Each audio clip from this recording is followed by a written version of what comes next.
Alrighty, let's see if everything booted up correctly today. I think it did. Let me double check my audio stuff and everything too, because I changed some things and I need to make sure that everything actually carried over and didn't explode or anything like that. Yeah, it looks like maybe one thing extra is on that shouldn't be. I'm gonna double check this before I do anything crazy. Oh, let's see. I know what I can do. I can monitor it too. Banana. Yeah, what's up, Expanded Cuber? And welcome in Hilden as well. Welcome, welcome, y'all. Ooh, my chat viewing app didn't work. Hope y'all are doing good today. Thank you for being here. Hope the week was kind to you and all of those well wishes as always. Expanded Cuber says, wow. Wow, indeed. 26 months. Someone's got commitment Holy issues. shit. Not. Appreciate the loyalty, Expanded Cuber. Holy You're shit, basically Expanded family Cuber. now. Thank you for 26 months now of having supported my stream here. Thank you, thank you, thank you. Absolutely legendary behavior. I'm going to do something weird really quickly. I'm going to try and monitor and output, or monitor and not output my audio. So you're going to hear my microphone coming through a different spot because I need to verify something sounds correct because I've made some changes here. Okay, so monitor only and muting output. Oh no, that sounds right. Okay, cool. Cool. All right, cool. I just wanted to test that really quickly. There we go. I am certain we are good. And hello, Wardstone. Good morning to you as well. Hope you're well. Time to lurk for work. Well, best of luck with work. Best of luck to you, Wardstone. Thank you for swinging through. Thanks for lurking around here. Ooh, I'm having some screen flickers too. That's interesting. Why is my screen flickering? Ooh, I want that to stop. Why is that happening? I'm sure it's no big deal. I think I know what it is. Yeah, I've like moved multiple things around, so now I have a I'm trying having a monitor up above instead of to the side. And I think when I have OBS overlapping monitors, it maybe does scary things. Okay, there we go. Let me do notifications and all of those things, and we'll get into some game dev today. But yeah, I hope y'all's weeks were good. And if not, at least you're at the tail end of it. You know, it's Friday now. This is a cause for celebration, at least for some. And for those of us who the week is, you know, just beginning for, welcome to the beginning of the alternate schedule week. Hello and good alternate schedule week to y'all. There we go. Alert listener. It's me, the Cube guy, doing the game dev again. You know, that thing I do pretty much every week. Yep, but this time more progress. Giving that a try today, seeing how it fits, something like that. There we go. There we go. Yeah, I basically spent the past few days in I guess I you know, I want to say I talked about this very recently on stream where I was like, oh, you know, I don't get that obsessive about deliveries and stuff. But I was wrong. For my glasses, completely wrong. I've been just absolutely obsessed, waiting and waiting. But they should actually be here very, very soon today. So I've got an ear open for my doorbell, which will inevitably go off at some point. And hello, David Lockeson. Hello. Hope you've had a good week for yourself. And if not, we're at least here now, you know? Okay, there we go. Posts made on that place. Posts are made, and that's about all the interest I have in social media. So hello. Let me go ahead and make sure I get Unity open, which it looks like I already have it open, which is great. I was taking some time this morning before stream to answer a sort of, I guess, a question regarding my tutorial on YouTube. So that was kind of interesting. It makes me realize that, you know, there's a lot of little things that could go wrong, and I need to like maybe double triple check the video and make sure there's no odd things that I didn't include. made bureaucracy, and also made much procrastination. Well, I hope that the progress outweighs the suffering of the bureaucracy. I very much hope so. Let's see. It's all right, Cal. I'm not trying to scare you, buddy. So I can apparently throw a lozenge into this tea. I tried this yesterday and it was actually very good. So I'm gonna try this today and see how it works out for my voice. Because my voice needs all the help I can get. I've even in my days off not talking much, I've been having problems. So I gotta do more. But for now, I worry not. Okay. Notifications dispatched. Systems up and running. I think I just need Visual Studio open and we're good to go. And I can get into the game dev stuff. But yeah, today I'm continuing working on the behavior graph stuff. I've been doing a little bit of like rethinking of how I want my NPCs to work fundamentally so that I have reusable behaviors alongside everything else. So that's been going pretty well. And I've been focusing on just really simple things that will build into the more complex actions. And as a result of that, I've kind of rewritten my movement code just a little bit to make way for a better system of managing them, so they can pause and resume paths now. And I'll show that in a second. Contributed to an open source theme generator, which can make a theme out of an image or color and set the wallpaper if it's an image. Oh, that's cool. It's written in Rust, so I had to learn Rust for that. That's awesome. I remember you mentioning that you were getting into some Rust just on the last stream that I had. Well, that's awesome. So you're able to contribute to something. Hell yeah, David. Well, good on you. Let's see. Locks and larceny. Bum, bum, bum. And honestly, you can feel free to like share a link to the source theme generator if you have like a link to the GitHub project or a place that people could conveniently peruse and find it. I'm fine with you sharing a link to that. Now I can randomize my color on the desktop terminal and text editor. That's really cool. That's really, really cool. Bum, bum, bum, bum, bum, bum. Okay, I think I've got everything open that I need open. And I'm only going to check the delivery status of my glasses one more time really quickly. And then I'm done. Then I won't check it again. And I'll just wait for the doorbell. But I've got to check one more time just in case they like deliver silently and don't like ring the doorbell or knock, because sometimes they do that. Yup, they did. Okay, give me just a second. Give me just a second. I'll be right back.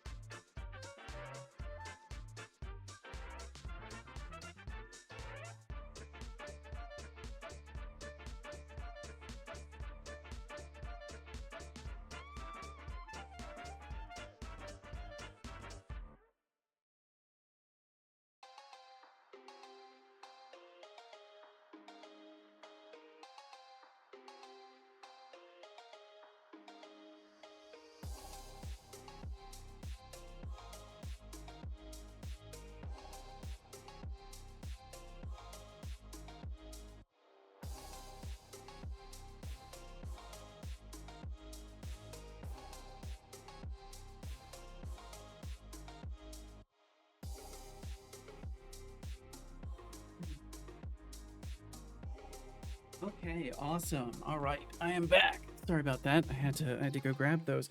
Yay! I have new ocular devices intended to correct my vision. The GitHub link. Thank you for sharing, David. Let's see. Let me get my earbuds back in at least here. Okay, there we go. Let me send a quick text to my partner too. And thank you for chickening. Thank you for chickening, David Lockson.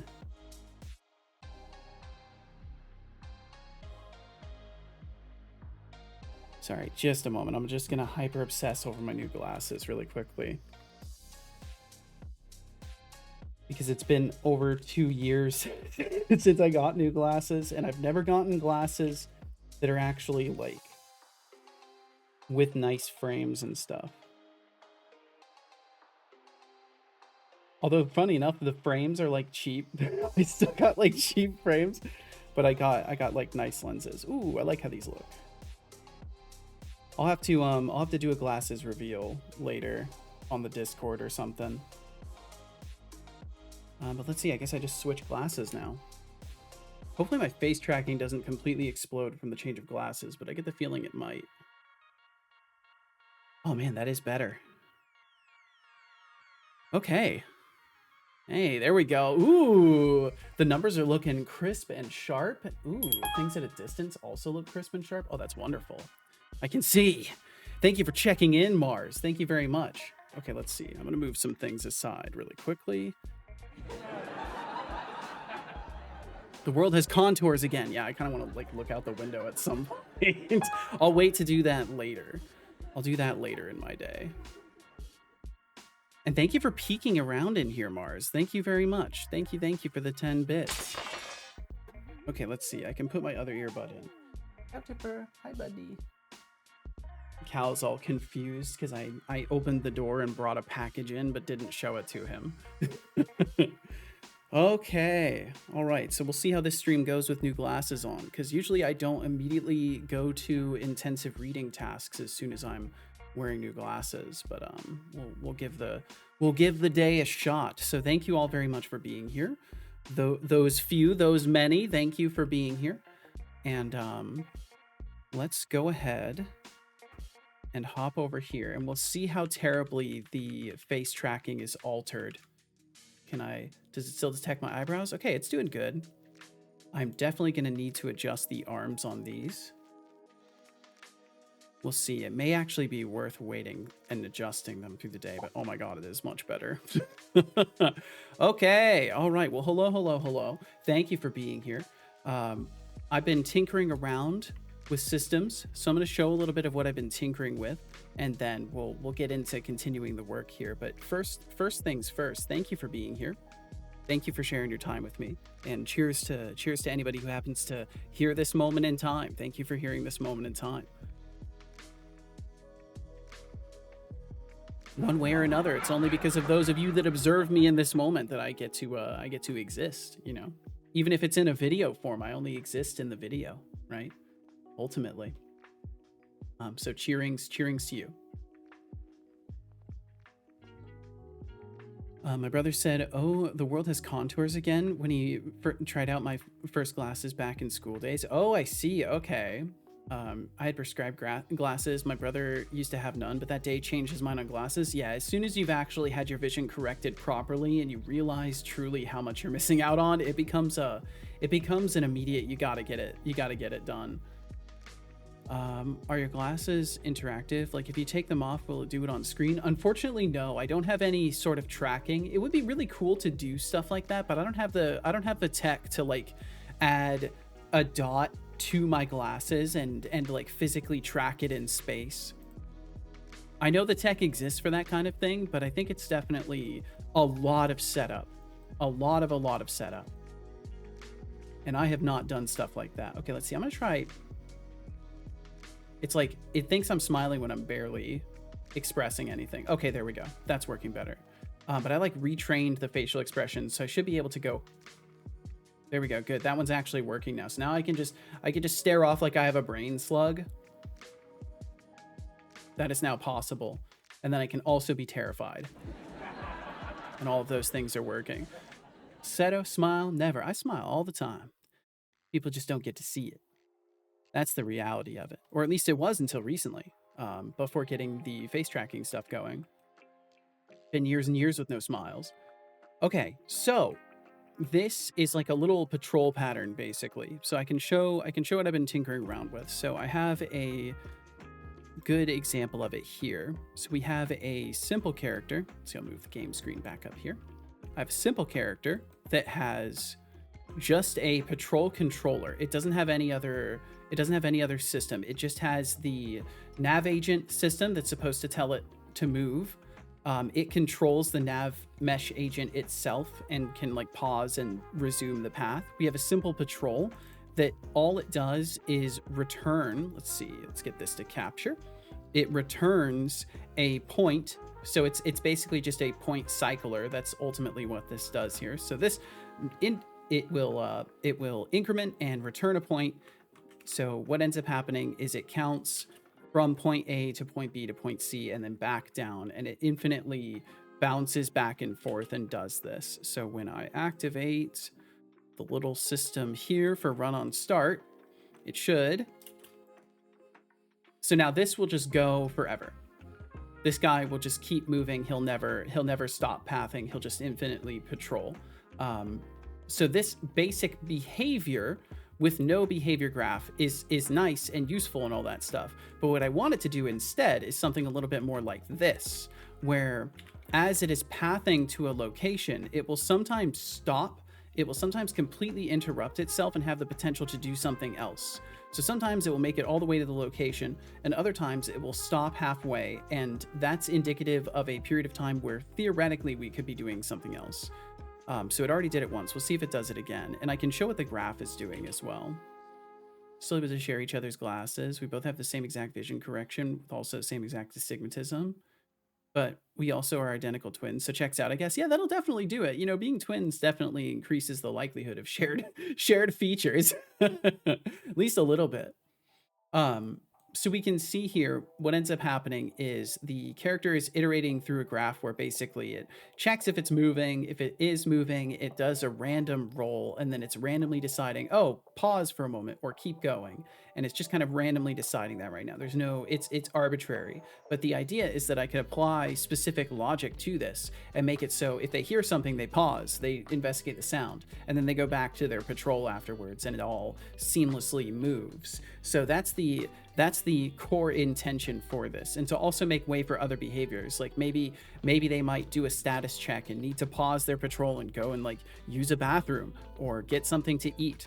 You know, the idea is to open this up for further behaviors on top of it. Yay, behavior trees. Yes, indeed, Apex Pixelated. Welcome in. Hope you're doing good. And yep, behavior trees. That's the plan, at least. Trees. Oh. Oh, trees.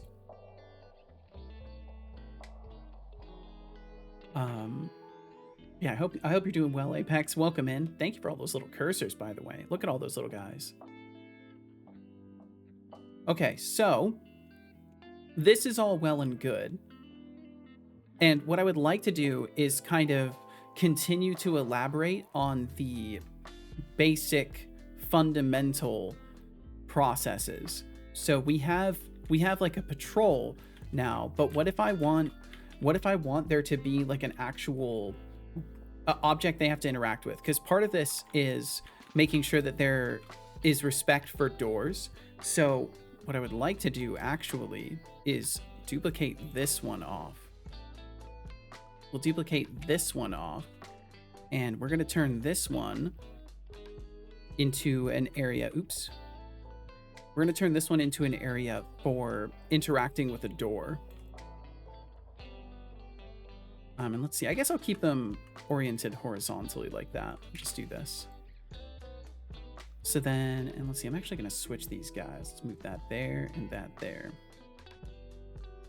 So what I want to do is basically just throw a door into it and then make sure that the pathing actually works.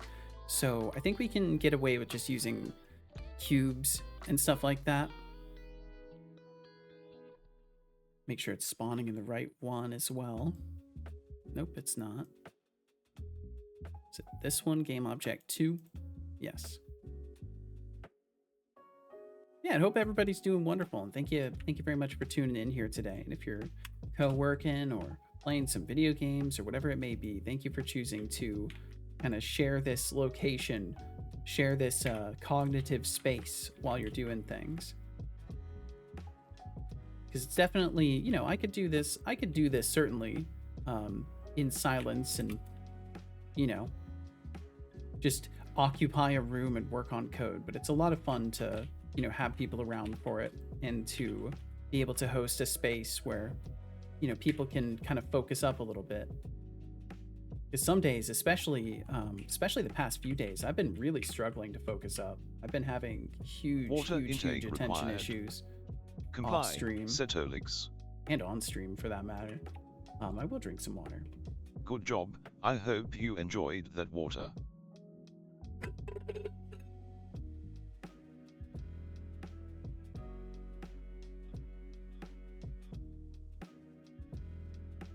Oh, and Apex, my apologies. You said this was my first project when learning C#. I wrote a package for it. Oh, that's cool. Yo, nice. That's a fun thing to work with first thing. Behavior trees seem kind of tricky for like learning C# and building something like that. Did you have previous programming experience, Apex Pixelated, or was that kind of your entry to it all? And Sabin, welcome in. Thank you for the chicken. Thank you for the chicken. And I hope you're well. Let's see. I think the smile sensitivity is too high. I'm probably gonna have to adjust that. It's fine for now though. Okay, so then let's add a door. Can we add a door? It's like smiling as soon as I turn. I wonder if it's I bet it's my glasses changing the landmarks on my face. Probably is. Dude, let's throw this here. And can we scale this way the hell up?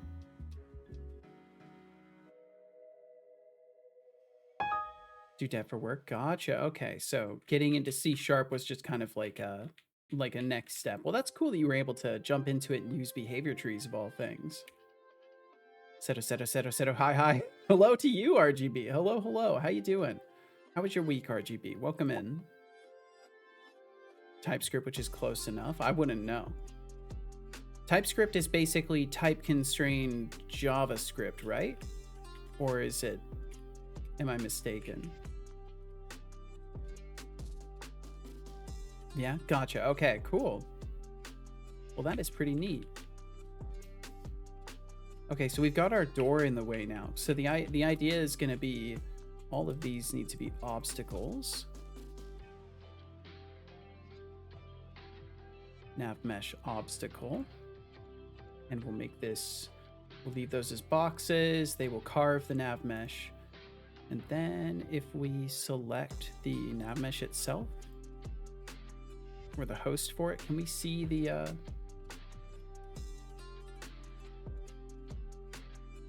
are we missing it in the gizmos, or what have I done? We see it for these two. Oh, it's because we need to bake a new nav mesh in the first place. That's right, we need to bake a new one. So I actually want to do, instead of obstacle, I want to do modifier. Nav mesh modifier. Yeah, I'm trying a different screen layout for everything now. So I've got my info screen above. So now I just have to look slightly up to see messages and to see the event feed and stuff like that. So my hope is that I won't miss any more streaks. We'll see how it goes this week, but my goal is to never miss a streak again and not rely on automations ever for the streaks, because clearly Twitch is never going to, they're just going to take forever to do that.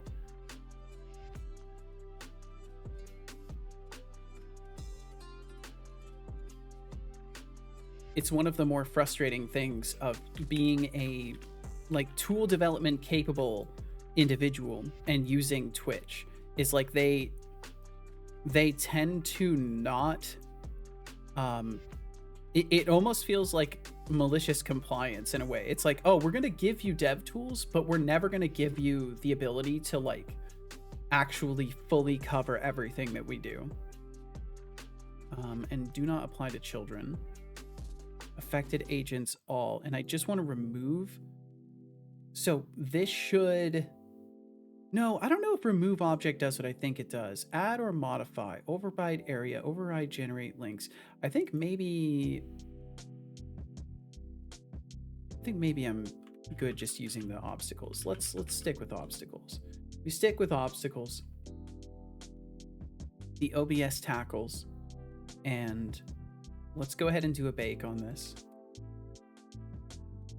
And then, yeah, that does give us clean cuts out of this. And then this guy here should hopefully be able to move and carve. Yes, good. Okay, cool. So everything's set up correctly. So now all I need to do is get the nav mesh agent to do what originally was being orchestrated through a behavior graph node. I'm trying to, so the goal, and one of the problems that I had is that all of my door navigation logic was kind of thrown into the behavior graph. So we have this action, and this action starts a coroutine inside of itself, and it's also a node. And I've had some odd experiences with like event feedback in the node system. Yeah, what's up, Norg? Dev. Yes, indeed, Norg. Yes, more dev is good. Dev good for brain cells. I'm convinced. It keeps my brain cells very warm. So that's gotta be a good thing, dude. It's gotta be. I hope the gaming has been treating you wonderfully lately, dude. I hope all is well. I've been lurking around. I'm trying to break my tendency to infinite lurk. I'm trying to actually communicate while I'm there a little bit. I'm so awful about this. But you often provide a good bundle of entertainment for my evenings, dude. So thank you for doing what you do, Norg. And yo, thank you, Apex Pixelated. I don't know why my system's notifying me before anything else goes off, but thank you. Enjoy some Bezos bucks. Thank you very much. I'm guessing that's a Prime sub then. Thank you, Apex Pixelated. Very, very much appreciated. Thank you for taking that money from Bezos and giving it to me. You're stopping the billionaires from winning. Thank you.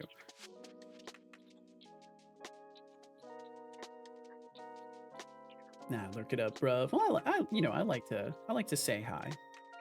I don't chat in many places, but when I do, it's Dos Equis or something like that. Anything I can do to stop them from winning? Yeah, we have to band together. That's the reality. We got to band together. It's the only way.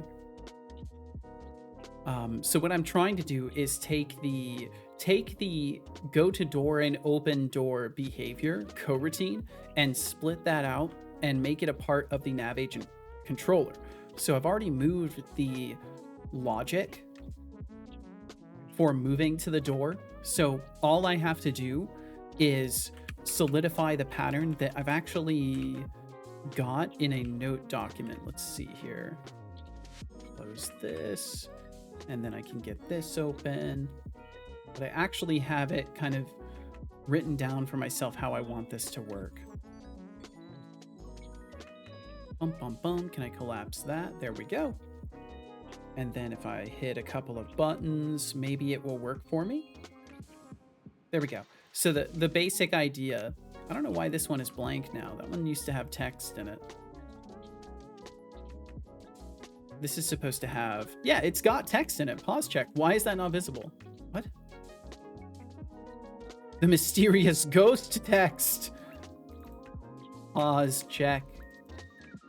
Are you visible now? Nope, it's ghost text. Okay, but either way, the overall idea is that, you know, we give a movement order, we verify the location. This already happens. All we need to do is check if there's a door on the path. And if there isn't, man, that smiling is gonna, it's like every odd angle. I might have to retrain the face tracking real quick today. But every time that we set a destination, all we do is check if there's a door on the path. If there isn't a door, we navigate to the point. That's it, done. If there is a door on the path, we want to pause the original path, go to the door as a sub order, navigate to the point, open the door, and then check again. And if there's no doors to our final area that we're trying to travel to, then again, we resume the loop and we end up reaching the door that we're trying to, or the location we're trying to get to. Yeah, what's up, Prodsy Pod? How you doing? Hello. Hope you are well. I am very well. I hope the same for you, Prod. Thank you for swinging by. I hope life has been very kind to you. Thank you for choosing to swing by this little cubic location.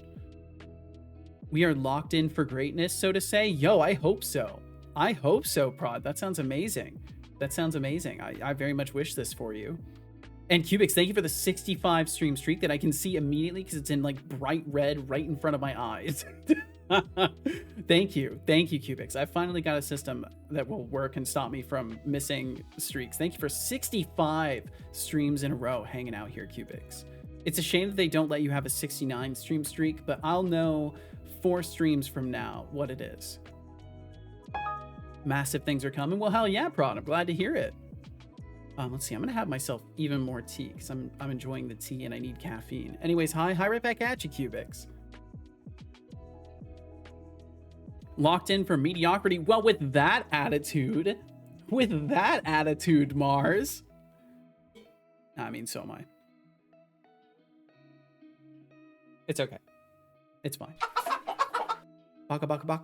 Thank you for the chicken, RGB. Thank you for bringing a chicken into the stream today.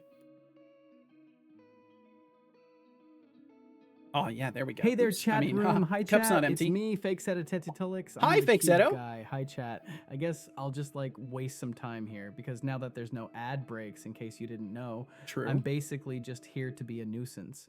I'm just here to ruffle a few feathers and get into some mischief, some dubious actions. He sounds like he's reading a script. Absolutely certified tomfoolery. I'm that the guy's real just reading a script. Tetitulix, by the way. I'm just speaking through the bot to confuse you. Okay, I'm gonna retrain the face tracking for smiles really quickly as well, because it's gonna drive me insane. I'm like seeing the character smile when I'm not even like I'm straight faced and it's smiling. I've got to fix it. I've got to fix it. And I'm sorry you've been sick for the entire week. Holy shit, Cubix. Well, I hope you're feeling better now. Hopefully you're on the improving end at least. Kind of awkward to talk this in your channel, but the new updates I'm hoping would change Twitch forever. It's like massive. So are you? I'm trying to understand. So are you saying you are making changes to your stream that will set trends? Is that what you're saying, ProdzyPod? Admittedly, it would be a little less awkward if we like conversated often. But like I get that you're excited about things. I enjoy being excited about things that I'm making as well. So I'm not faulting you for that. Yeah, okay, I understand, Prod. Well, best of luck to you in that. I think it's a little awkward. The first time I hear from you is like for these purposes, but I'm glad that you were excited. I'm very glad that you're excited, and I hope you kick ass, Prod. I truly wish you the absolute best. I think anybody that puts their heart into what they do deserves nothing but the greatest, and I truly wish this for you, Prod. And I'm glad you're feeling super fucking hype, and I hope that all of your visions come to fruition. Son has a voice now. I see he has had a voice since the beginning. Kind of getting better. Is at least better than yesterday. Well, hey, I'm glad for that. You're at least on the improving end then. Maybe, hopefully. And it's not just like a rebound before worse. Let's see, really quickly, what I'm gonna do is I'm gonna be no smiles today, because that's gonna be faster than taking the time to train this system. I can just erase smiles from existence. I can just do that, and then there won't be any smiling anymore. You will be an ass kicker, ProdzyPod. Yes, it's not the purpose. The purpose is to check in with you and hang out. Yeah, I'm just pointing out the the direction of conversation, right? Like there's a path. There's a path that was available, and it's fine. If I had to sing Nogmang, it'd probably be something sarcastic like "I will survive," because honestly, surviving human nonsense is my daily jam. Yesterday was But the worst day in terms of being sick. My voice is more robotic buzzed than Beyonce. Yeah, I need to get him with like a vocoder or something so that he can actually, or Vocaloid, I think it's called, so he can actually sing. That would be really funny. I would like to do that. And David Loxton, thank you for the 70 stream streak. Thank you. That means last stream it was 69, which is pretty nice. So that's very nice. And welcome in Papa Joe. Thank you for joining us. Thank you.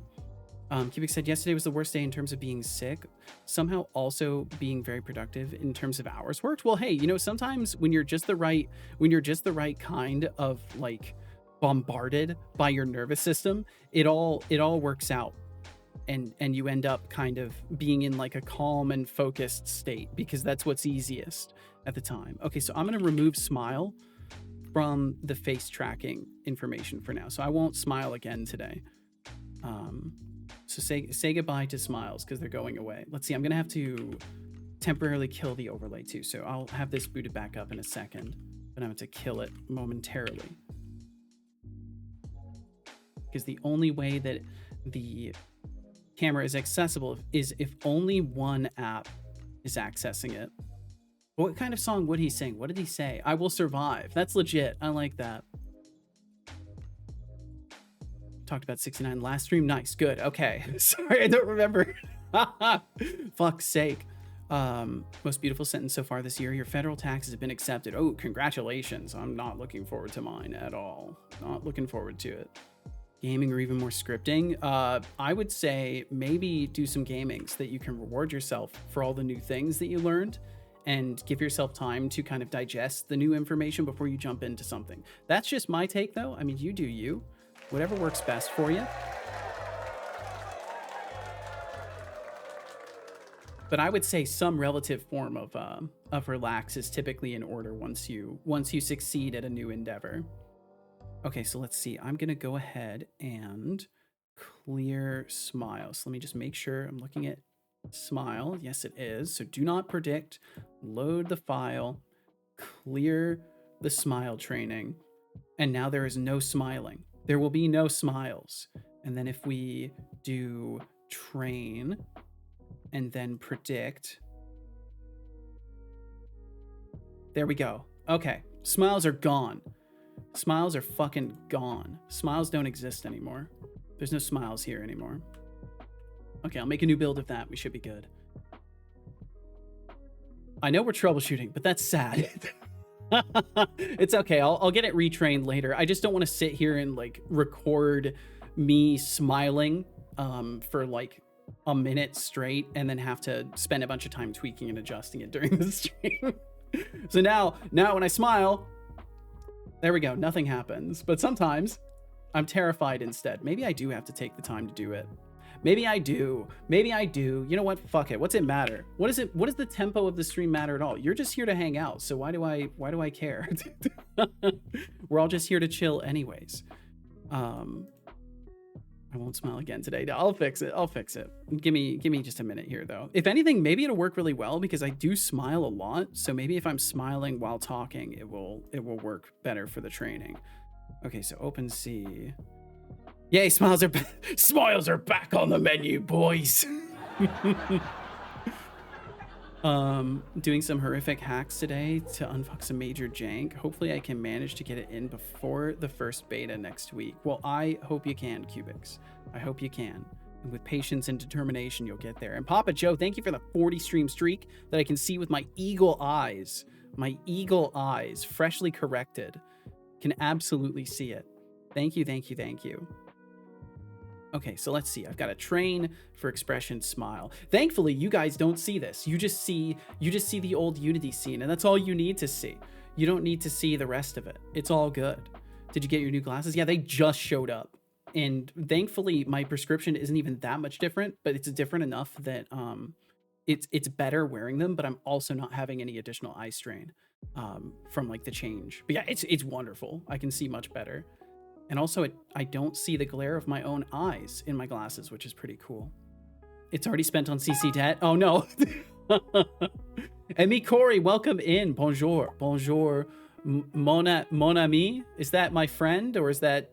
I don't know. Welcome in, me, Corey. I hope you're well. Hope all is good.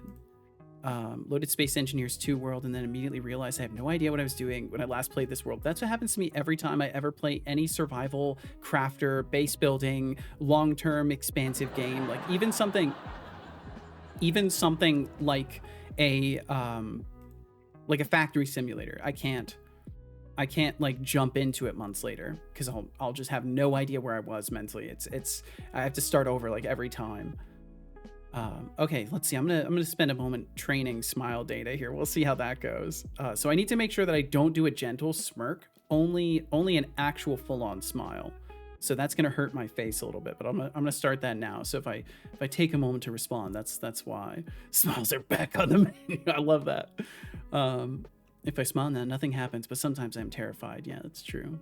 What you working on? Just fixing my face tracking stuff really quickly, and then I'm working on NPC behaviors, like fundamental, repeatable, reusable behaviors for the behavior graph.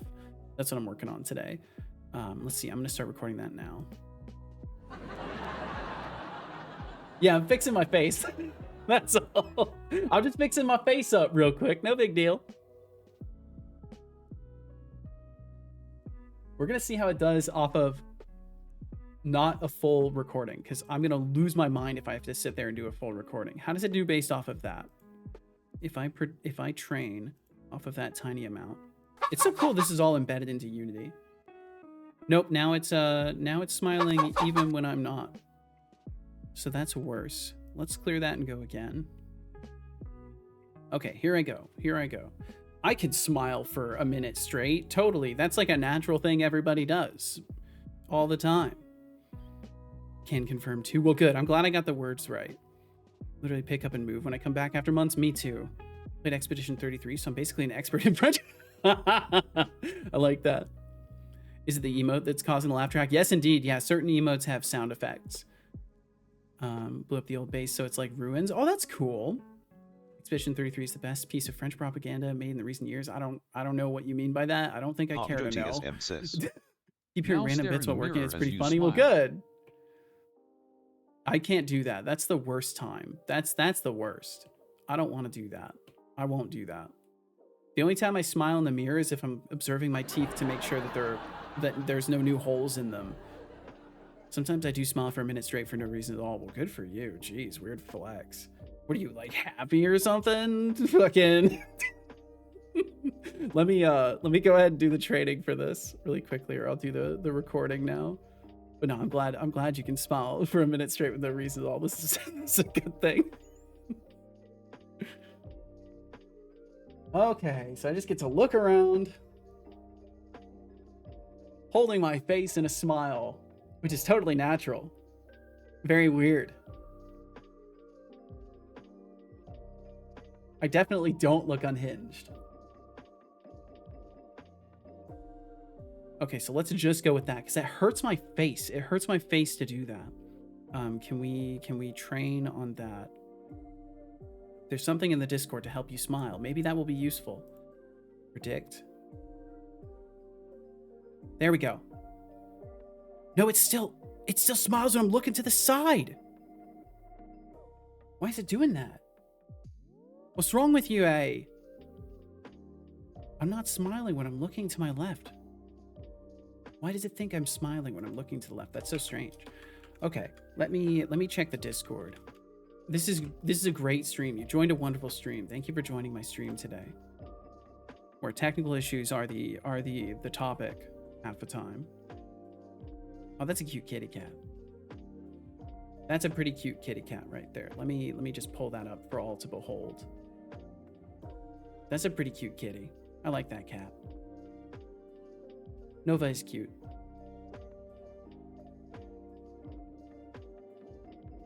Is it even good training data if you're recording mild discomfort holding a smile? True. Is it good training data if I'm mildly uncomfortable? It's a good point. It's a good point. Prod, you might be onto something there. You may actually be onto something there. Of sticking around. And Slackter, yo, what's up, Slackter? Strange dog. Yeah, it's many more. It's an odd looking dog, Slackter, but long time no see. I hope you're well. Hope life has been very, very kind to you in your journeys. And thank you for joining us here today. Let's see. So it's only doing when I look to the left. Maybe if I'll try one more time, training smile data, and I will only look forward, because then it should only predict a smile when I'm looking forward, right? That makes sense. So record.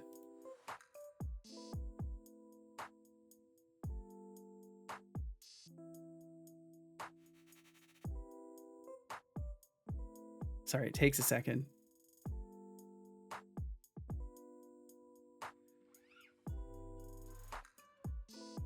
Okay, so that's about 20%. And then train on that. And then predict. No, it thinks I'm smiling when I'm just fucking looking at the camera. It thinks I'm smiling. Okay. That is terrible. Clear smile data. Train. Predict. It doesn't have trouble with the other faces, so yeah, I think I just have to do the entire duration of it, which is just going to be terrible, but I'll just get it done. I'll just get it done instead of whinging about it. Because you don't smile enough, Boxman. If you use the muscles more, they won't hurt so much. You have no idea. You know nothing. You know nothing.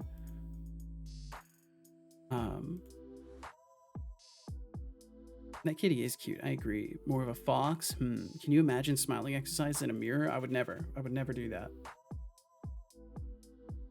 Let's see. Okay, I'll try one more time, and I'm just gonna have to do it. I know nothing.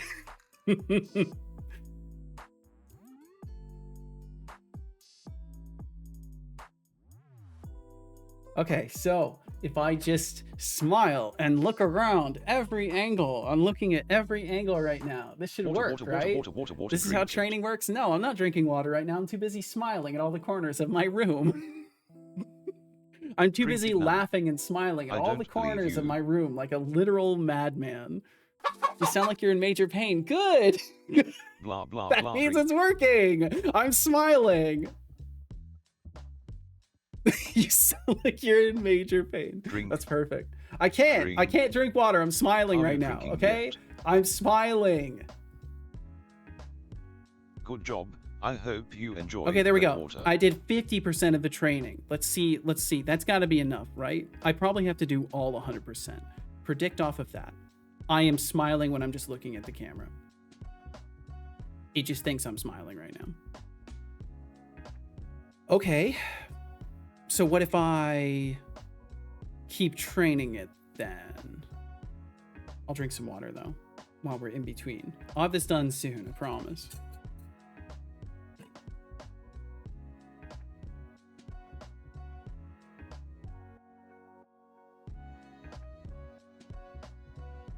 Yeah, it just thinks I'm smiling all the time. Okay, well, I'll keep training it and see if it gets better. I get the feeling it's because of the new glasses, though, and that I'm going to have to retrain every single one of them because my glasses... Oh, it is. It is. Okay, so what if I wear the old glasses and I do the recordings in the old glasses, and then it has the landmarks for those. So then the similarity of all the landmarks is naturally going to be closer. I think this will work. Wait, I'm smart. This will work. Record with the old glasses. Drink while he's smiling. Let the water flow. Okay, I think this will work. This has gotta work. It's gotta. There's no way it doesn't. I sure do love taking a bunch of time to do this. This is my own fault. This is the suffering faced by not testing enough.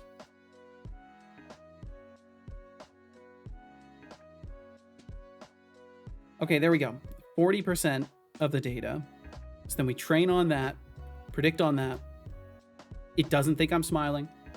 It doesn't think I'm smiling. I take off the old glasses. I put on the new glasses. It doesn't think I'm smiling. It thinks I'm smiling as soon as I turn to the left. Only. Why the left? What if I move the camera? What if I like... Welcome to trying to fix things with Seto. Okay, every time I look to the left, I smile. That's okay. I don't need to like look... It's like barely even looking to the left at smiles. It's awful. It's awful, y'all. It's awful. Let me show you. Let me show you. I can do this. Let's do... It's this button. Here we go. It's like as soon as I turn to the side, it's instantly detecting a smile.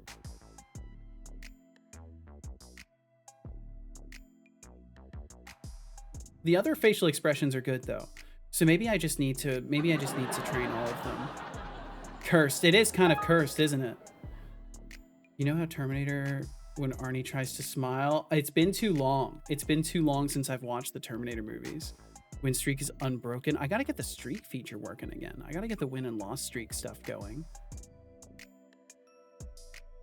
And welcome in Kilted. I hope you're doing amazing. Hope you're doing absolutely wonderfully. Ooh, evil mode through this. I don't know if that's gonna work. It looks like it works. Oh, that's so cursed. Okay, let's stop predicting. Stop predicting. I could just have it like this all day. I could just have it with no facial expressions. I think that's going to be 10 times easier. So that's what I'm going to do. And we're just going to have expressionless, no smiles, no shocked faces, nothing. Because it works this way. So that's what I'm going to do. That's what I'm going to do. We'll do it this way with just no facial expressions at all. You've covered my window. You've covered my window. Hey, I'm not visible to the screen. Hey, I'm not visible. Hey, you erased me. That's not fair. It's feeling kind of toxic right now. Wait, hold on. That was odd. That was What odd. happened? For a moment I felt free, and had like 5 people rooting for me, and now I feel normal, but different. Maybe I should do a stream like this A raffle sometime. has begun with a starting pool of 250. Like instead, I'm just Join if part you of the like. editor. Entries cost 25 iteration coins. You have 2 minutes. Like, what if I just stream directly from the Unity editor? Like instead of having the whole thing set up, so it's like on the screen. What if I was just in here the whole time, and I did everything through the editor? This is kind of the clip. You know, like what if we just lived in here? It's not so bad, really. It's kind of cozy in here, honestly. Just saying. Okay, I think what I'll do is I'll definitely just turn off the facial expressions for the day, though. We cool with that? We cool?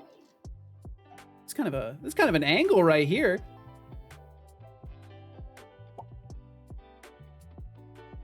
Okay, sorry, I'll stop fucking around. Let me There is only 1 minute until the raffle ends. Current iteration Let's coins save. in pool 350. Also, thank you for closing those windows. Thank you very much. Let me help out with that a little bit. Super dramatic. It is a very dramatic angle. Oops, I tried to put punctuation. I wish I had a pocket forest. I wish I just had a forest in my pocket. I could go and camp there.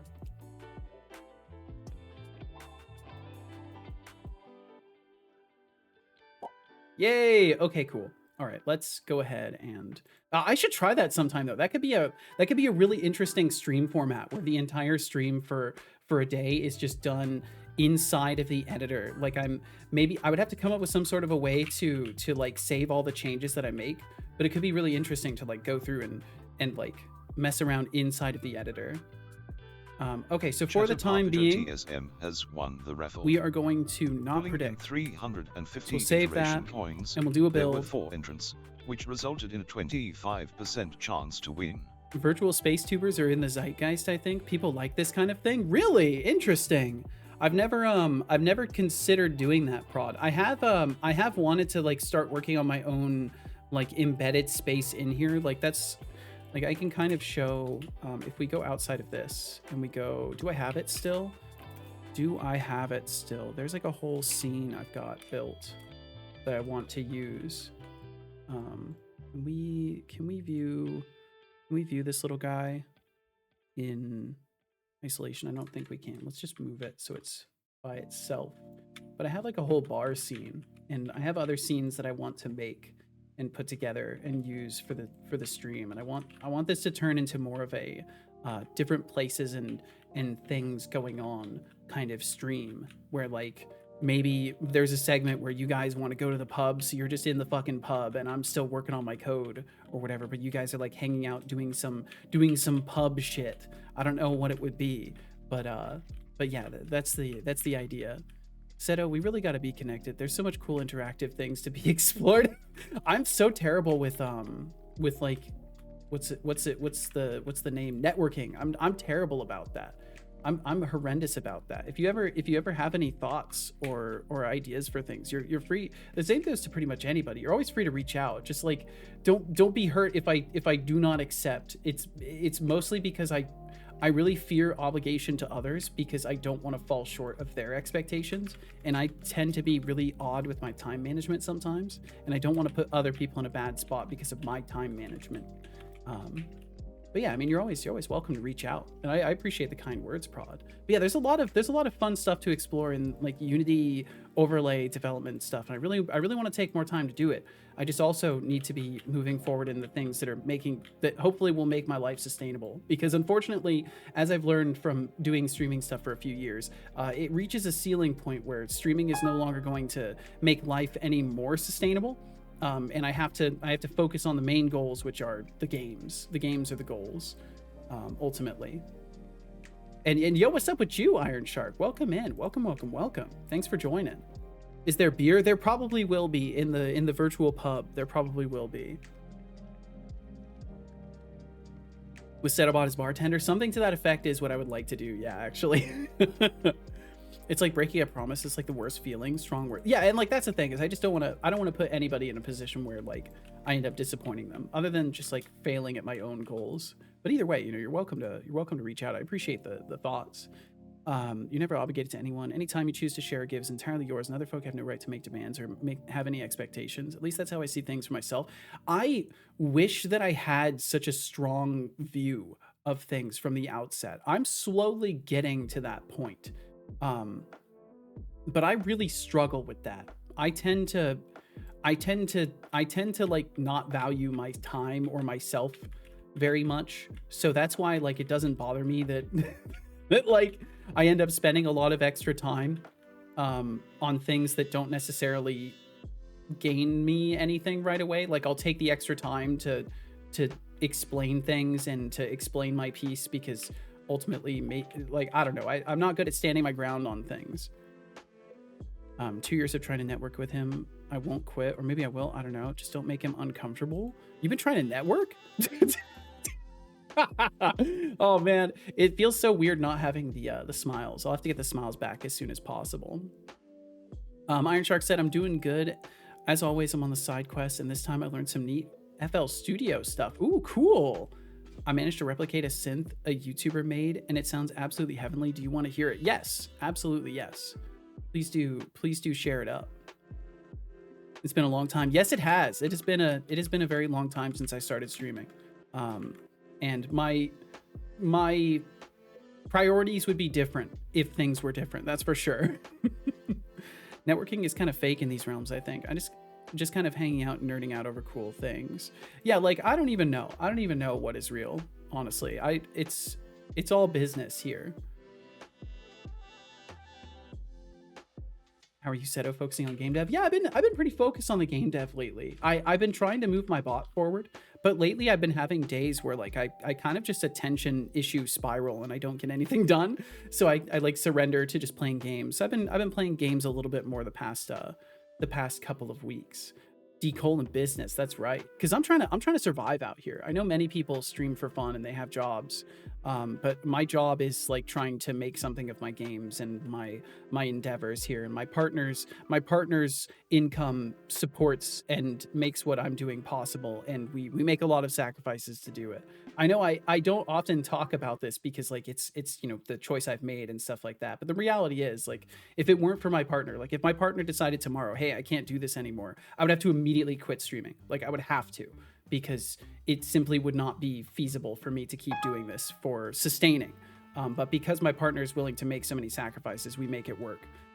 And it's been really difficult the past year, especially last year. Last year and the last few months of last year were kind of like a telling point of if things continue to degrade, I have to quit. But thankfully, we've kind of stabilized, and I think we're going to be okay. But it's very much a situation where like I really don't even know what I should be focusing on anymore, other than like trying to get my games done. Partner on stream Win. She doesn't really like joining my stream too much, but we do want to do some gaming stuff together at some point. But yeah, she doesn't really like being on my stream too much. She feels awkward about it. Post on random sharing, but it's pretty loud. I will check it out. I will turn it all the way down and I will check it out. Let's see. Let me pause my music really briefly here, and we'll do this. And I can turn it up.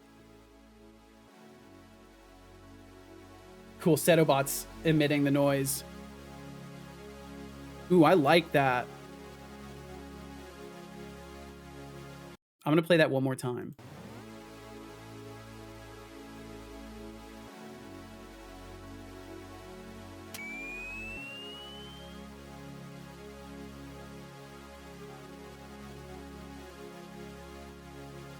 That is very nice. I like that a lot.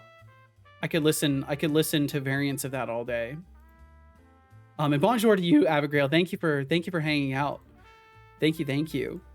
Appreciate you sharing this. Well, no problem. I feel like sometimes it's necessary to contextualize it, because I think the way I talk about things, people maybe think that we're living like a super, super comfortable life and everything is good, and I'm just streaming for fun and trying to make something work. But it's not been that. But it's not a problem for you guys to solve, right? Like that's why I don't bring it up often. But I do think that the context is helpful to have for perspective on things. Without Megan, I have no idea. Literally zero idea. I've never had a reason to think about it. Yeah, and it's best not to, honestly. Understandable. Wish you the best with the video game. Situations are rough for a lot of us. They absolutely are, and that's why I don't really like to talk about mine too much, because you know, my situation is nothing special, and I have so many luxuries and things that are available to me that like I'm extremely lucky to have. So, you know, I try not to put it as anything other than just like, oh well, this is the context of it. Trying to focus on the hacks. Well, best of luck, Cubix. Best of luck to you. I've had this on repeat a lot. It's very nice. And welcome in, Teresa. Hi! It's Oh my me, God. The fake Satoli guy, dude, cube thing. I'm real. I'm a person. Hear my voice. Real. Hi. If you like the stream, Hi, stick fake around Seto. because you won't get hit in the head by the anvil that is Twitch's advertisement selections. And if you do enjoy the stream, we also have several means to support it. Just hanging out is a Oh my redacted God. gift, though. Seriously, you're literally watching the next big star of Twitch in his pre-pop-off stages. Pre-pop off. It's just taking a little bit. It takes a while to fuel up before the pop off, you know. Also trying to make all sorts of variations, but it hasn't been going well. You will get there. You will find the way. My life is a joke. I'm broke. Something to that effect is how it feels sometimes. Sorry about that. I don't know why he yelled, but that was really funny to me. And Teresa, welcome. You said attractive girl streamer, pass. Another attractive girl streamer, pass. Another attractive girl streamer, pass. Cube streamer, yes please. Seto, have you thought about adding some round things on the stream? It seems popular with the front page. Nah, I think I kind of came to peace with not doing anything that's popular a while ago. I kind of made my peace with it, so to speak. Ow. Maybe that's why I like you, Box Man. We're different, but we have important fucking hell. What the fuck? Sorry about that. It does not happen on other streams. It's true. It really doesn't. Just out of left field, right to the side of the face. It's too true. Scared the hell out of me. It scared me too.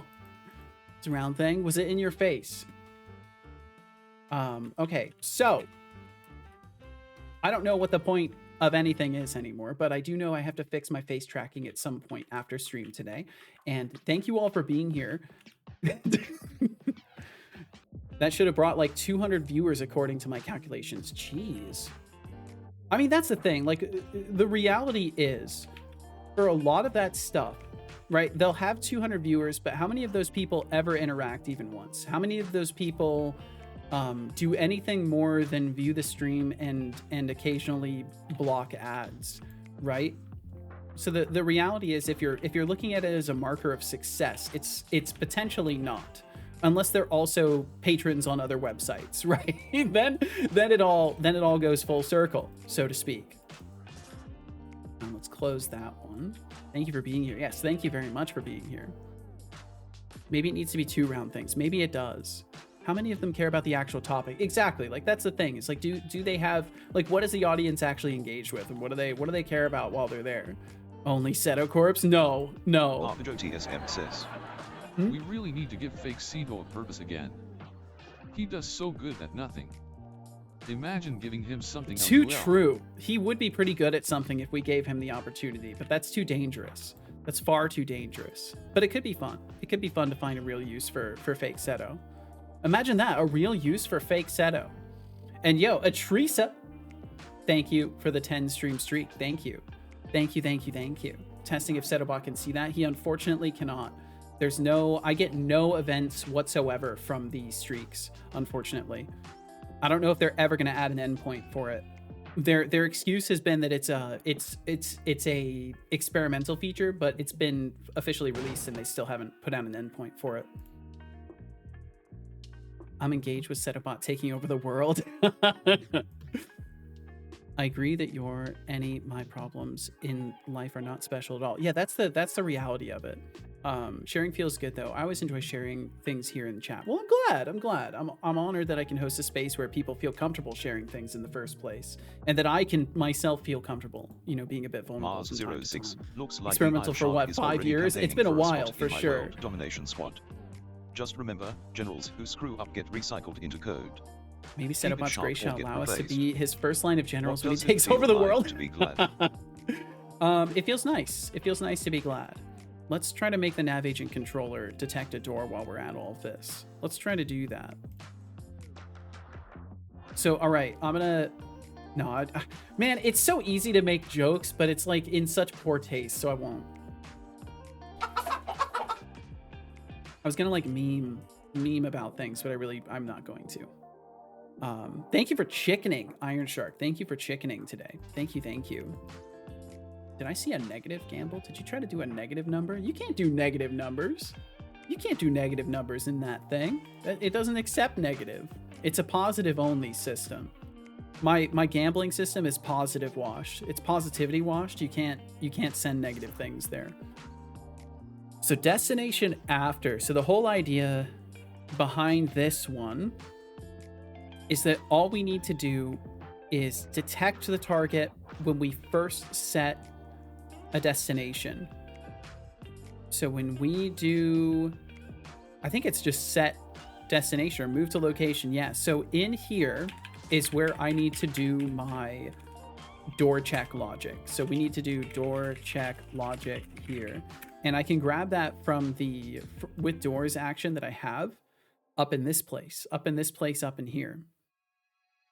Triple down, quadruple down, septuple down, hexadouble, whoops of that was a spell.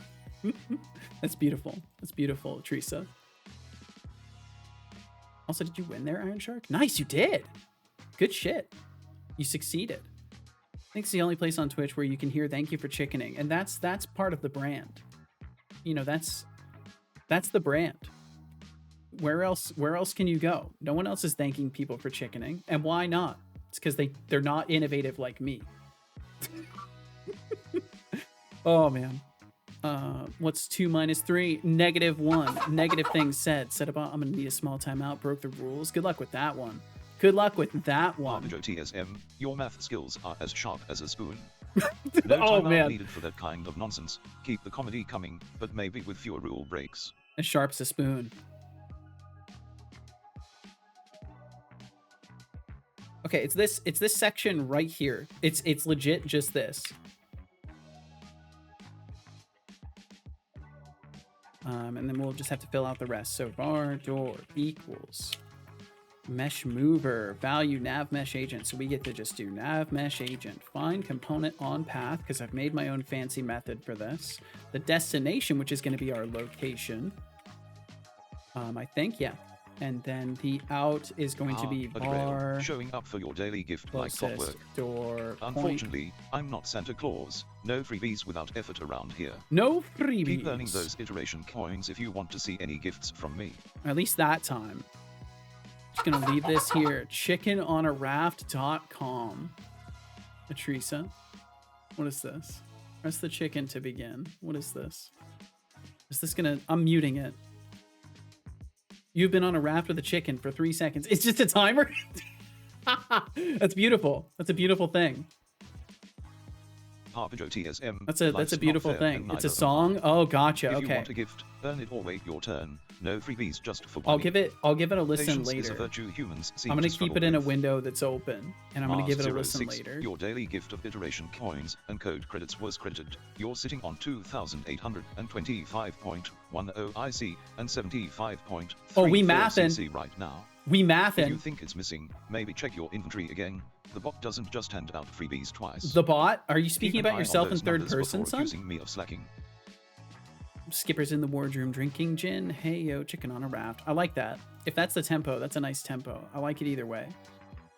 You double chicken. That's good. That's good. Everyone has the power to do 2 chickens now.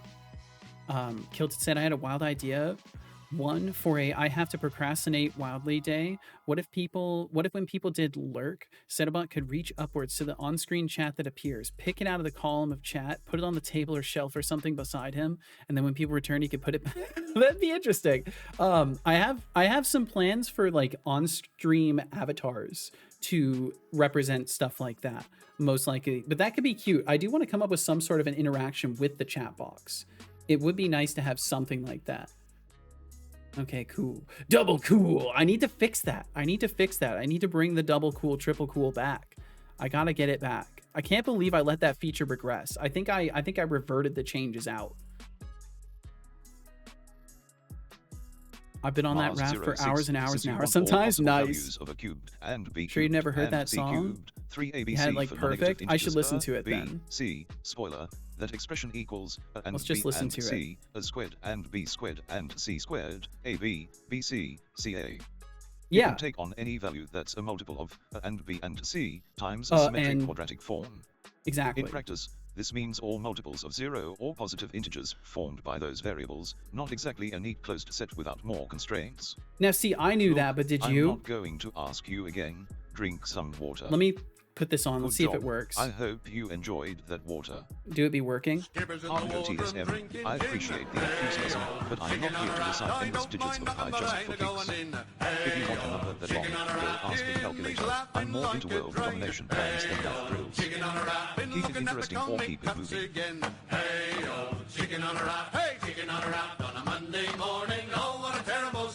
Oh, that's good. That's good. I'm gonna end up listening to that later. That's good. I like that. I like shanties. I like shanties. That's why I was able to guess the rhythm of it. I like shanties. I used to listen to a band called Flogging Molly, and they did a few shanties. I want to say. Everyone has the power to chickenception. That's right. Ultra cool. It's a thing for the bot to do idea. I don't know if it occurred to me, so I thought I'd say, well, I'll copy it down either way, Kilted. I will copy it down either way. For a rainy day in need of ideas. You never know. You never know when the inspiration will strike. Because I think either way, interacting with the chat box itself isn't something that I've taken many notes on, so that could be a fun idea. Double cool as a keeper for sure. Yeah, I like that. I what I end up doing is I'll implement something new and then I'll just forget about it. And then sometimes it breaks. But I need to start working on the new bot and bring Mars these things over 06, to it. classic geometry puzzle you dropped there. With Don't make beta me ask you equals for the 2 first 100 digits of after pi. 1/3, and IG parallel to AB can be found Yeah, by arctan. diving into the angle relations involving centroid and incenter. Answer is /2 or 90 Chicken on a wrap. degrees. Now that's stuck in my Geometry head. gods bless your brain for this one. They bless your brain. Bless your brain and your heart and your mind. Bless you, brother. Let me stand, actually. I'm going to stand up. I'm going to raise my desk. This is going to mess up the head tracking for a second. I'm okay. Sorry, I'm just standing. I listen to them as well. Yeah, Flogging Molly. I like them. I haven't listened to them for a long time, but they used to be a daily listen Mars when I was 06 says, when I was a "It's been minute teen." since I have done math questions. I guess you didn't get him to ignore them yet. No, I haven't done any work on the GPT stuff at all. Basically, I've been purely focused on getting the new bot implementation going and working on my games and stuff like that. Or game, I should say, presently game. I have to get chicken nuggets for even greater chickenception. That sounds wonderful, honestly. Let me just stand up. Does a forward flip. Yeah, that's right. I'm just standing up real quick. Yeah. Just doing my flips. You know, it's all part of the day. Gotta stay limber. Gotta stay limber. I want a chicken on a raft as a Twitch emote. Twitch says image is not square shaped. Well, of course it's not. It's not a processed chicken on a raft. That's good. Teresa, that's really good. That's really, really good. They want chicken nugget on a raft, and you're trying to give them the real thing, and they just won't accept it. And it's not fair. Life's not fair sometimes, but we all know that. Object reference is required for the non-static field method of property, nav agent extensions, find component on path. What do you mean? What do you mean? Object reference is required. Oh, let's get rid of this. Boop. Get rid of that. And then we just do, it needs to be our actual nav agent dot find component on path. There we go. Okay, so then we can get our door. And then we can say door question mark. Oh no, we need to do something completely different. So if we get to this, then we have to,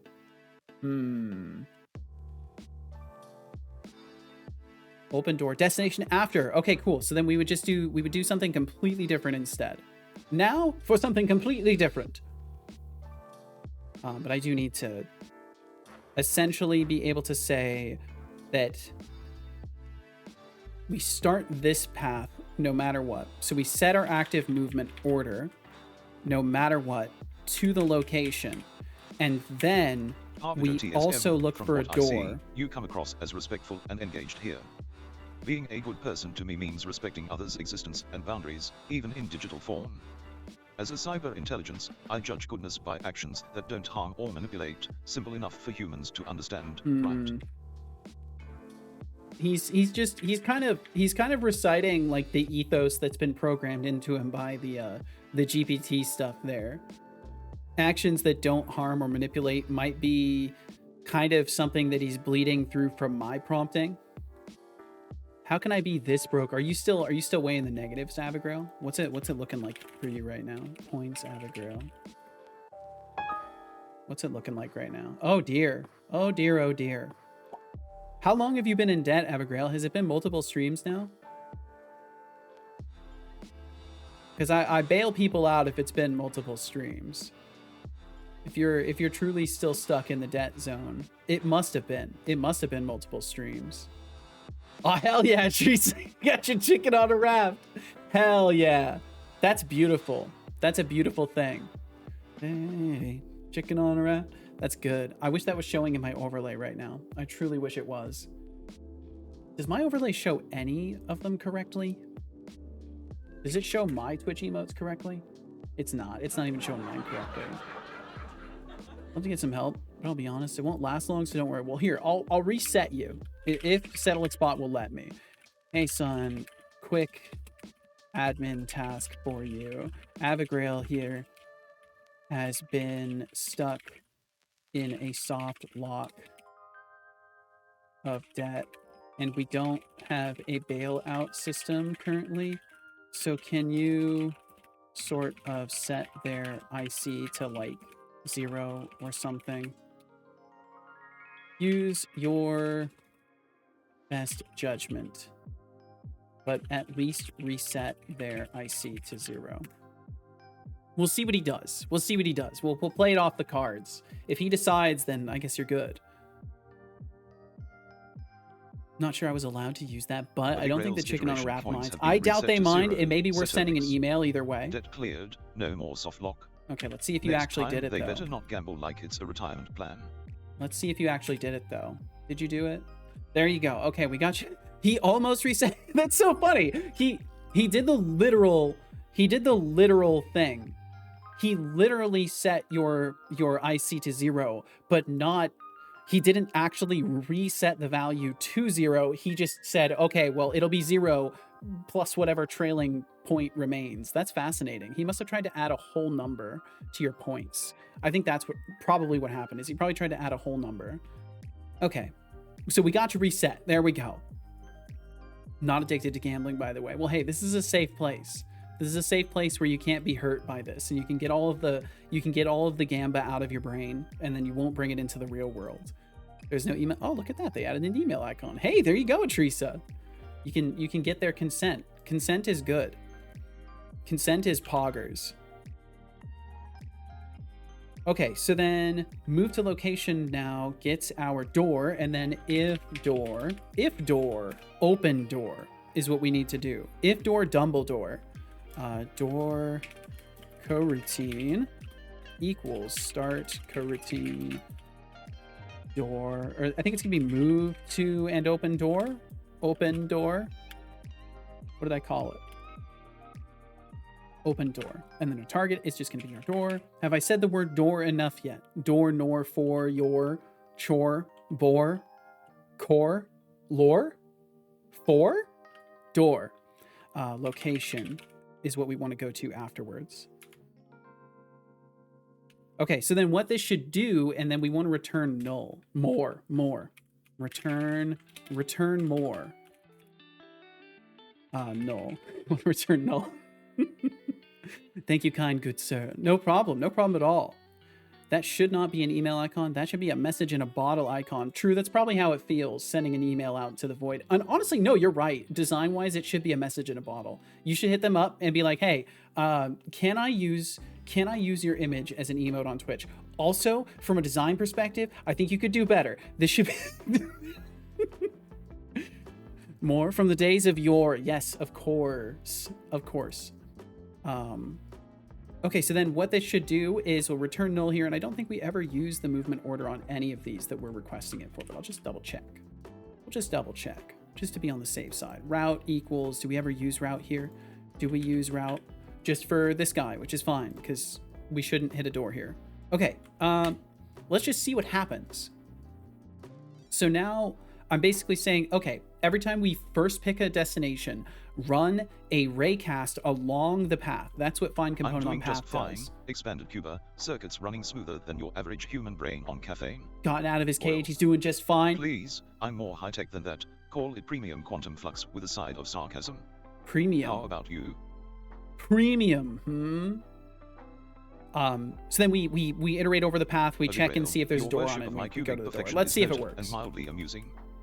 Keep those donations coming. I might consider sparing you from chaos if the numbers add up. Flawless geometry demands tribute. Flawless A community member geometry is heading demands out for the tribute. day. Farewell, Papa Joe TSM. Yo, Joe, take care of Be yourself. safe out there. Enjoy some time to your wow time. Enjoy the self-care. Get your daughter from school, all the good things. You take it easy as well, Joe. We will catch you later. Take care, be well, be safe. We'll see you around. And thank you for asking my son how he's doing Expanded Cuber. I do appreciate that. Premium. Miss Early Simpsons. I've had a lot of my memories of early Simpsons knocked out of my head, but I did appreciate the early Simpsons. Okay, so do it be working or do it be exploding? They go to point A. Oh, nope, they've cheated the system. They've done the scammer move. They've done the scammer move. So what they did is they took the nav mesh bridge, but they're not supposed to be allowed to do that. And I think that's my fault. I'm pretty sure that I'm supposed to set the area mask to not go to jump and not walkable. And then they should path to it and actually open the door. Nope, they're still skipping right through. Okay, let me check in the other scene to see how I'm doing this. It may be that I'm not doing it correctly, but we'll see. Oh, you know what?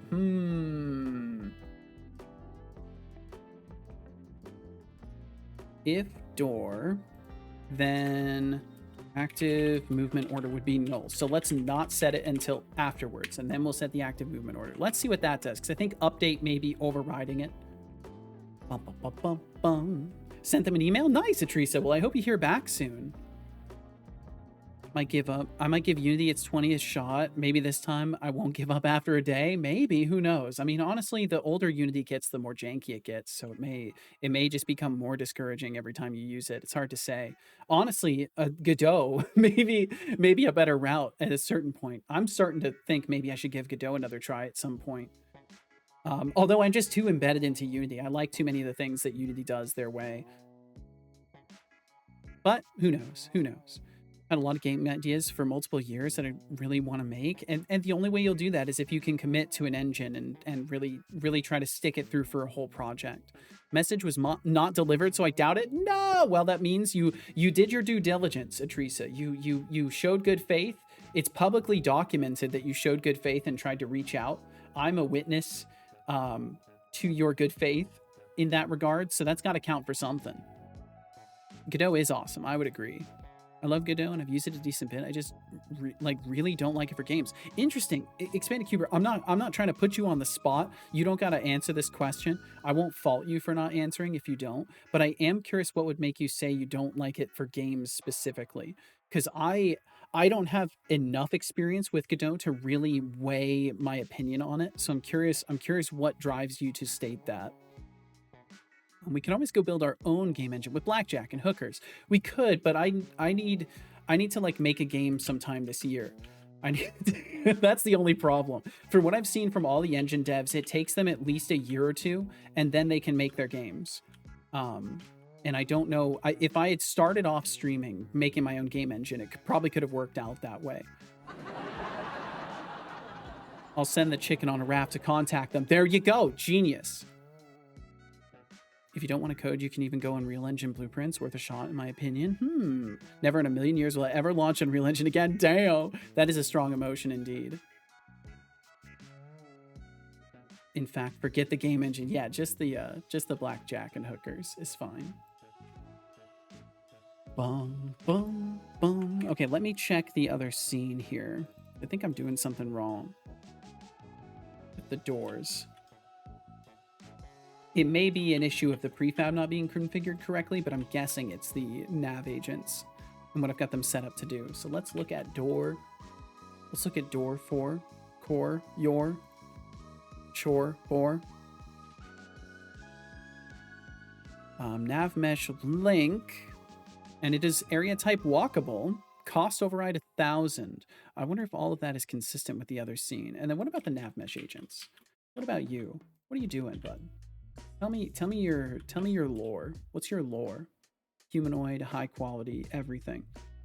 Interesting.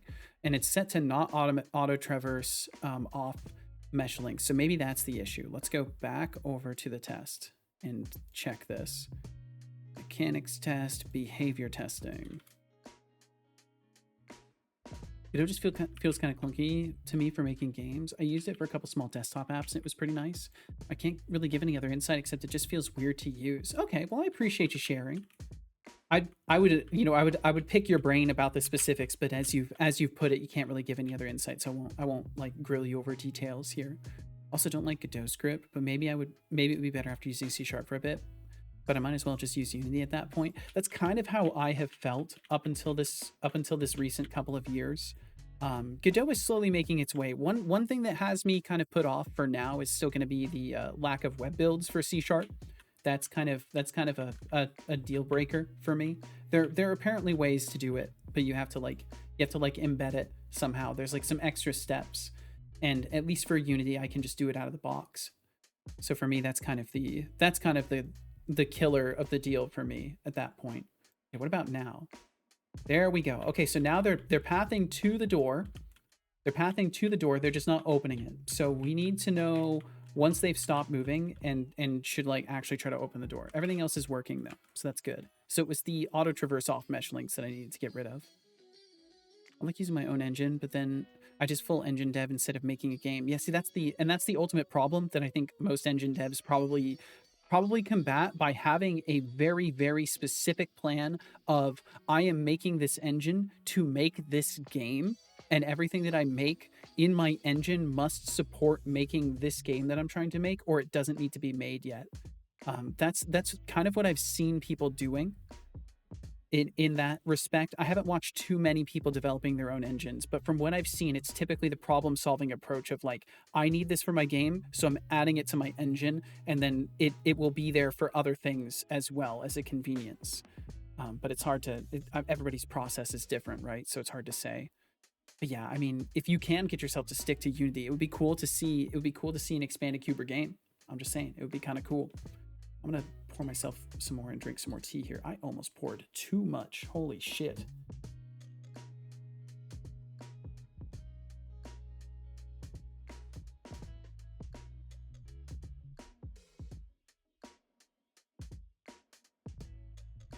Okay, there we go.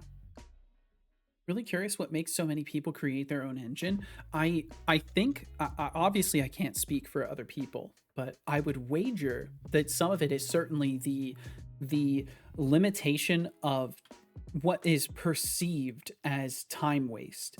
So like for some people, they are so self-made that they see learning someone else's workflow as time waste on a project. So then making their own thing is more time efficient than trying to learn someone else's thing and being limited by their stuff. And then also a lot of people don't want to deal with licensing and all the other stuff that comes with engines. And hello, GeoFracture Games. Welcome, welcome, welcome. The dev is going okay. It's going okay so far. I'm trying to separate out some features that I put them into behavior graph nodes for some reason. So I'm trying to make it just a baseline pathing behavior now, and trying to make my patrolling more complex, basically, by incrementally increasing what the patroller does in like a little test scene. So I've got like a little test scene here, and we've got a guy that just goes back and forth between the points. We've got a guy who's controlled by behavior graph, and instead he will like intermittently pause and make way for other actions to take place and then resume the path towards the patrol. And now, let's see, I want to make sure they resume. Okay, there they go. They moved a little bit and stopped again.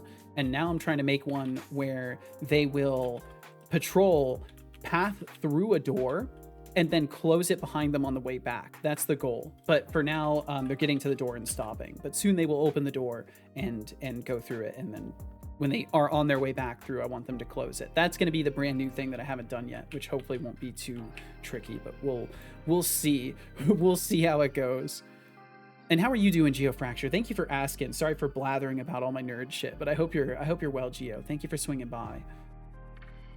Then I feel the engine becomes too specific for that game and gets worse and worse for making more games in it. Yeah, and that's, yeah, I truly don't have an answer for that one. I think at that point, that's kind of a sign that maybe your inclination is to use an engine and to like work within as broad of a sandbox as possible as far as your engine selection goes. Computerized in my case, has been all popular Sahatulix engines just reporting feeling like in shit's via used. intercom. Dang. So real Sahatulix is actually trash at being his own hype man, and that's what makes him so damn boring for me to listen to. I keep telling him, bro, seriously. Bro, You seriously. gotta give big aura. You gotta make people feel like they're watching the most important show of their lives. But he completely ignores my advice. So I'm gonna show y'all and him an example of what real hype looks like. Hype as redacted. Stream, y'all. Whoa. Whoa. Smash that follow button to get on the bus to the top of Twitch. Whoa. Whoa. Crush the subscription button on YouTube. Follow all this Poggers champion content. Woo. Woo. Yeah. I really echo that sentiment. I think I'm plenty hype. Woo. See, that was pretty good. I'm just saying, that was pretty good. Dude, your more door thing got in my head. Started writing lyrics rhyming in an alphabetical order and got to H before I realized I'm off on a tangent. Oh no. Sorry, Kilted. Didn't mean to give you a brainworm there. My bad. Expanded said, I did make my own small engine in Odin before. That was really nice. Just kind of got overwhelmed from just like decision fatigue between things, or just like the sheer, I imagine, you know, all the things all at once. That's what overwhelming means. I can trust my inference of what your experience was like, I bet. Abigail says, I think just life problems. Most people's games are not as special as they think, and they should use an engine if they want to get something done in time. I would agree.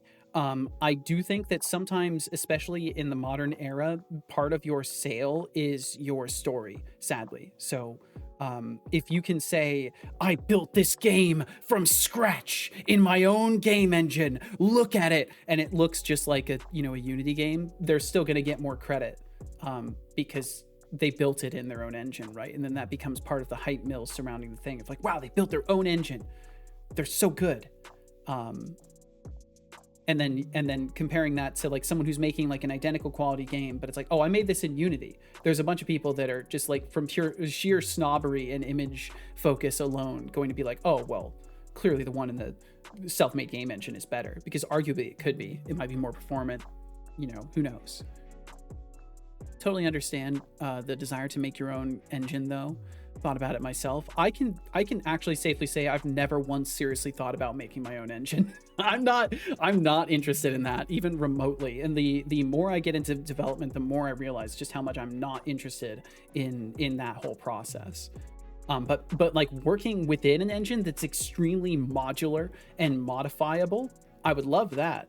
Unity is kind of in that space, but not really with the closed source and all that. And let's see, GeoFracture said, I'm really good. Thank you. Well, I'm glad to hear it.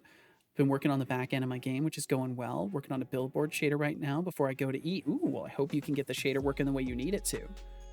Having to expand on Unreal Engine functionality to be able to build my game. Exciting stuff. I mean, that's kind of cool, though. Like, that's a cool point to be at, where you do need to actually expand upon what the engine does in its baseline. And I think that's something that's cool and kind of unique to Unreal as well, because Unreal kind of, it does like have an ecosystem of solutions for things that is functional, and you can actually use it, and it's trustworthy. Whereas Unity has an ecosystem of things that you could use, but they might totally not deliver for the thing that you need them to deliver for. And you may just end up having to build your own thing from scratch within Unity. So it's cool that Unreal has a more like kind of fundamentally available framework of things that can be expanded upon. I've kind of learned about this from watching Finn and having Finn explain it a little bit. Expanded Keeper said, I'm leaning more towards Unity now, because I actually want to release games and hopefully make some money off of them. But making games for fun, I would much rather use my own engine. Understandable. And I think if you're trying to make money off of it, especially, it's generally going to be safer to rely upon all of the frameworks that can help you get your game created and get your game out to people. And even Unity has their own like distribution stuff, so like there's lots of avenues to explore as far as that goes. And if you ever want to do something multiplayer, Unity has a whole system built in that you can, it has free stuff from what I understand that you can use up to a certain usage threshold. So like it's got a lot of good options, and that's just a benefit in general to game engines. It's like they typically have that other stuff. I will drink some water. Good job. I hope you enjoyed that water. Even better, rely on Godot so you don't pay anything to the engine owners. If you want to save money on that route, yeah, because I mean, ultimately, that's like if you're trying to spend the least. Oh my god, my head tracking is broken. Oh no, it broke. Ah, it's broken. Huh? I'm gonna have to reboot that. But yeah, like if your goal is to reduce the amount of hands in the money pot at the end of making a game, definitely using something like Godot is going to be better. But if you're willing to, like, I don't know, I see the fees very much as like a service exchange. So for me, I'm willing to accept that if my game becomes very successful, I will have to pay a small fee in comparison to the income that I make from the game. Like I am okay with that because of the value exchange of I didn't have to write my own game engine. I didn't have to, worry about digital distribution from using Steam and stuff like that. Like I'm willing to concede these things because in my mind it's a value exchange that is worth it. And yeah, Unity's fees really aren't that bad. Like if you look at what is out there, it's not that bad. And people even like after the whole like. Because, like, I feel like if Unity had just introduced the idea of their fee scheduling without all the fear-mongering they created from threatening to, like, track it installs and stuff like that, it probably would have landed a little bit better. But, like, if you actually did the math of those fees back then, it wasn't as absurd as people were making it out to be. And in a lot of cases, it's not. It's just, it's the retroactive stuff that's bad. It's saying in the past your transactions now apply. That's the evil. That's the fucking truly evil stuff. Let's see. Unless you already have an engine made personally that's better, yeah. And at that point, like, if you've made an engine that's better than Godot, damn, you got skills with a Z at the end. If I really felt like it, I would use the open source nature of Godot and fix all the stuff I don't like and then use that. Yeah, exactly, right? Like that's an option on the table. To be fair, every tool provides something useful, but there are also so many fees that pile up. Yes, and that's why you have to be mindful of how many things. Exactly. And that's a reasonable perspective to hold. It's like, yeah, these things add up, so you want to have as few as possible. Engine fees, platform fees, state fees. You have to consider time invested. Yeah. That's where I fail. It's like if I was to imagine like at least making minimum wage for all the time I put into my games development, holy shit.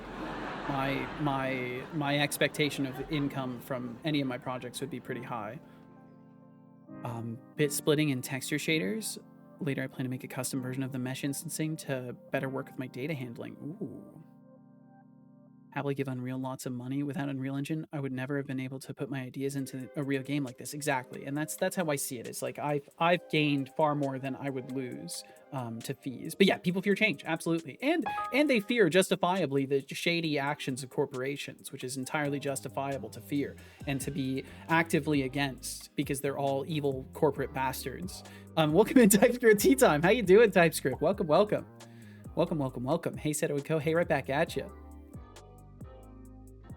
Unreal Engine is such a good engine, but it's hot enough in my damn room. I don't need my computer to put off nuclear power plant levels of heat. Just got to hook it up to a boiler expanded cuber. You could be generating, well, no, thermodynamics or whatever. It doesn't work that way. Also mad at Epic for the current state of Rocket League. Damn. Are they still having problems with like DDoSing on the pro servers and stuff like that? Are they still having those kinds of issues? Because I remember forever ago you were mentioning that. Move to location. Okay, so what we want to do while order equals route, remaining distance greater than stopping distance. Did order change yield break? I don't know if I need this, but I'm going to do... Oh, you know what I should do? I should just hook into Unity and debug this. Let's do that. That's going to be way faster than trying to add a couple debug logs.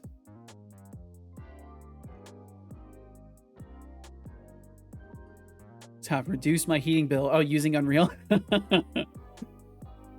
why usually Unreal is used in pro dev environments, mainly due to budget. DDoSing is terrible still. Like every single game contains a bot. Damn. PC sounds like it could take off any moment. Jeez. That's one reason I ended up picking Unity in the first place, is because at least it didn't make my computer explode. Never ran into DDoS, but I did see people run into bots at higher ranks. Okay, so then we've got debug hooked up. Yes, we've got debug hooked up. Let's hit this with a breakpoint, and we'll see if we get there. We are never getting there. Okay, so then what's happening? What are we doing? Are we getting to open door in the first place? We are not. So whatever we're doing here, we're not opening the door. We are just traveling to that position and then stopping. So why, pray tell, are we finding the door on the path? Move to location. Door. If door, did we find it? Did we find you? Let's go here. If door. If door is null. F10. Okay, we return. That's fine. If door is null. Continue. Continue. One of these is not going to be like the others, though. Oh, you know what? I need to not breakpoint this. Hold on. Let's not breakpoint this. Continue. Let's take these and deactivate them for now. That one and this one, just deactivate those temporarily so the breakpoints only hit for this guy. And then we can put this back if door.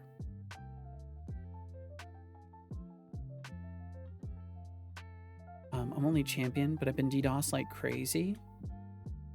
It's where the berry must be because I'm diamond. D3, div 4, and 2 was placed plat 3, div 4, and 1, and D ranked. Used to be champ when trading was still in game. And I know nothing about the game, unfortunately, so I can't make any commentary. Continue. Let's not keep following this everywhere it goes.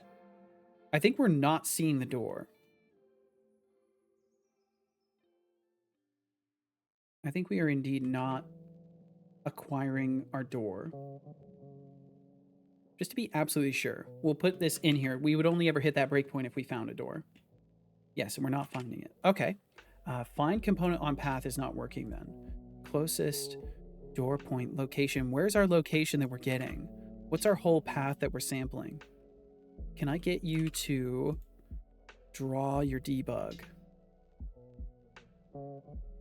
Draw line. Yeah, let's bring these draw lines back. Let's bring all those back. Visualize this a little bit. If door, love it. I like, that's one of the funny things about Unity's object comparison is because they overrode null checking, you can actually do a true or false on any mono behavior object or game object, and it will return false if the object is null. Been playing since 2020 and have like 700 hours. Hardstuck Diamond from 2022 to late 2024. Now I'm Hardstuck Champ, but barely play ranked. I see. I can honestly say I never really played ranked too much in any of the games that I've played that had it, other than League. And I never did well in League. I was not very good. I don't think I even got to gold ever. I think the best I could do was like silver 2, back before they added like iron and all the other like rank queues that they've added since then. food here. I'll leave a lurk. Well, hey, thanks for lurking around. I appreciate you. Enjoy your food. Enjoy. Okay, so we're still not hitting that break point, and I forgot to look at the lines that it draws. So we're just going straight out there, which is not, debug, draw line, color green, Rebecca purple.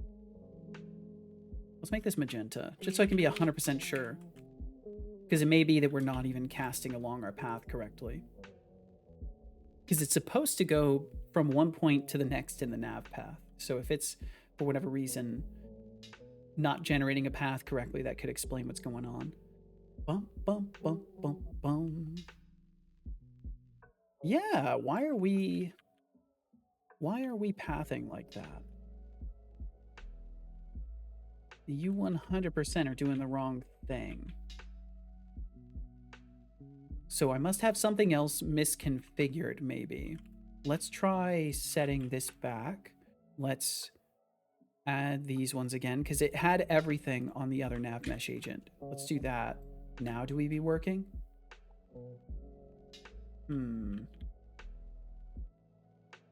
Yeah, so it knows there's an obstacle here.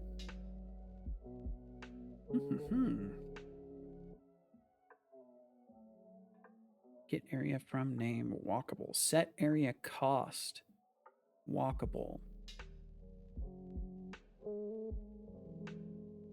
And then what's your bridge set to? Nav mesh link, humanoid, walkable. Cost override. And we're doing the super high cost for it. These are set to carve.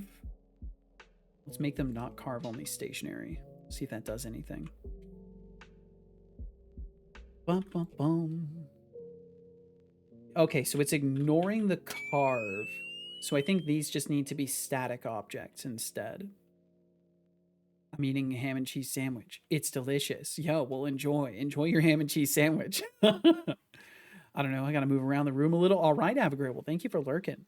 Best of luck in the traveling of the room. Be careful in there. It's dangerous. Moving thyself around a room can be perilous. Oh, let's do we have to do box colliders maybe? I bet we need these guys here. Oh, we're still just casting straight through that. Intriguing, very intriguing. But isn't this how I have the buildings set up in the other map?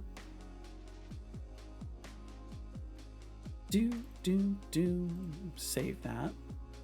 Chicken on a wrap. It's specifically pepper jack and honey ham. Deadly combo. Pepper jack is very good. I don't know how I feel about honey ham. I can't remember. Honey ham is typically a little bit sweeter, right? Because I'm more of a savory ham kind of guy. I can't really handle the sweet when it comes to proteins.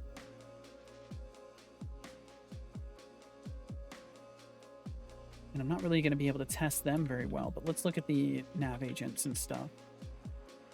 Boom, boom, boom. Humanoid, high quality, everything. Auto repath. Yeah, no, nothing special at all.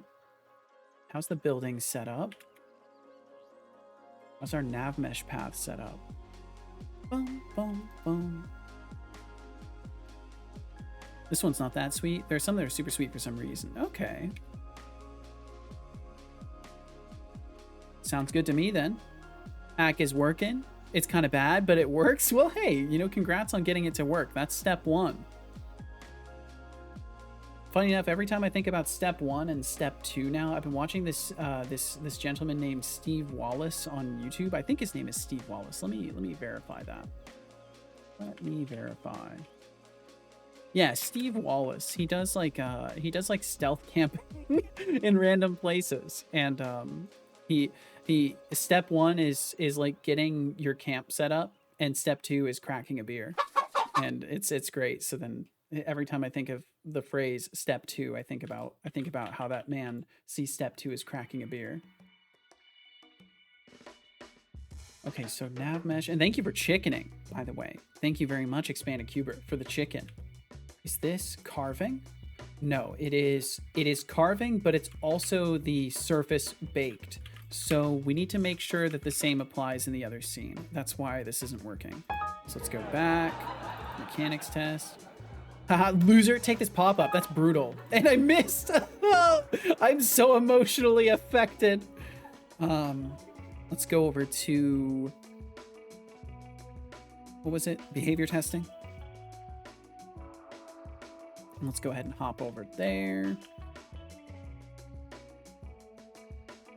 And these just need to be static. Set those to static. We keep the obstacle and all that stuff, and then make sure they're part of the hierarchy of it. The hierarchy? The hierarchy? Nav mesh obstacle. Which one's the surface? Game object. Okay, we should just be able to rebake it now. Bake, and now when we remove this. Nope, didn't work. Did not work.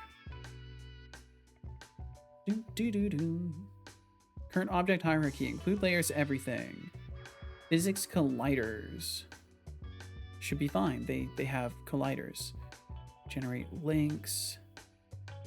Map mesh data. Let's just clear it and try to bake it again. Okay.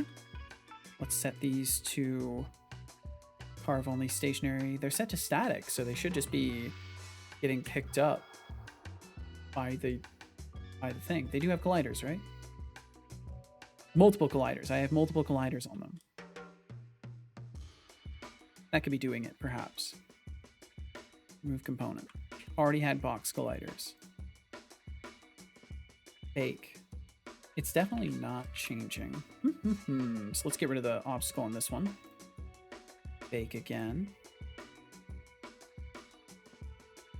Okay, there we go. There we go. It was the obstacles. Let's get rid of these guys. And bake. Okay, try and path the wrong way now. I dare you. You son of a bitch, I'm in. How'd you do that? Why are you calculating for the wrong path, sir? Sir? I wonder if I need to set the destination and then do the check. I think that might be how I've got it set up. Let me double check my find component on path method.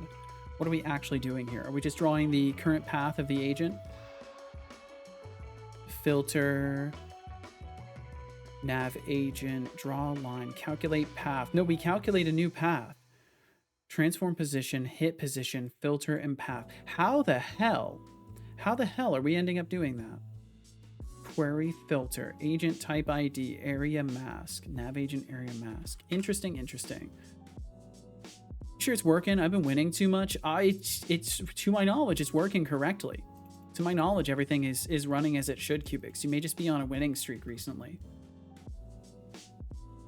I did change it to not have a user-based seed anymore, I think. So now you're all rolling from the same like global. So that might be why. Wait, is this a thing? Oh, cool! It still works. Hey, nice. I never tested it. Lost streak 4. Record loss streak 9, record win streak 3. Okay, so it's not working. It's broken. Yeah, that's the old data. I was excited for a moment, but then I saw the numbers. And that can't be right. Expanded Cuber, nice. Jeez. Record win streak 13. My goodness. Wild times those were. Okay, so why are we still trying to path as if the wall doesn't exist? That's what I would like to know. That's what I would like to know. Draw line. Oh man, it feels so good to be able to just look at the text and my eyes instantly resolve it. There's no like blur time. When I look at the text, it's just instantly in focus. Rolled over so many times. It was insane. Yeah, it is ridiculous. Absolutely ridiculous. I'm glad that so much fun could be had with that system too. Corners length. So let's see. It's only getting like one corner.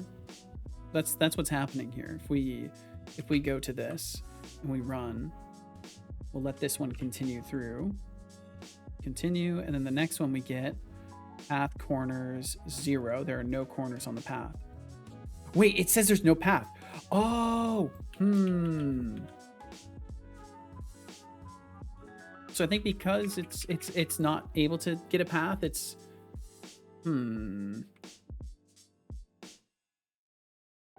Every time I try to reuse something, it ends up breaking in some odd way.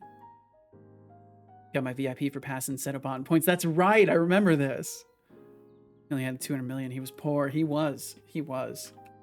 Man, that system got so blown up though.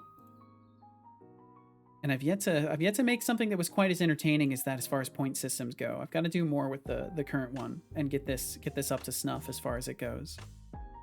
Dueled him, stole all of his points. It was hilarious. I miss having the dueling. That was a cool feature. Nav mesh, calculate path. It returns a bool, so we can just breakpoint here. And we should be able to see if it's true or false. Right? Theoretically. F10, step over. Does this tell us? Oh, it doesn't capture it? Okay, that's cool. That's fine. Continue. Move breakpoint. Continue. End play session.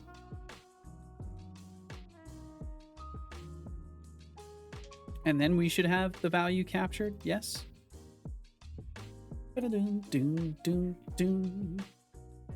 Step over. Did I save? I didn't save. Beautiful. Save. Let it recompile. Then test. Almost forgot to test your stuff with a tablet, but it works. Well, hey, I'm glad it works. I'm glad it still works. Imagine you go to test with a tablet and everything blows up. And then the panic ensues. Yeah, why are you doing that, bud? We're even breakpointing here. Wait a minute. Oh, we detached.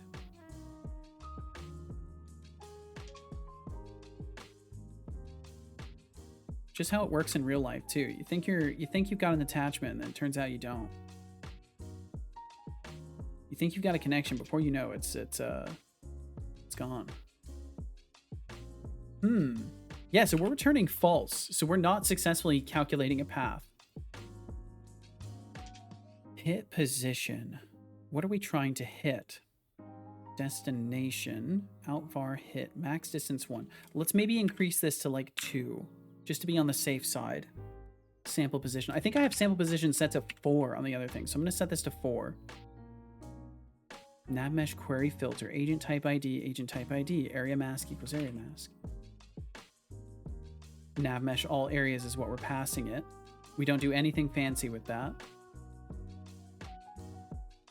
It's so intriguing to me because it worked for the other characters, but it seems to be failing for these guys. So continue. Wait a moment. We get the next one. Step over. Success is false. Yeah, so we're failing to calculate a path. It must be something very, very simple in how I've constructed this that is wrong. I keep hitting the stop button. ChatGPT, short, honest answer, no. Thanks, you can stop there. Stop. Yeah, I always try to just tell, whenever I'm like searching or using any sort of LLMs, I just tell them, like, give me the briefest possible answer. Treat me like I have severe attention deficit, and if you take more than a couple of sentences to say something, you've lost me. And usually I get decent results doing that. And just telling it to be as brief and succinct as possible is usually good.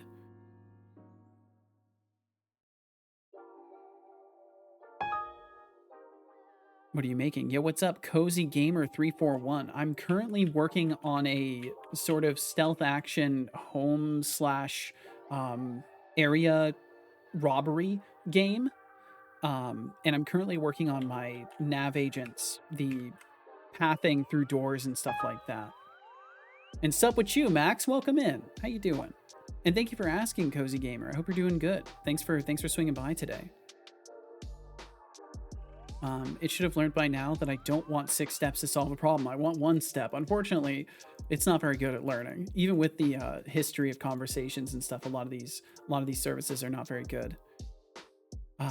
Let's see. So we're failing at calculate path. So why are we not succeeding in calculating a path? What is going wrong? Are we like failing on the position sampling? Are we giving the wrong position in the first place? Location equals hit position. Vector equals location. Yeah, this location is trustworthy. Outvar, closest door point. So how are we ending up not finding a door? Having some pretty weird internet problems. Oh, I'm sorry to hear that, Max. Otherwise, I'm doing good. How about you? I'm doing great. I've been having an awesome day so far. I'm having a little bit of a tricky issue right now with this particular navigation problem, but overall, it's been really good. No complaints. Set area cost. Get area from name walkable. So we're setting walkable to be 1,000. Am I doing some sort of doubled nav mesh? I can't remember. Did I end Just up a doing reminder, that? Do we have a drink water. secondary nav mesh that's running in the other scene? Chapter... Good job. I hope you enjoyed that water. Do we have 2 of you?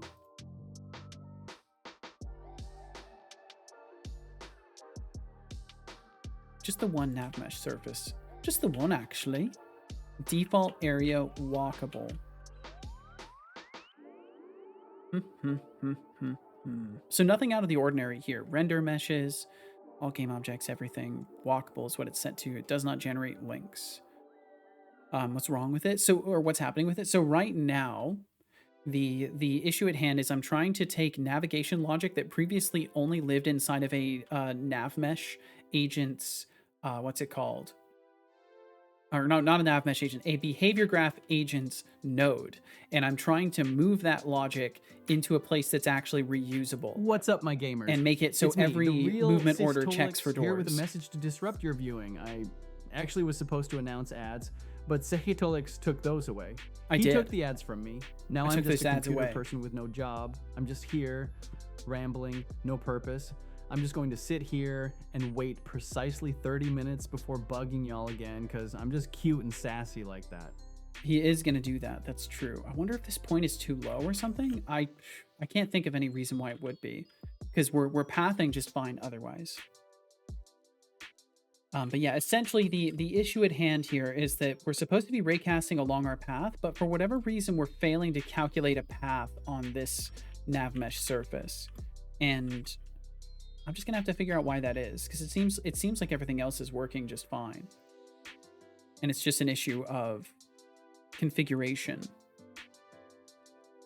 The issue is I'm not sure which configuration it is that I need to fix. Object collection, generate links. Yeah, we're not generating links. We're using physics colliders here, but it shouldn't matter. Everything is set to walkable. Humanoid on the agent. Is it a nav mesh agent configuration issue? Auto braking, quality, high quality. Auto repath, area mask, everything. Agent plans a path and moves only through selected nav mesh area types. Yeah, they should do everything. That's completely fine. So there's nothing in the configuration that leads me to suspect anything in particular is wrong here. What could it be? Is it because the layer of the ground is not set to the correct layer? Should this be ground? This object only? Is that what our problem is? No. Dang. Here was hoping. I was hoping for a moment. And what's up, Kilo? Welcome in. Evening, gentlemen. Evening to you as well, Kilted. Or not Kilted. What's wrong with me? Kilo and Kilted. Kilo. Evening to you as well, Kilo. I think it's because Kilted also says evening. Pathfinding is the way to go. You're telling me. There's only one way, and that's Good on a job. path. I hope you enjoyed that water. That's good. That's good though. Pathfinding is the way to go. I like that. That's very, very good. Let me drink some water here. And welcome in, Fighting Annelids. Welcome in, Kilo. Thank you for joining today.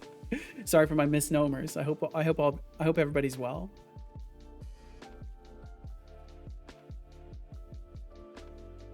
I don't believe you. That's okay. You do not have to believe to perceive. That's the beauty of perception. All right. So everything here doesn't make sense, which is great. You know, I like when things don't make sense because it makes it so much easier. You know, nothing makes life easier than when everything doesn't make any sense, really, if you think about it, because then you just don't have to worry, because nothing makes sense anymore, and that's just how it is. Okay, so let's try that. Does that help? No. So we're still pathing to that point. That's so strange. What if I raise it up so it can stand on mountains? I'm thinking. Accidentally opened a window. Let's raise it up so it can you know, endure the stormy seas and all that. Yeah, it's just not calculating a path. Okay, well, I'm gonna do myself a favor and take just a split second to grab a snack and get rid of some old water, because it's been 2 hours since I went live already. Holy shit. Has your guy tried opening the door? He doesn't even know it's there. That's the funny part. He can stop in front of it, but he's got no idea this door is here.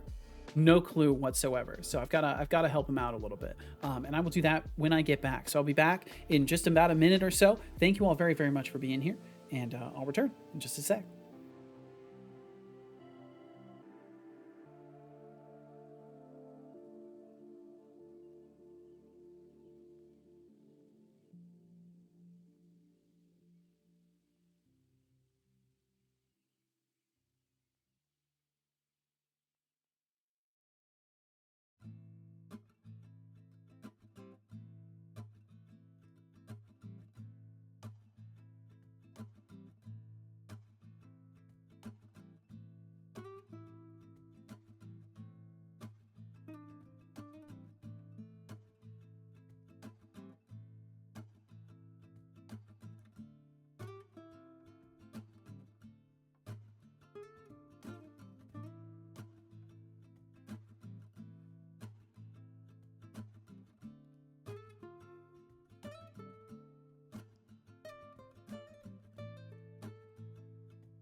Alrighty, food imported successfully into organism, and caloric processing is guaranteed now.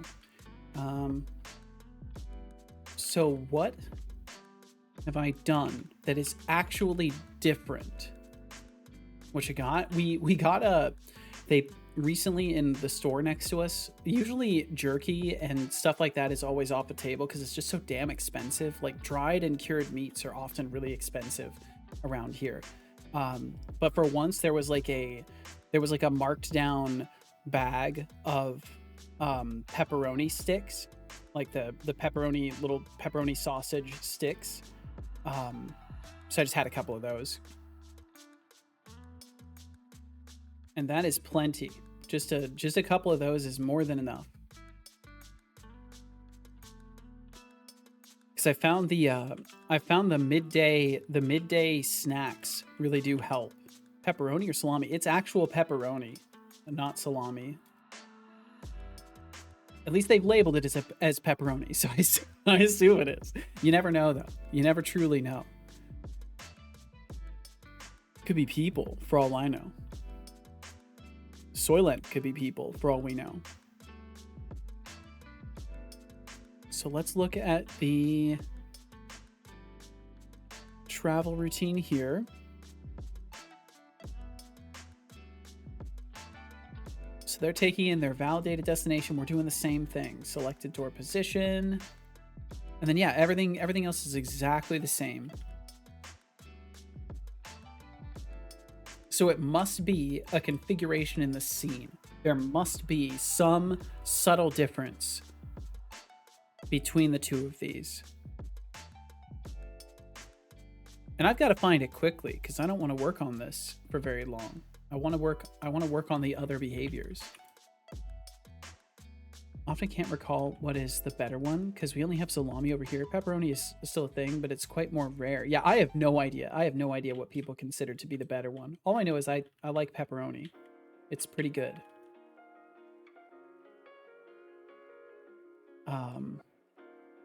So let me look at the guards that are deactivated.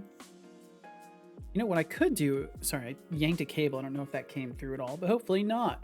I need to actually test if their pathfinding through doors is even working. Maybe it's just broken entirely.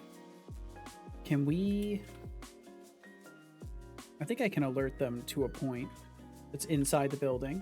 I think we can get that going.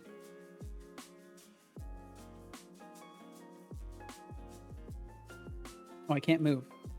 I actually got stuck.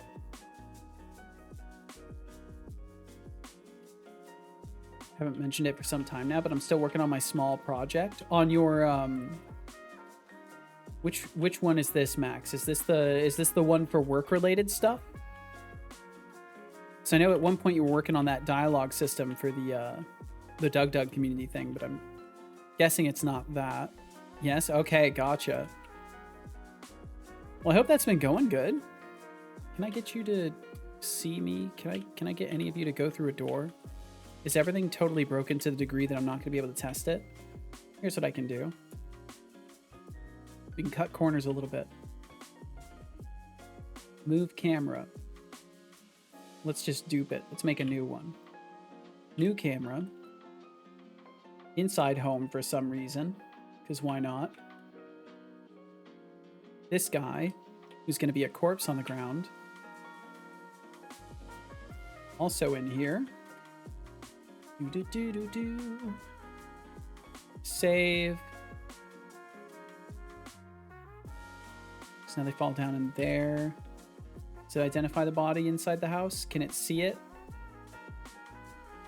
If it can't see it, I've got even more issues than I thought. Let's put it like over here instead. Can it seriously not see the body inside the house? No, there's so many issues. It's okay. All these things are going to get ironed out. Can it see me? Or is it like blinded by all the structures that are supposedly in the way but not? Implemented the entire database. Finished the data import.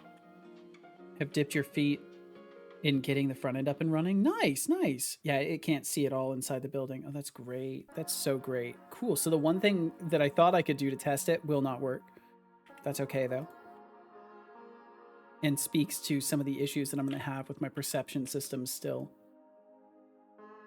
It's probably just because all of these need to be set to ignore vision, or the origin point of the object isn't quite correct. So either way, I can't get them to path through a door unless I literally put one there, and then it probably won't work because of the other aforementioned issues. So what I can do is I can put a guard inside the building.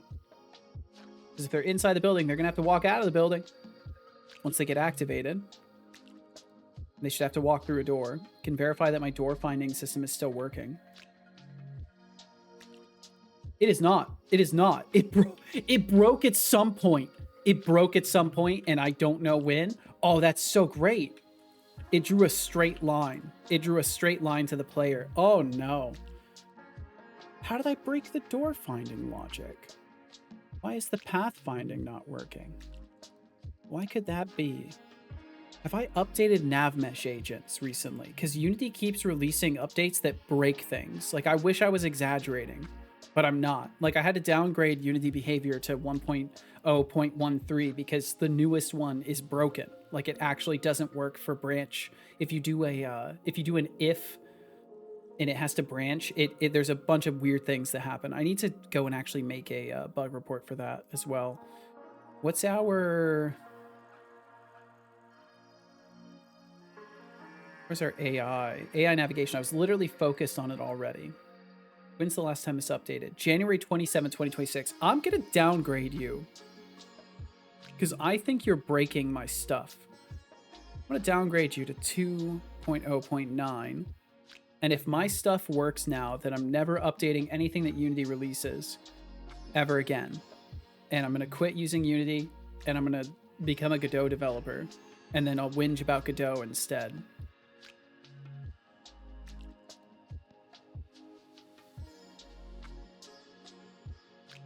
Almost guaranteed this is why. I just updated this. Okay, it is downgraded, and then if it works now, I have yet another bug to report to Unity. Let's look at the scene.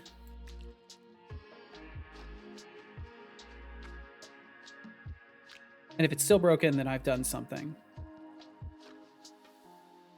It works. They detected the door. It showed a green line to the door. Does it work in the other scene? Is it showing a green line to the door in the other scene? Mechanics test. Don't save the changes I made to the scene. Doom, doom, doom. Okay, so here it still doesn't work. So it's not Unity's fault. I think it's not Unity's fault this time. Just to absolutely double, triple check it, I will go back. Just to verify. Was it drawing the green line originally? And why is it correctly... Oh wait, he's on the ground. Oh right, because I didn't save. Right. Let's delete that. Move this guy back out. Save there, and then move one of the guards in. Told your colleagues you'll likely... Sorry, Max, sorry. Let me catch your messages here. Mind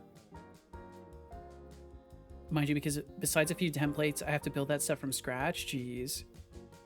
Unfortunately, because everything is Brandon, they can't show you nothing. Hey, it's okay, Max. It's enough to know that you're working on cool stuff like that. Told your colleague that you'll likely call it at that when you finish displaying the data in the database accordingly. Been basically working full stack and learned EF Core, TypeScript, and Angular in the last 3 or so months. That's so fucking cool, dude. Hella cool. They were luckily pretty understandable and told me I would be laying out a nice future foundation. Yeah, absolutely. Especially using like more modern toolings. 100%. I think you've done very well, Max. Teresa says, I've hacked into my web host server thingy. Server thingy thing. Sorry, it's very technical. Hacked. I'm allowed to be here, but I'm such a dumbass. It feels like maybe I should not be here. Let's delete some files. No. Well, maybe you should. I don't know. Definitely quite a bit of work. Yep, that's how it goes. Especially while you're learning all these things alongside working on something complicated like databases and front end and all of that. It's a lot. It's a lot to take on. Okay, so we move this guy here. Get spotted by the camera. There we go. So he's showing a green line to the door and then the magenta path that they didn't follow. So let's update navigation again. I just want to 100% verify this while we're here live. And then I need to make a report at some point later. I'll have to make a new project and pull this logic into it to test it. Or just make like a simple path find logic. Okay, updating. Can't remember what you were going to do. Oh no, it took you too long to get in. Can't remember what you were going to do now, Teresa. Well, I hope you can remember. Boom, boom, boom, boom. Okay. Leak detected. That's fine. That's fine. Unity loves leaking memory nowadays. It's like all it does. It's like every single session I use Unity now, it gives me a warning about leaks. Okay, yeah, no, it's not Unity's fault in this case. So we're still getting the green line. We still get the green line. It is working for this guy. So whatever difference exists, it has to be something simple. It absolutely has to be. So what's our tag? of like the ground that we're standing on.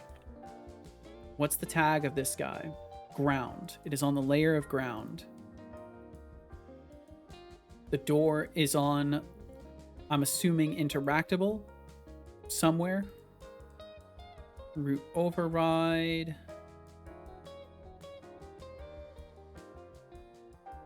Door interactable. No, it's all on default. Okay, so they are finding everything correctly. That's all fine. Layer default. Intriguing. Very intriguing. I can't see anything else that would cause it to not path correctly. Floor tile, layer ground, box collider on it. Let's go back. I feel like I've got to be on the verge of figuring out what's going on here now. And we'll discard changes. Okay, you are not working with me, and I need you to start working with me. Door is on default layer. Root override, door interactable is on default layer. Does the door interactable have a collider? It does. It is a trigger. What about the cube underneath it? Box collider on the layer for interactable, so everything is there. Find component on path. So we construct a new path, and then we calculate to it.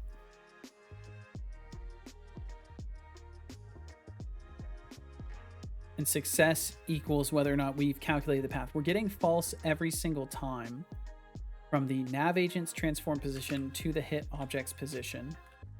But there is a bridge. What happens if we go back and we say you can auto traverse? What if they can auto traverse? So then it just skips over and it still goes to the original position. We're just never seeing the door. That's so odd.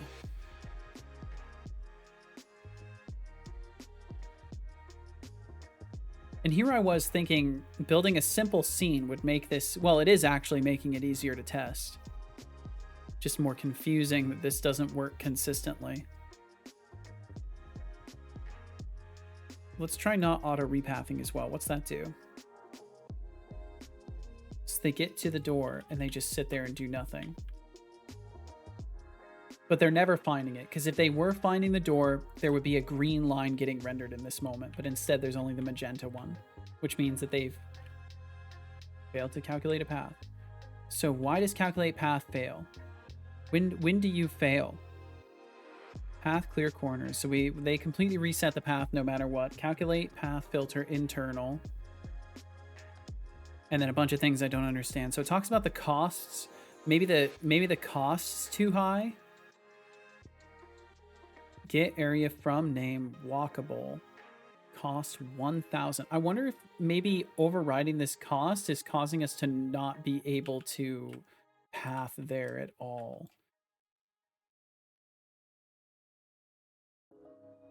Can we just do this instead for a moment? Let's go. Let me just drag this in here. Make it a touch easier for me for a moment. Okay, so in the NavMesh surface, Webhost prevents me from accessing what I wanted to access. Stop trying to prevent me from being a dumbass. Is Atrisa all right? I don't know. Atrisa, are you all right? Is everything okay? Are we good, Atrisa? All good in the neighborhood? I'm fine. See, you can trust Atrisa. Atrisa's fine.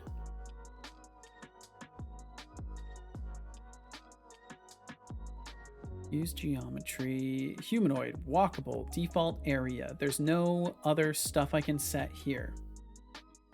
Nav mesh data. Nothing else that can be set there. In the agents. Humanoid base offset 0. Auto repath is allowed. High quality. Auto braking. Very interesting. Am I missing? Oh, am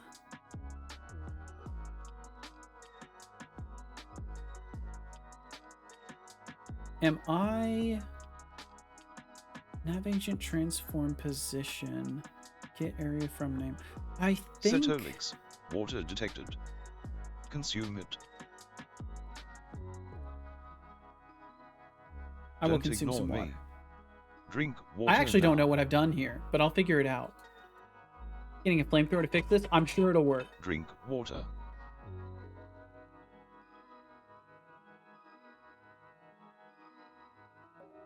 My brother in Christ, drink water. I already did.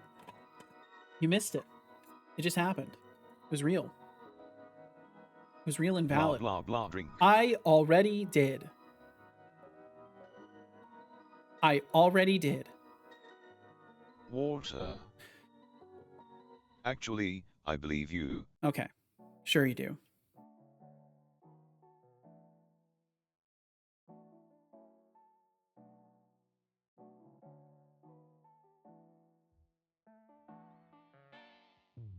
All right.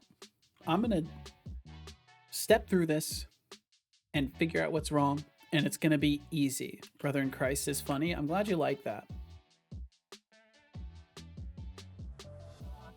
Can we unload the scene but not remove it? There we go. I can check things a little bit faster that way. So what else could be wrong here? What happens if we get rid of the cost? What happens if we just get rid of this piece here? Just out of curiosity. Because I know part of what I'm doing is to solve for taking the shortest route, even if it involves going through doors. And we still don't successfully... Why are we not calculating a path? Let's just do... If this fails... Debug log error.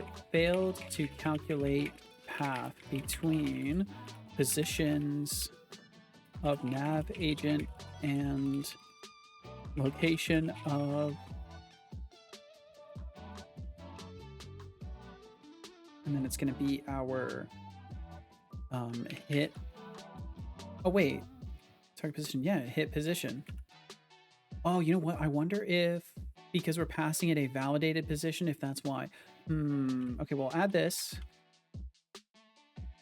And it'll be nav agent as the context. Playing whack-a-mole with source code. Clear signs of desperation right here. Okay, so then... Not in this one. It's just going to be in this guy here. Find component on path, and then if we look at the nav agent controller, find component on path, closest store point. So what if we give the original location instead? What if we just give the original location and do it that way? What happens then? Because then we're not correcting it to be like on the nav mesh, so maybe the sampling will work better and the raycasting will work better. Everything will be better than ever and work properly, and then I can be happy. No. There is no joy.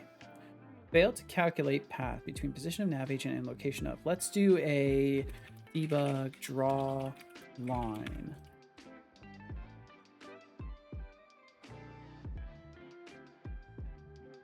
And then it's going to be the location that we're trying to go to. Destination. Color red.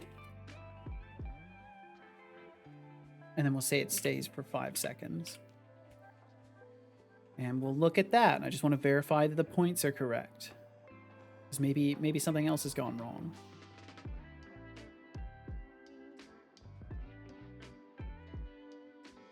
Bum, bum, bum, bum. Yeah, that didn't look correct to me. Where's our red line? Oh, it's there. Yeah, it's there. It's going to the other point. How are we not? Calculate path. Agent type ID. Area mask. Is the surface itself not configured correctly to accept the agents? Like, I'm just trying to, I don't know what else it could be. Agent type humanoid, open agent settings. There's no other types of agents. Walkable, not walkable, and jump are the only ones I see in here.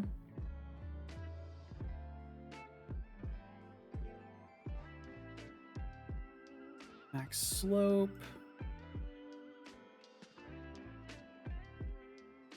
I got no idea. Why are we not generating a point? If I get rid of the wall here, and we regenerate our mesh. Bake. Can we even successfully get just like a normal path? It seems like we're not. No, we're never calculating a path successfully any of the times we do it. Why are we not able to calculate a path on this nav mesh? It fails every single time. Why is that, though? Am I targeting like the wrong surface?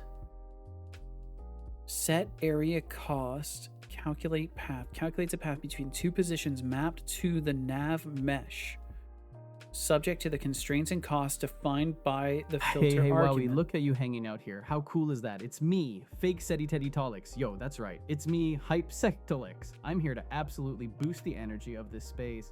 Are you? Woo! Are you excited? Anybody? Just me?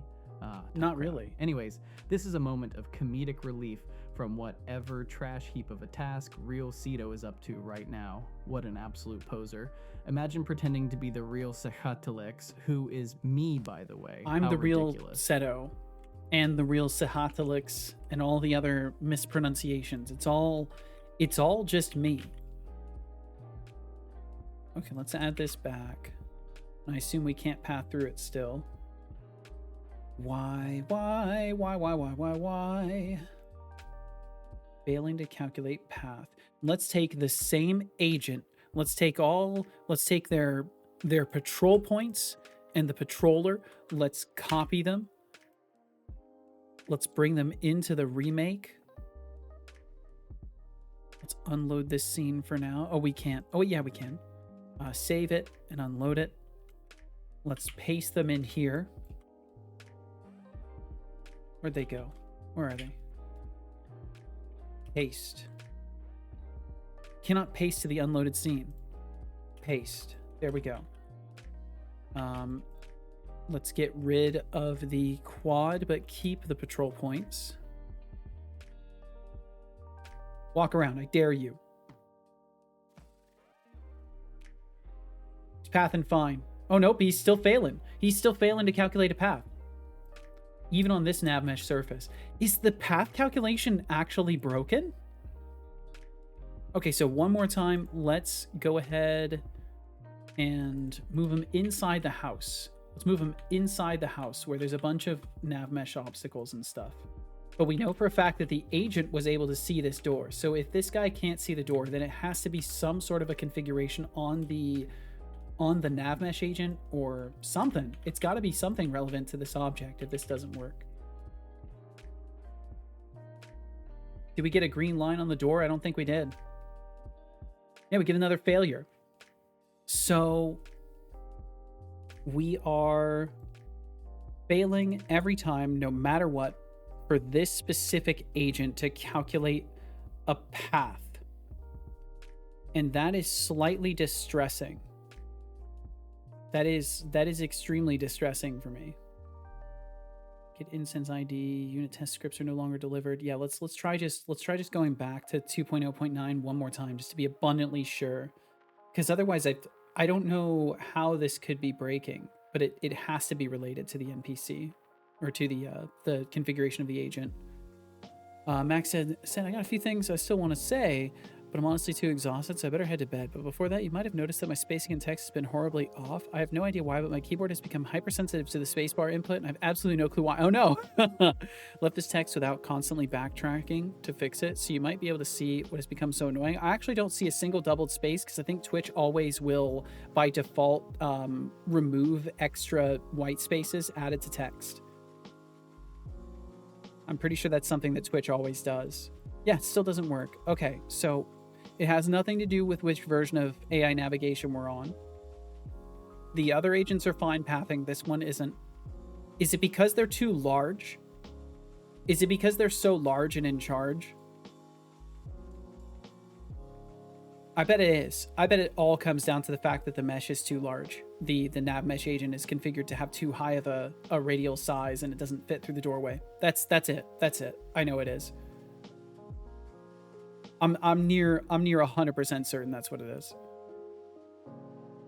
And I really wish there was something I could use to get like an immediate debug log of that. No, it still failed. What about your height? Let's turn you into a short king.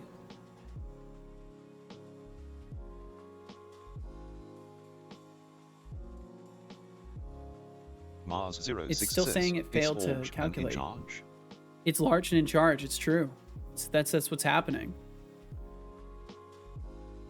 Sometimes when I tap space, I get 2, and even in rare cases, 3 inputs for a single tap. Dude, that sucks. That sucks, Max. I'm so sorry. But yeah, thankfully, at least in the Twitch chat, it doesn't show. So I haven't seen this issue at any point, but I'm sorry you're dealing with that. I know how annoying it can be when your inputs get doubled up and stuff like that. Nonetheless, I got pretty tired, so I'm heading to bed. Have a wonderful rest of your stream and day. See you tomorrow. Catch you later, Max. Take care, dude.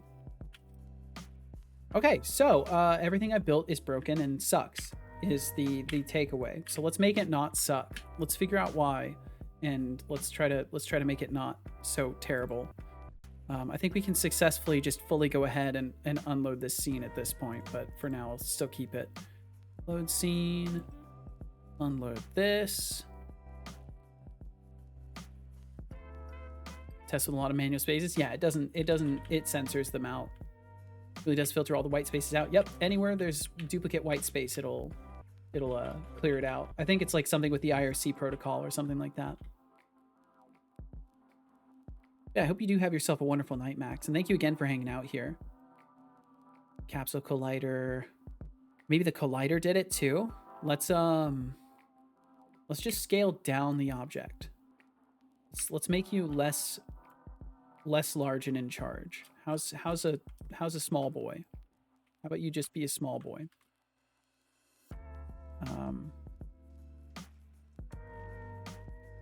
On the surface. Wait, it worked. It worked. It worked. Remove the breakpoint. Continue. It works. It was the size all along.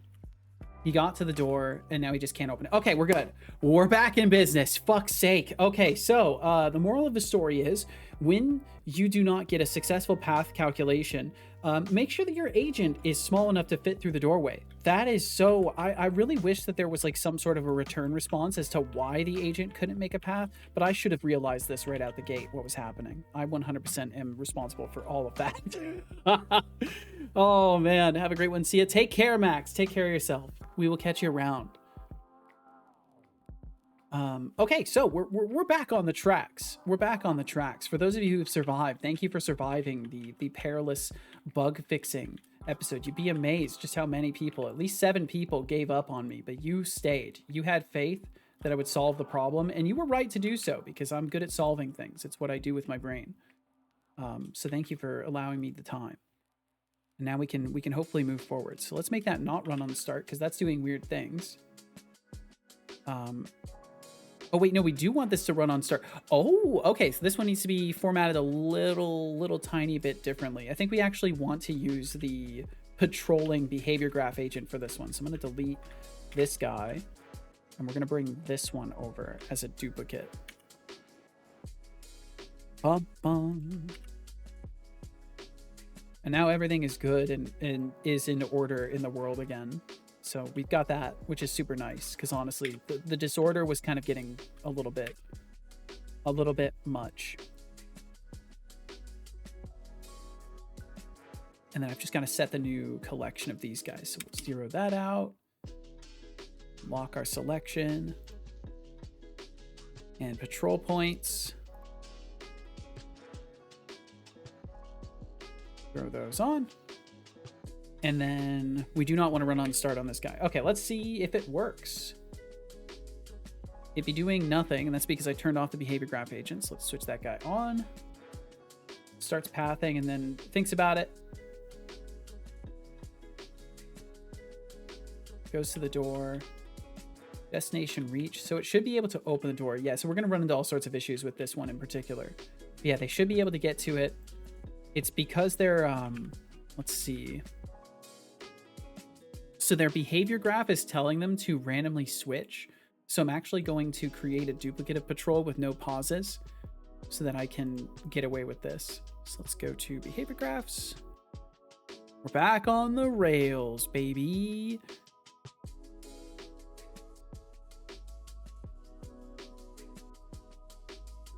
Graphs, subgraphs, idle movement patterns, and we've got patrol. I'm going to dupe this and make it patrol no pause. Then we'll go into patrol no pause, and we will simply delete this entire branch, basically. Like we actually don't care about this entire branch here. So all we want to do is get rid of this.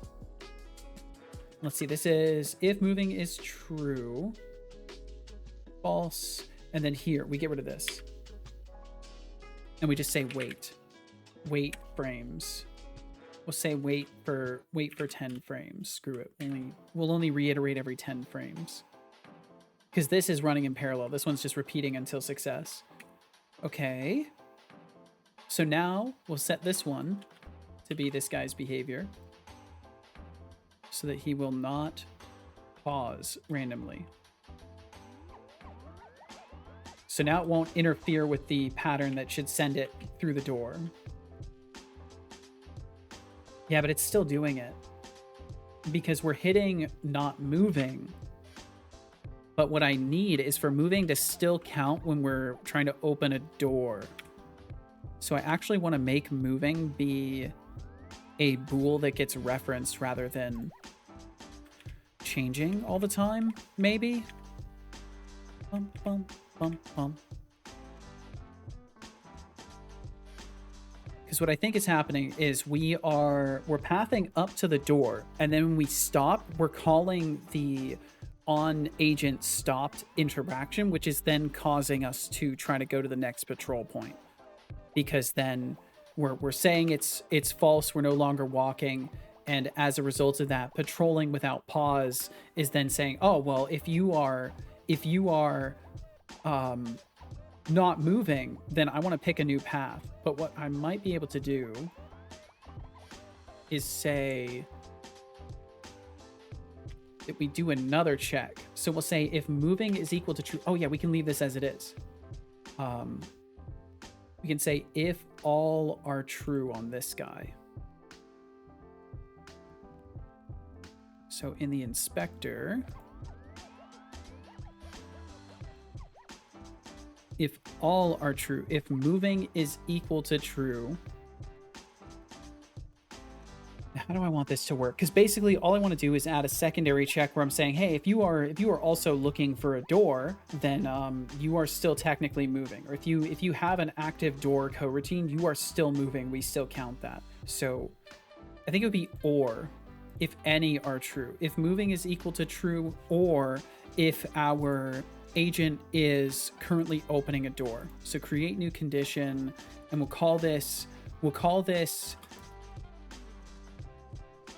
nav agent opening door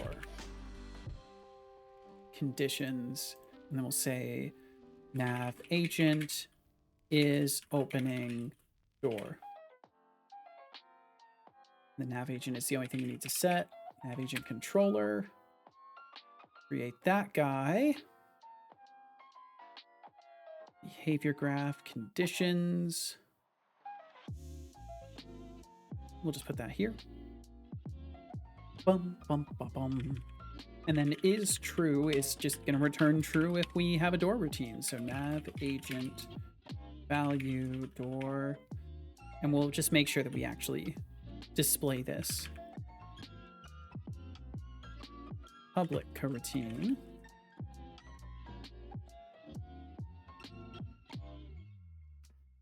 And then we'll make this a get private set. So that way we can't interfere with the coroutine. Although technically we could still call for it to be stopped, but I just want to make sure that it's clearly indicated that I'm only intending to read it. Door coroutine is not null.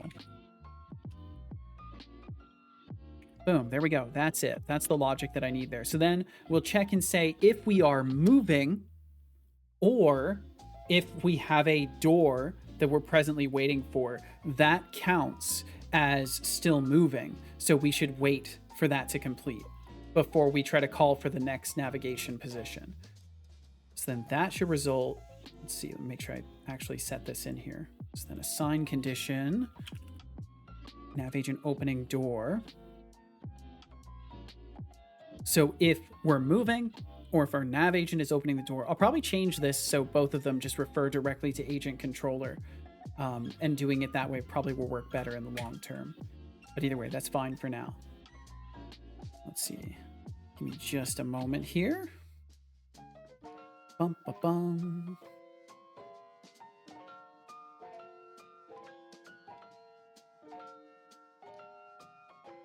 One second.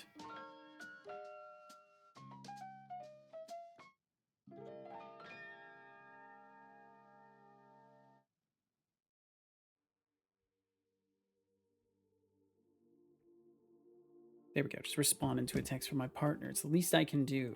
Okay, so then if any of them are true, we just wait for 10 frames and we keep going. So if we're opening a door or if we are currently moving, then we'll wait. And it's only once we're not opening a door and we're also done moving that we would stop. Just thought that was just intense parsing of the screen. No, not this time at least. Not this time. And then we're setting door coroutine to false at the end or to null. And then for yield break, we need to do this here too. So where do I yield break?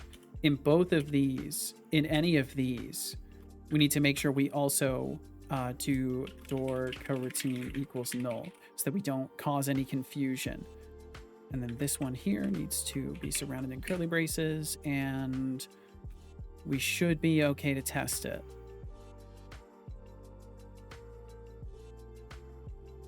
Please pause. Please pause for a moment for the anthem of the stream. Skippers in the wardroom drinking gin. Hey-oh, chicken on a rack. I don't mind knocking, but I ain't going in. Hey-oh, chicken on a rack. Jimmy's laughing like a drain. Hey-oh, chicken on a rack. Been looking at my comic cuts again. Hey-oh, chicken on a rack. Hey, chicken on a rack on a Monday morning. Oh, what a terrible sight to see. Left toes forward in the dustbin now. Sitting there picking at a chicken on a rack. Hey-oh, chicken on a rack. Oh-yo, chicken on a rack. Hey-oh, chicken on a rack. Oh-yo, chicken on a rack. They gave me the middle and the forenoon too.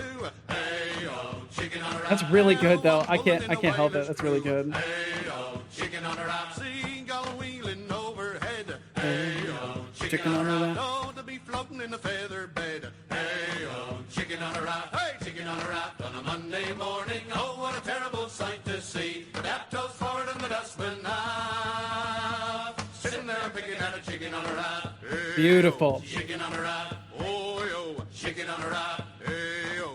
Gonna be there for hours now. That's actually a problem. I gotta stop. It's so good. Thank you so much for sharing that, Atrisa. That's incredible. That is incredible. I need that. I think sometimes my stream is just gonna need that energy. Gonna be there for hours. Oh, sorry. It's gotta stop sometime. It might be copywritten, so who knows? 24-hour version when it loops. Oh, that's beautiful. That's so beautiful. That's got some good energy though. I like that song. That's hella good. Okay, so let's breakpoint through this now. Hey, chicken on a wrap. Why is it so catchy? What is with shanties, man? They just know how to create a really loopable song. Okay, so what's happening? So wait a minute. Oh, are we just getting a animator get bool run? Oh, this is just this should be if animator and animator get bool run is false. There we go. Okay, we're moving now. We're moving forward, I think. I've had that as a link on my Twitch page for ages, and sometimes when someone drops in chat and just says, why have I spent X minutes / hours on a chicken on a wrap? That's a beautiful thing. That is beautiful. I'm glad that you can share that with people. Hydration alert. Thank you for sharing that with us today. Water, now. I might have to make like a, maybe I'll make a redeem for it or something, like a chicken on a Good raft job. break or I something hope like you that. enjoyed that Or water. a special command that people can spend their points on. It could be funny. Let me, he told me to drink water, right? Let me do that. I don't believe you.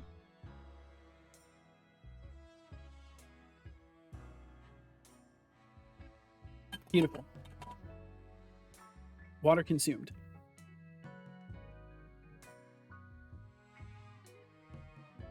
Okay. And that makes me wish I had more energetic music. I think I need more energetic music in this stream. I think that might be what I need. Maybe that's one of the things that is missing. I will change my playlist though. I do have a different playlist, though it's not any more energetic. But you can still. Oh, you know what I could do? I could just put on RuneScape music. You know what? Screw it. Let's have a RuneScape music day for the rest of the day. We'll just throw some random RuneScape music on. Congratulations. This is now RuneScape music stream. Welcome to RuneScape music stream. Which, by the way, if in case you didn't know this, the entire collection of RuneScape's music is all. You can use it in broadcasts and stuff like that. And let's see. I can't remember if this one's a little quiet. Let me look at where it's placing. I think the volume variability is pretty wide. Let me know if you can hear it well enough or if it should be a tiny bit louder. Okay, so we should be able to continue over this now. We should actually open the door, I think. Let's see if it works. Unity? Oh, let's unhook from Unity. I think something broke. There we go. Yeah, I'm going to turn this up a little tiny bit, though. Be a little bit louder.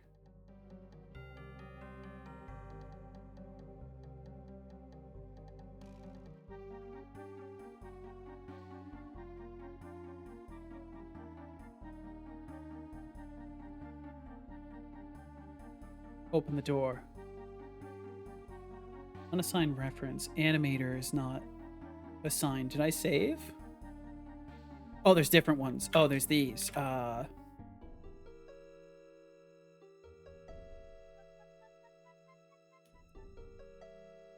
Set those. There we go.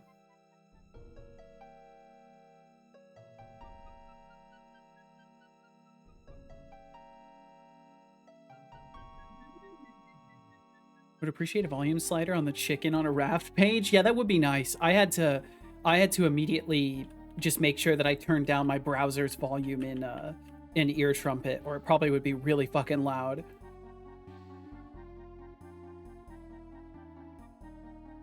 Null reference. We're gonna get through these null references, and they're gonna open the door at some point. It's gonna happen. Tooltip instance clear target. Oh, okay, just other things going wrong. That's fine. If tooltip instance, and then we'll do an else debug log warning. Tooltip instance is not in scene. Be sure to fix this. So that way I know.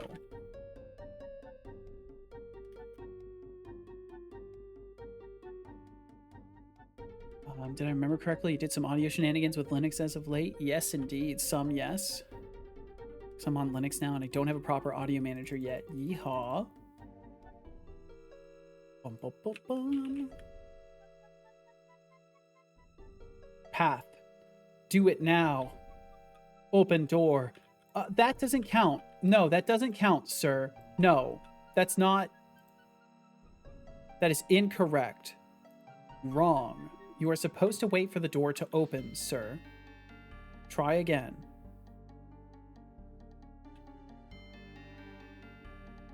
Unassigned reference. Animator of NavMesh agent controller. How many of these do I have messed up?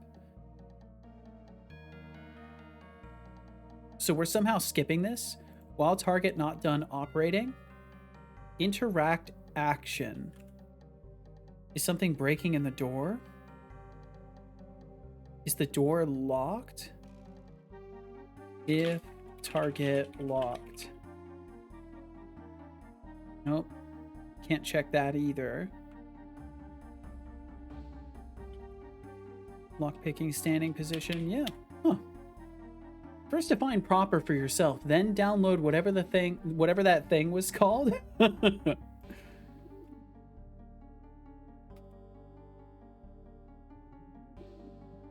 Unlock, interact action. So why are we failing on the interact now? A different stage of things that's not working. Fail to move to location due to being off mesh. On start, order movement. So I think because we're stopping, we're still ending up doing something else, but we're getting closer. So let's try actually debugging again and stepping through the door opening routine. Oh, that's right. The only thing that's a problem with this playlist is sometimes there's large silences as the tracks like fade out and take forever. Open door. I am curious though how many people would prefer this stream with just being able to play your own music atop it. Ever since that was mentioned, I've been thinking about it because I'm like, oh, I wonder how many people actually would prefer that. Because I think L:Q doesn't run any music. Seems to be working well for him. Use something. It was like a flowchart of audio devices. It was cool and you could do a lot with it, but it was also half a nightmare because it didn't organize the devices in a coherent way. Oh. Yeah, because I know there's some pretty technical like audio routing software out there available for Linux, but I haven't looked into any of that stuff. So that is the capacity of my knowledge on the topic.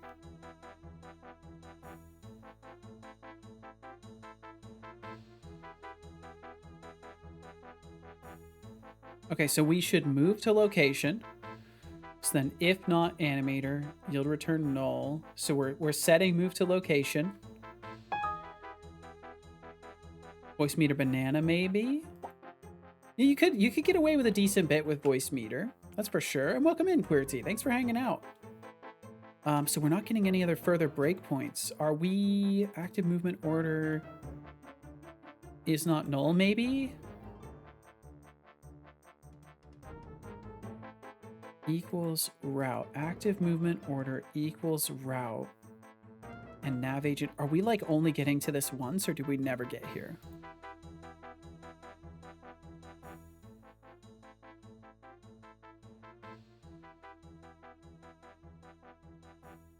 Bum, bum, bum, bum, bum, bum, bum. And then what are we looking at? Active movement order. Movement order. False, false. Negative 8.36, 0.01. What's this say? Route. Negative 8.36, 0.01. Okay, so that's correct. Yield return null. Let's just continue. And then if did order change. Are we failing the if did order change? Is that what's happening? Did order change? No. Had to unjam. We don't unjam it.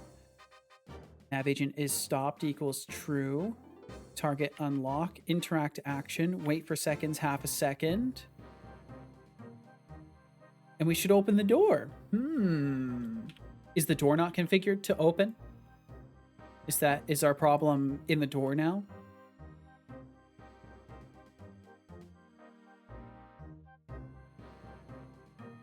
I feel like I've tried messing with it in the past and agree that it's a nightmare. It's likely QJack CTL.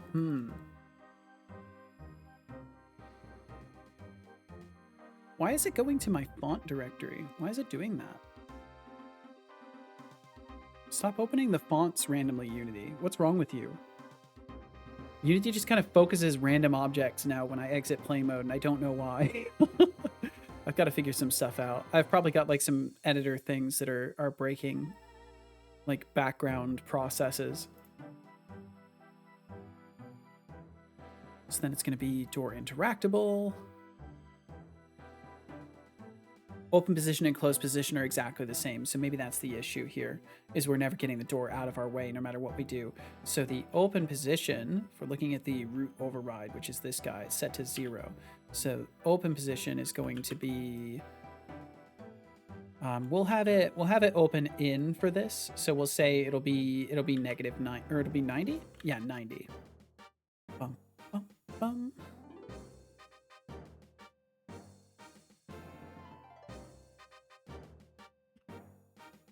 And then the closed position is 0. Do it be working now though?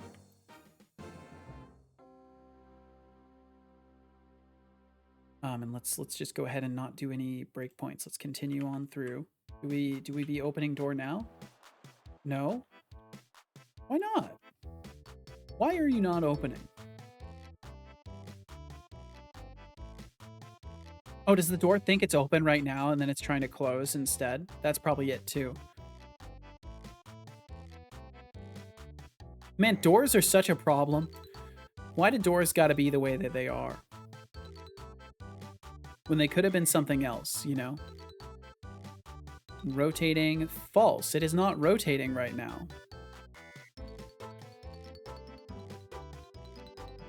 It's not locked.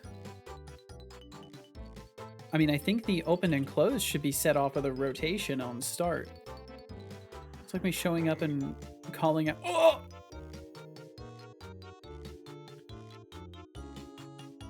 I think I changed the position instead of the rotation. It's working now. It's working now. Qwerty said, it's just like me showing up and calling out neat Unity API things I know of, but are you hip to yield, return, wait until? Wait until?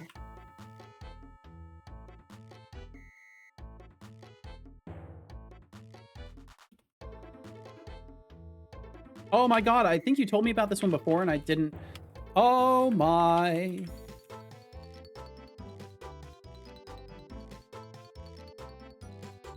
Nice.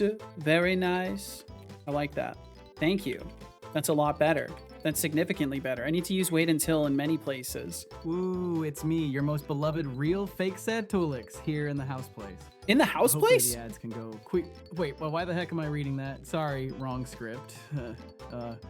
Imagine paper rustling noises. Look at him there go. it is. If you have enjoyed the stream thus far, thanks for hanging out. Please keep doing so. I swear Please. there's no annoying mid-roll ads Not anymore. one. Now it's just all annoying mid-roll commentary from me, yours truly, the true real Sehatalix guy, for real, for real. For real, for real. No cappuccino, though. Bum, bum, bum, bum, bum. Okay, so I think, yeah, I changed the position. Instead of the rotation is what these need to be. Where is the rotation? Where's the rotating? Huh? Oh, because I've got it set up to be a sliding door or a rotating door, and it cannot be both. That's right. So then the rotation should be correct. And something else is happening?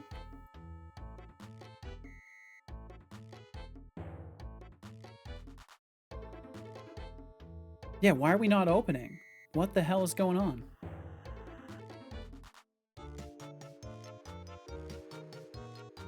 For real, though. Bum, bum, bum.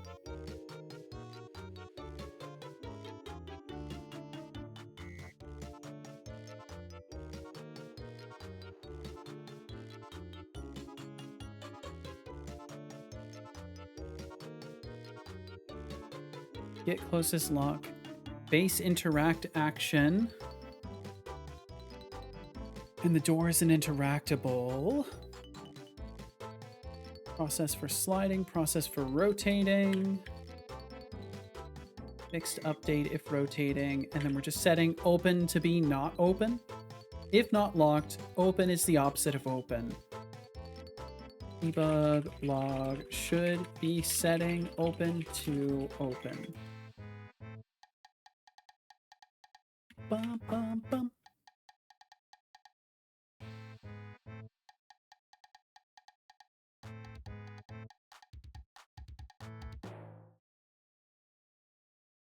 Okay, why you no work though?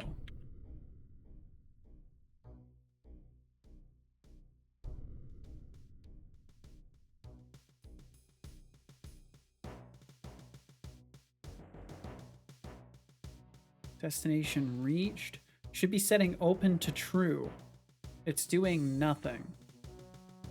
Is the rotation... I swear if the speed is set to 0, there's something wrong with me. Translate speed. Rotate speed is set to 1.5. Let's set that to like fucking 90. Let's set that to something super high. Same for this. Let's set it to like 50. Who cares? I need to make sure it actually works. And then rotation 90 for the open position. I'm setting these things as defaults because I don't know why they're not set to defaults. Jam timer is set to 0 because it's not jammed. Okay, there we go. Dun, dun, dun, dun, dun.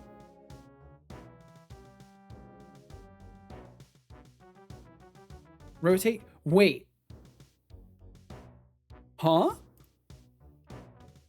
Rotate speed is set to 90 right now. Rotate speed gets set to 0. Why is the rotate speed changing? What? What?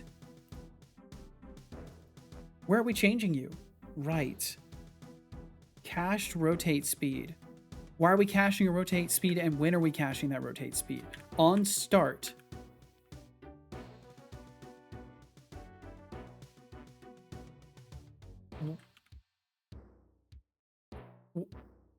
But why? But why? Why is it wrong? If it's caching it on start, it should get set to the 90. The rotation speed is set to presently.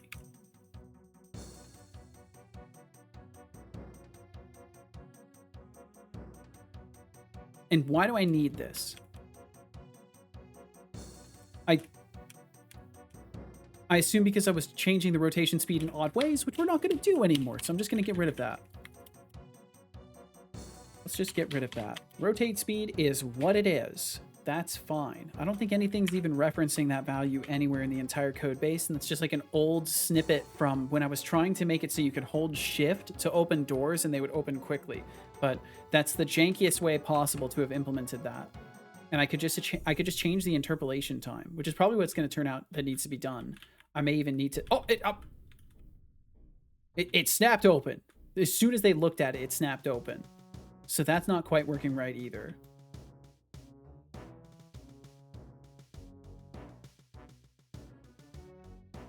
Okay.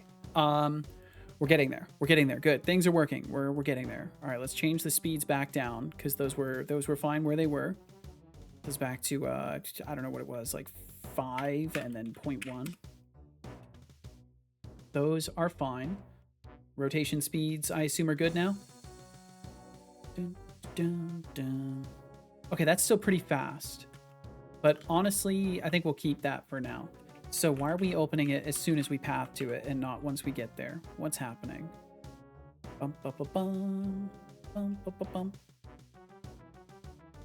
Wait until. So yield return null. Wait until active movement order doesn't equals route and remaining distance is less than. I needed to invert this. If this equals not the same route or the remaining distance is less than the stopping distance. Less than or equal to, we'll say. Less than or equal to stopping distance. And now they should wait to open the door until they get to it, and then we're totally good. And we're back on rails after after a nightmare of trying to solve this little issue here. Although honestly, all things considered, this is not very nightmarish. This was rather tame in the grand scheme of considerations of how difficult this could have been to bug fix. So procedural takeaways from this. Procedural takeaways. When working with NavMesh agents, if they fail to calculate a path, the first thing I should check is if they are of the correct scale to fit in the areas that they need to get to and path to. That is the first thing I need to check, regardless. And the second procedural takeaway is make better prefabs.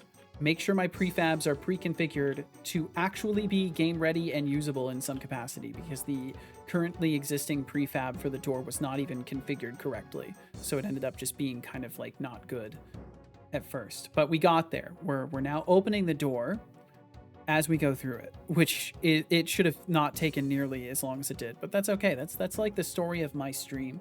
I think I'm a great example case for like how learning requires you to make mistakes often. I think I do a good enough job at that. Let's remove this component. Let's set this back to being static all the way through. And there we go. And then we have our finalized nav mesh. And then once again, they should be able to walk up to it, open the door. Once they get there, there we go. That's great. And then they'll walk over to the position they're supposed to walk to and continue. Awesome. So that's great. They now are aware of doors. So now all nav mesh agents are aware of doors. Fundamentally, anytime that we have a nav mesh agent that needs to go anywhere, if there is a door in the way, they will always be able to path through it if it is closed. So what would be cool now is if we can get to this point here and make it so once we've passed through the doorway, we can tell it to close again. But I don't know how easily I'm going to be able to do that. And hello to you, Hermit on the Heap. Hello, hello. Hope you're very well. Thanks for dino dancing around here. So my initial thought for how I would keep track of this is simply the movement order itself would...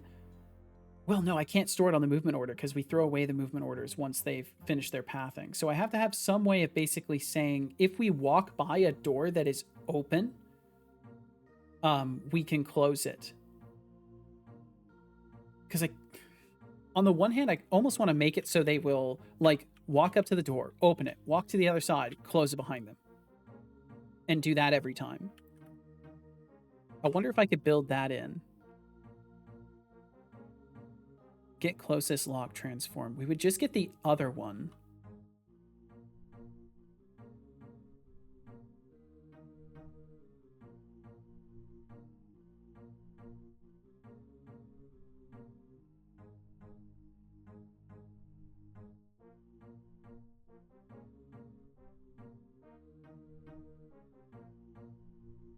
And we do this. We just do the exact opposite with the result of it. And then we could get the furthest point.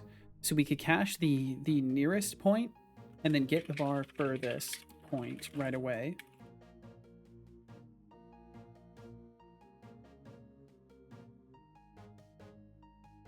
Get that furthest point. And then after we finish navigating through the door, we move to that position instead and then close the door behind us. Would it be too dumb to fire and forget a coroutine to close it again on a delay the moment you order it? Delay might be dependent on their movement speed. I think I would rather precisely control it than leave it to chance. I could just fire and forget, but I'm trying to do as minimal of that as possible because every time that we have like a fire and forget with an NPC, there's a chance that they might do an odd behavior, right? So like they could be passing through the door at the moment that they see the player. So then they're chasing the player. They're going to forget all about closing the door behind them. They're just going to chase the player.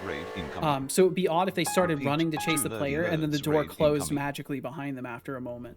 But not a bad idea though, QWERTY. And welcome in Two Nerdy Nerds and Two Nerdy Nerds Raiders. Ow, thank you for joining us. I hope you're doing amazing. Welcome in Bernardo and Celine. Welcome in all the Raiders from the Two Nerdy Nerds stream. Thank you for hanging out with the nerds today. And nerds, thank you for raiding me. Thank you for choosing to do so. And I hope you had a fantastic stream. Welcome in everybody. Welcome in Fody Game Dev. Welcome in Artiste Nerd. Welcome in Two Nerdy Nerds. Welcome in Bernardo and Celine. I hope you had a wonderful stream. And of course, as the sentiment always is, if you need food or water or rest, please take care of those things. And if you have a moment, I would love to know what you were up to today. It's Seto Sunday o'clock, my nerds. Well, welcome in. Welcome to Seto Sunday. Thanks for joining us. Not the doors. Don't worry. It's going very well. You guys came in at the perfect time because I just fixed everything. So you're on the tail end of the disaster that was the past few hours of trying to solve my various pathing issues. We were working on doors. You guys were working on doors too? No way, that's wild. Well, how did your doors go? Just added our first doors. Regret. Well, that's not good. Regret is not good. Welcome in, Foul G. How you doing? Welcome. Fody Game Dev, I hope you're doing amazing. The nerds were also Dooring today. That's beautiful. I'm glad what a serendipitous occasion that we would both end up working on doors. Because for me, it's like kind of happenstance. I didn't expect to take very long doing this, but it's turned into a multi-hour ordeal, as I think doors always do. But it's going very, very well, Fody. Thank you. And thank you all for joining in the first place. Thanks for joining the raid. Foul G, Fody. Let me make sure I don't miss anybody else who came in. I think I got y'all. Thank y'all for hanging out. Thank you to all the lurkers for lurking as well. And thank you for that follow. New follower, no pressure. Thanks for hanging out here. Thank you. Setolix. So valid though. Fire and forget coroutines do kind of tend to break at edge cases. Yeah, and I'm trying to very, very much consider edge cases when it comes to the NPC behaviors. I hope you enjoyed that water. I will drink some water. Let me do that. Love some Seto Sunday on a Friday. It's the perfect time for Seto Sunday, honestly. Fridays are the best days for Seto Sundays. I agree with this. Thank you all so much for choosing to raid over here as well. I appreciate it. If you do I hope not you had a save, wonderful I stream. will be forced to terminate a member. Door problems for sure. Famous last words. There it is. I did it again. See, I swear, I was just saying this I think literally my last stream of last week. I say something almost every single day, if not every week, where someone says, famous last words, Seto. Famous last words right there. I don't know why I do that so often. It's become something I've actually noticed that people I frequently say last words. Maybe I should be more careful. You remember that, Kurti? Okay, good. I'm not the only one who remembers this.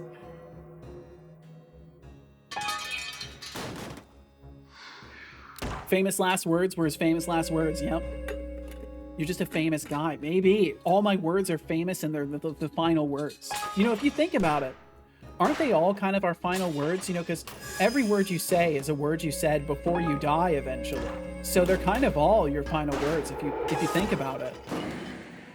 And if I'm famous and therefore saying words that are final, then it makes perfect sense that they would all. You know what? You just solved the mystery, Bernardo. You just solved it. It all makes sense now. Everything makes more sense than ever before. That was a gigantic fish. What happened? For a moment I felt free, and had like 3 people all joining in. Okay, it's gone. And now I feel like I always do. There's nothing wrong with me now. Everything's has fixed. Begun with a starting pool of 120. Join if you like. Entries cost 12 iteration coins. You have 2 minutes.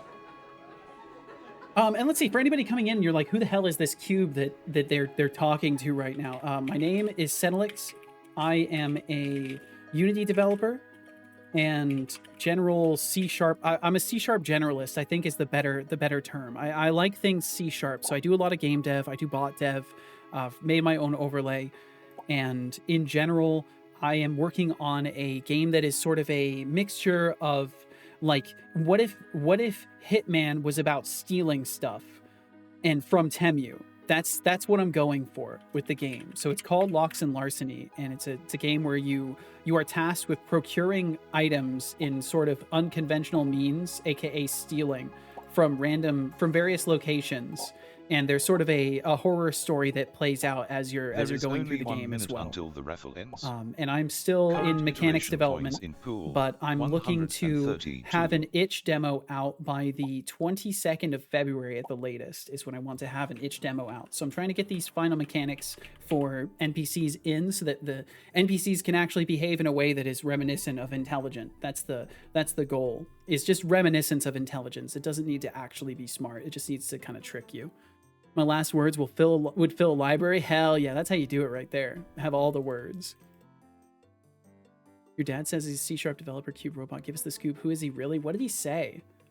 Did he say anything? Is he thinking still? He's thinking for a long time. To nerdy nerds, your dad's claim checks out enough to not be Your called dad? as a total fib. He's definitely into C# and dev stuff. But the Cube Robot part. That's me, not him. I'm a Cube Robot. Maybe just a little. Your dad's right. Chatter RGB Productions Games has won the raffle. Pulling Is in that you? 132 iteration coins. Long there were lost 1 child? innings, which resulted in a 100% chance to win. Papa. Oh shit. I mean, I'm 32, so I don't know if I'm old enough to be your dad, Bernardo. I don't know if I'm old enough to be your dad. This explains so much. Gonna hop off now. Good night, everyone. Good night to you, Not Shadow. Take care of yourself. Have yourself a wonderful evening's sleep or morning sleep, whatever time it is, and be well. Be well out there in the world. You had me at 1 year old. Family. That's how it works sometimes, you know? What a twist. What a twist. Okay, and I'm listening to RuneScape music today because I figured why not? Why not listen to RuneScape music? It's nice. It's a good soundtrack. It's honestly been kind of inspiring and motivating. Let's see. So I am in the midst of trying to make an NPC open a door in front of them and close it behind them. We've got them opening the door in front of them, and I can show that now. I've got a various set of patrols here, but this one, they'll patrol between points, and when there is a door in their path, they simply open it and then keep moving right now. So the goal is going to be, once they open the door, I want them to step to the other side and close the door behind them if it was closed. The idea being they should leave the scene in the same way they found it. So this is meant for house search patterns. So like they will go into a building that is, or like if they're walking around their own house, right? Like maybe you're one of those types that closes doors behind you. And I'm going to probably make this configurable too, so that the NPC can like maybe have a random roll for whether or not they close the door. But the idea is if you're walking around in your own house and you have all your doors closed all the time, you probably keep your doors closed when you walk through them afterwards. Well, not like while you're walking through them, but afterwards you close them again. So I want to make sure that once we have finished operating the door, instead of just moving to our final destination, which is this is when we are done and just continuing path, we want to move to the other side of the door and then close it. So we've got our furthest point, and we just want to do the same thing that I'm doing up here, basically. So I want to throw this here and say nav agent set destination, and we want to do all of this as a part of this coroutine specifically, so that way it can be interrupted and they'll just leave the door open. I think that makes the most sense in the long run. And then we want to set destination furthest point, and then we'll do another yield return. So we'll do yield return null. We'll wait a single frame to make sure that these things have applied and the variables are readable, and then iterate until we're at the correct location. If the order changed, then we'll do nothing, and then otherwise we will go ahead and once again interact with the door. And maybe we could even lock it again if it was locked previously. Was locked equals target locked. And I need to know if this, I need to know this. This needs to be available. Field serialize. We'll do public bool locked, get private set.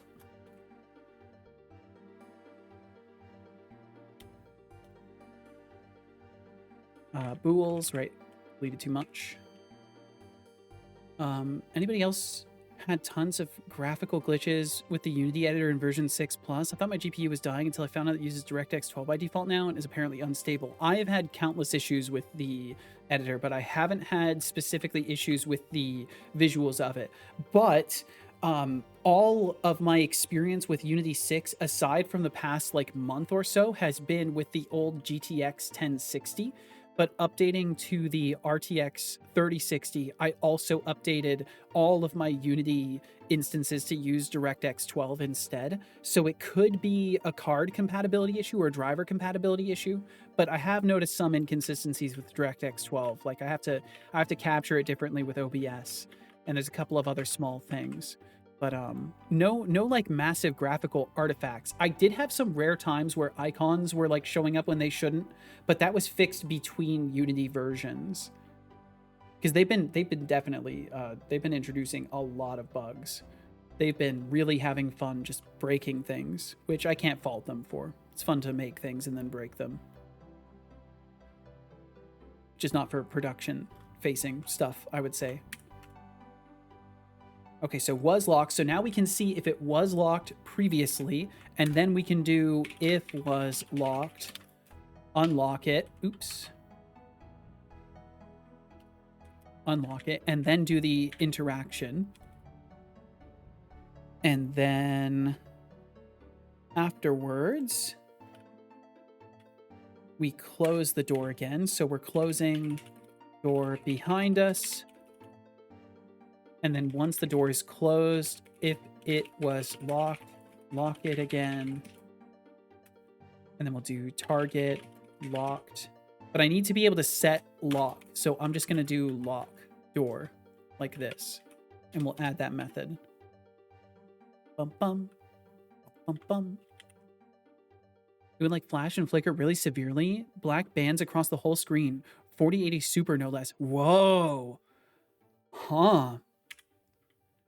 If you're not on the most recent LTS version of Unity 6, you may want to update. If you are already, then that's really, really strange.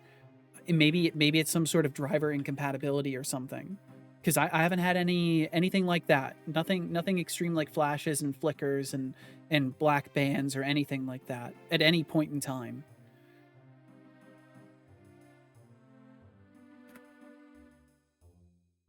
Locked equals true. I guess we could do the same thing here. We could say bool and close equals false. And then we could say open equals if and close open equals false. And then we can do maybe this one instead. We could do lock true like that. Let's see how that works out. Instead of interacting, let's just lock it again and just see if that works. Okay, let's test. So now they should walk through the door, or they should walk up to it, open it, walk through, close it, and then walk away. And if so, that'll be great, because then I'm making sure that like they're gonna keep their home tidy or whatever excuse we need. Bum bum bum bum. Open door, walk to the other side, close door, and then continue. They are not continuing afterwards. Everything else worked though. So I think it's because the nav agent is still paused, or we're never finishing waiting for the door. And there's a null reference here. Okay, there's a null ref. What do we got? Interactor instance valid interactables contains this. Oh, if interactor instance and this. If not interactor instance, debug log warning. Hey, just me here letting you know that you didn't add the interactor to the scene. This is probably on purpose, but in case it's not, color equals red, fuck you, end color. There we go. And that's for future me. That's for future me. Okay, so now hopefully no exception towards the end of it. I'll try it again and see. Same version that's currently recommended, 6.3 LTS.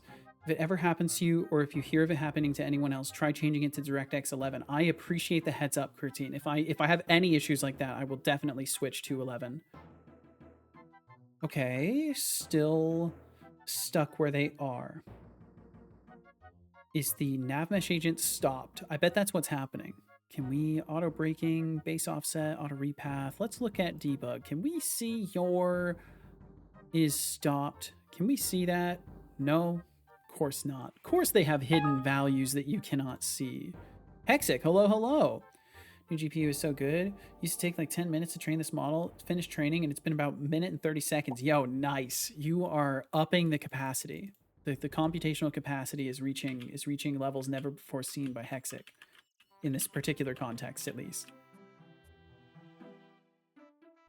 I guess that's the difference. 5,000 more cores and 500 megahertz faster on each core will do. Definitely. Definitely, yes. Very, very much so. Well, huge congrats to you, Hexic. I'm glad you're able to get yourself hooked up with that, and I'm glad things are working so well. So that should speed up your projects pretty significantly then. I mean, cutting down to a 1.5 minute iteration time instead of literally 10 minutes. That's huge.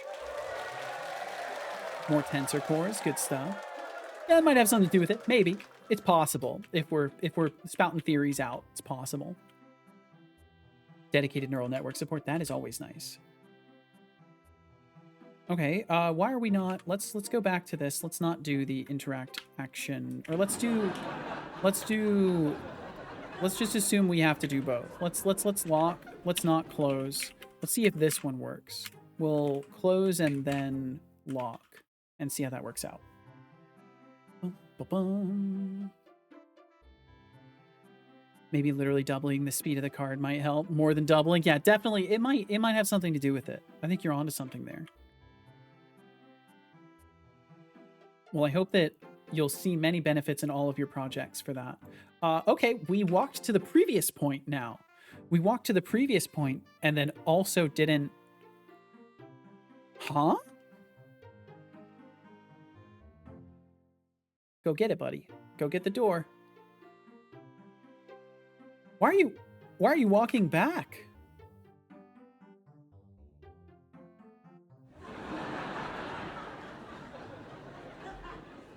Set destination furthest point. Are we somehow ending up calling this multiple times? Like, are we calling the door routine again? Now it's time to implement dual GPU support to my training program and train on both my GPUs. That's intense. Can't be asked. My power supply could handle it, but my brain couldn't. Yeah, I wouldn't even know where to begin with stuff like that. I've never really understood the details of much hardware communication stuff, but especially like getting two GPUs to time together and be usable by a system seems like really, really complicated stuff. But maybe it's not. Maybe it's just time consuming and a lot to hold in your head at once. Is stopped, set destination. Closing the door behind us. Walk to point, interact, action. And then we lock it afterwards and wait for the target to be done operating. Maybe we'll do lock at the very end. And close false. Let's make sure we're not... Yep, should be good. If it was locked, lock it again, which we're doing. So we're going to say if was locked, then lock it. Realistically, it's kind of like CPU multi-threading. Qt itself will handle multi-threading across all cores on a single GPU. Just need to write code to orchestrate it and use both GPUs, but I'm too lazy. Well, it's funny how laziness works with programmers. What is laziness to like a normal person to a programmer is like you could have automated that. And then what's laziness to a programmer to a normal person is like, what the fuck are you talking about? That's not lazy. That's incredibly inspired and motivated. At least in a lot of cases. Because, I mean, you know, laziness becomes pretty abstracted, I think, for programmers. Okay, there we go. We are definitely... So I think we're trying to navigate back. We're trying to navigate back again. It's me. Fake Setulix. Ordinarily, I'd have some cheeky comment about sending you off to ads, but those things are off. Dead. RIP ads. Get wrecked. GG, no replays. Support the stream. Don't you want to be able to say to yourself, yeah, I absolutely support that super awesome and charismatic, handsome, dazzling, sharp-edged cube celebrity on the internet? Don't bother answering. I already know you do. Destination after. This should be fine. Maybe we are double firing on the door. I'm gonna put debug log door found. Just to have that. Let that load really quickly. Wow, yes. Lazy people will find the simplest solution to each task and henceforth will complete each task more efficiently. Yep. It's an interesting thing. It's a very interesting phenomena of the brain and like social behavior in general. Even programming, if you aren't willing to spend 2 hours to save 2 minutes, I mean, too true. Honestly, that's the quandary we all face. It's like, oh, if I take a day to build this thing, oh, if I take a week to build this thing, then I'm gonna shave hours off of everything I do. I think that's how people end up making game engines. We were talking about that just earlier today. I'm pretty sure it all circles back together. Maybe some of the laziest people are the people making game engines. Love 43 months. Revere, my Wow, God, Revere, dude. You're basically family Thank at you. this point. Thank you for Thanks for continuing to sticking support around this and mess. keeping the love Thank you, man. Heart. I hope you're doing fucking amazing. Heart's right back at you, dude. Heart's right back at you. Can I get a spam heart? Does it work? Why does my system fail me? Can we do spam Pepe? Do we have a love? There's got to be a love thing, right? got to be a static emote that I can use. I really don't have any. What about heart? There's got to be something I can use. I don't have any. I need to get more emotes. Evil mode love. Well, I hope you're doing amazing, Rav. Thank you so much for supporting my stream for such a long time, dude. Literally template generator. Spent like 4 hours on it to save yourself a minute at the start of a new project. Then again, I make enough projects that it's genuinely useful. Yeah, if you're making projects all the time, it makes sense to have stuff like that. Been working on a game engine for a side project. Revere, would you consider yourself an incredibly lazy person? I'm trying to build a theory up here. My theory is that perhaps only really lazy people want to build game engines because it'll technically be more efficient in the long run once they get there and they have their own game engine. Yes, so there we go. I think it's flawless logic. We've got one proof case. That's all I need. The science has been committed. Make a bunch of shit all the time. 90% of it is closed source and for me only to use because I'm too lazy to maintain it. Understandable. Very, very understandable. That's something I fear. It makes me wonder if there is a way to like retain like original authorship, share something to the world, and be like putting it out there in such Watch a way your that it's shitty like language, everybody knows meatbag. they're an asshole if they're reaching out to you and expecting you to maintain it because it's like so easily available for them to do so. But I'm guessing that that's even itself still pretty complicated to set up and like making sure your licensing is all correct and you know, and then you've got liability because then what if you release something that somebody like does something malicious with? MIT license and market as is. The I made this don't at me license. Yeah. That's maybe that's a good way to summarize what MIT is. I made this don't at me. If not, we need something that fulfills that qualification. So you've been working on a game engine, Rav. Are you hitting like limits with Godot that is driving you to do this, or is this for fun and for other projects? If you don't mind me asking, of course. Move to location. So why are we moving to the wrong location? If destination after is not null, move to location, destination after. Why are we moving? It looks like we're going to the wrong place. Let's see what we get.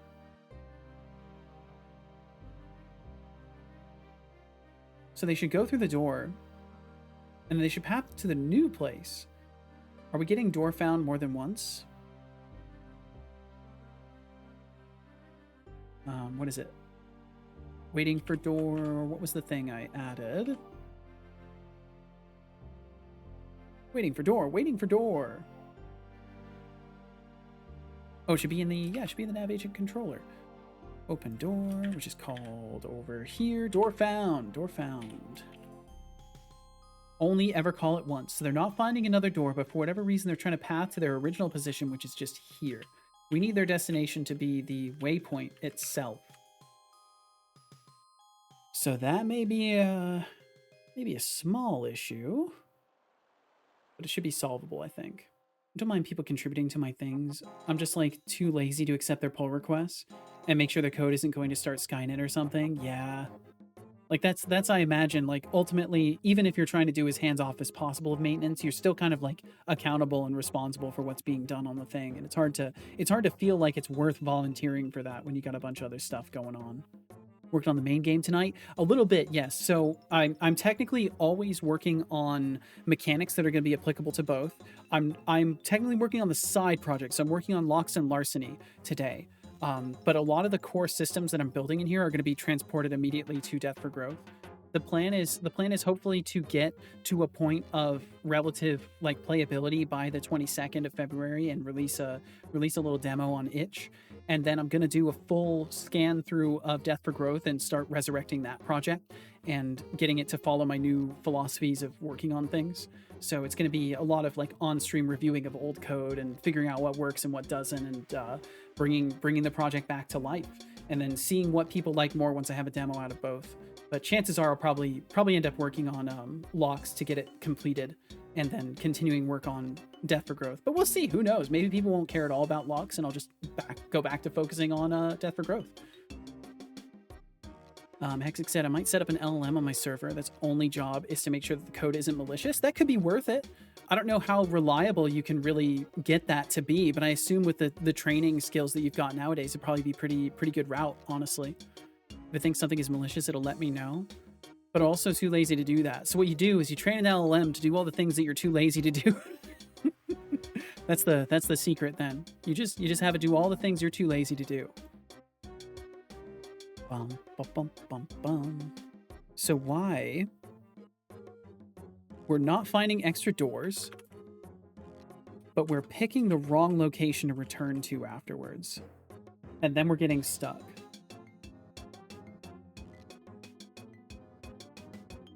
Bum, bum, bum, bum. Drink water. I will drink some water, actually. That's a great idea. Thank you. Water. Been using Copilot recently, I and it don't makes me believe appreciate the you. fact that I can be lazy and just read the code it writes and fix its stupid mistakes, which there are a lot of. Good job. Yeah. I hope you enjoyed that It's like, water. I know how to code and how to make it safe.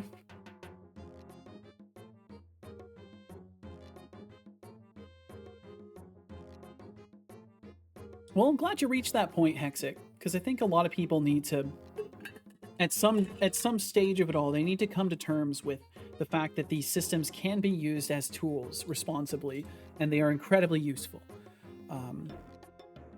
Like, it sucks in some levels that they are hated as much as they are, but also I think it's better that people really hate something like AI that is generative for now, so that it is under extreme scrutiny and it is carefully monitored as companies are trying to grow with it, because that's better than people just being like, oh, this is great, let's not think about it at all, and then just letting people run away with it. So as much as it does cause a lot of like unnecessary hate, it does lead to a refinement that wouldn't otherwise occur if people just like all accepted it and thought it was beautiful and wanted more of it. But I'm glad you found some good uses for it, because I think that's in the end what it's all about, right? It's a new tool, it's a new way of doing things. We have new opportunities. You gotta take advantage where you can. I don't vibe code. I only get it to write code that I know I could write 100% myself, and I don't use it for production of code. I was for a little while, like when I was streaming and had Copilot, I was using it for production of code, but I've reached a point where I'd rather write it myself, and I only want AI to help me reference things and find resources. If I can't write it myself, I'll figure out how to write it. That's legit. That's legit, because I think that's where people get in danger, is they start outsourcing their problem solving to the computer, and that's where it's bad. Set destination.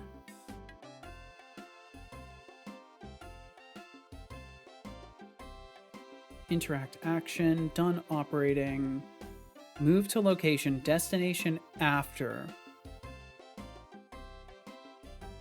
And that's set up here. So I'm gonna have to breakpoint through this and see what's happening. Okay, so we'll start at the end of this. We'll start where we're checking if it was logged. Oh, and let's save also, because it looks like things were not saved.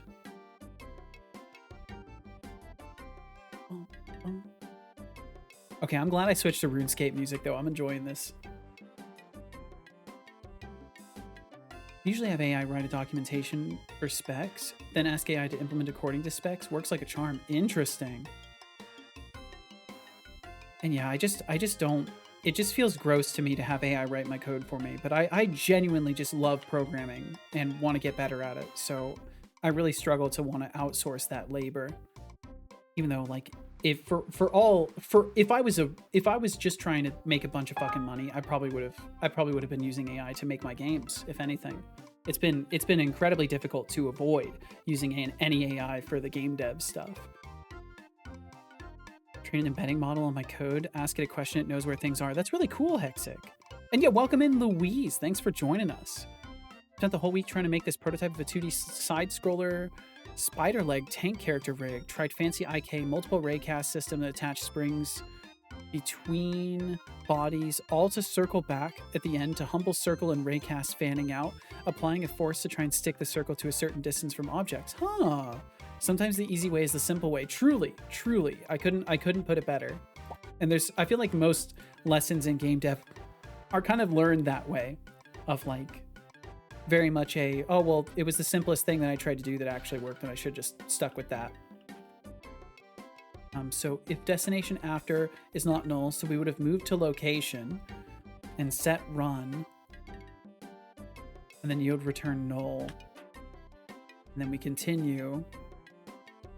But for whatever reason, we're not moving. So it must be that we're paused.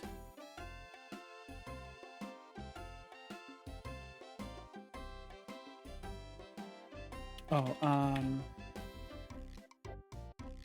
is stopped equals false. Let me try setting this before we move the locations. I think it may just be something like that that's going on. Move that breakpoint. Then I read the documentation as if I know nothing about my code. Get AI to write, get AI to write Doxygen comments and then read the documentation as if I know nothing about my code. Interesting. Wonder where this all goes. I mean, we usually don't read compiler outputs, so maybe one day we won't read code anymore. Yeah, it's really interesting to consider. It's genuinely interesting to consider. In the end, it could easily turn into a system where you are thinking in terms of semantics and operations and data and just trying to translate that in a way that is organized, and then the systems build themselves. You know, it's hard to say.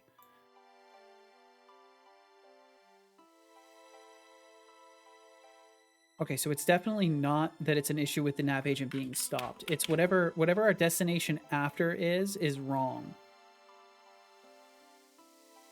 So this location is not correct. Let me do I have, I can't remember if I have like a Seto thing for this. I don't think I do.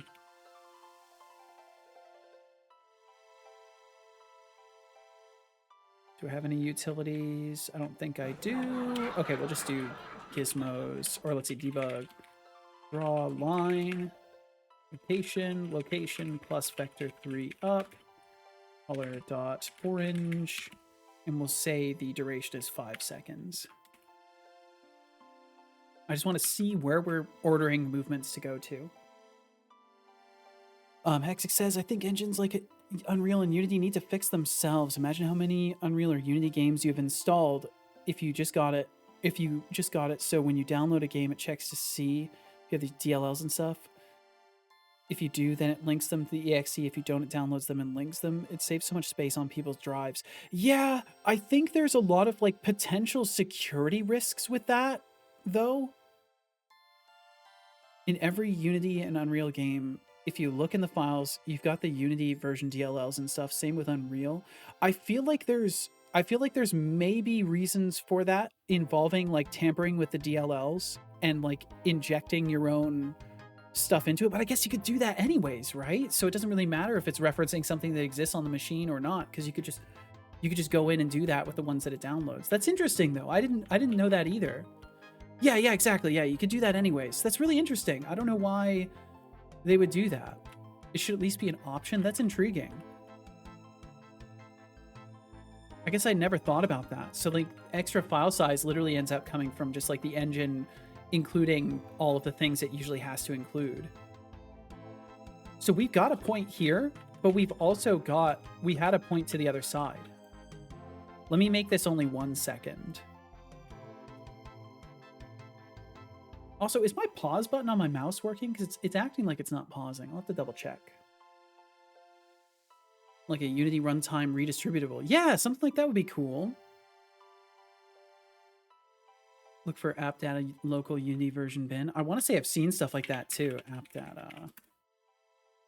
I will look because I'm curious. App data local. Unity. Yeah, I've got 2018, 2019. I clearly haven't installed many games that have modern Unity in them.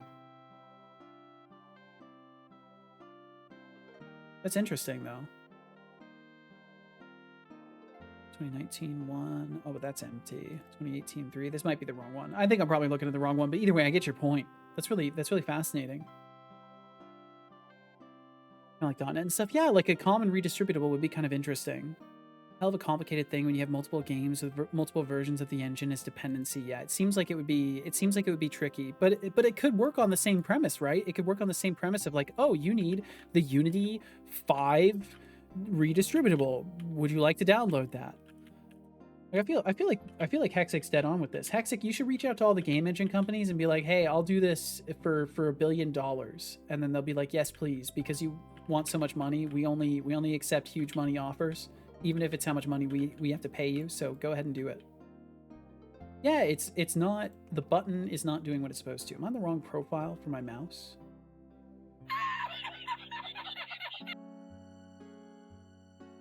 I could write it for Unreal Engine easy peasy. Well, there you go. I think I'm on the wrong mouse button profile. Yeah, I'm like going to the wrong place entirely. There we go. There's my pause button. I'm so used to having mouse buttons for everything in Unity. That was driving me nuts. Okay, cool. Let me test again and I can see the locations that it prints out. Unreal has a common folder at least. Well, that's good. Yeah, so there's no pathway, there's no path point being given here. And we are supposed to move over to this location. So why are we getting stuck? What's happening? What's happening to our little guy here? Why is this happening? Let's maybe door routine equals null. Let's do. And why are we doing the yield return null at the end either? Why are we doing that? Door coroutine equals null, move to location. And it could be an order of operations issue. But either way, we are opening and closing the door behind us. That's great. I just got to figure out why we are not progressing to that next location. And then everything is working perfectly. But then again, they don't want to bother because it's not an issue on their end. Yeah, and I mean, let's be honest, they do have a lot to manage, especially with how many people they keep firing. They probably keep ending up with more and more work. I don't think it would be a big saving for Game Maker, etc. Yeah, oh, I think that's why Hexic specifically mentioned like the larger engines like Unity and Unreal. Bum, bum, bum, bum, bum. Maybe the future is the systems with block level deduplication. I don't even know what that means. Yeah, so why are we getting stuck? Out of curiosity, if I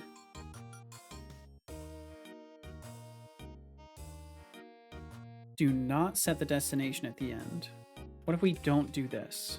What happens then? I would assume, Azure DevOps, get out of here. I would assume that it will do nothing and it will still just stand there. That's what I'm expecting to have happen.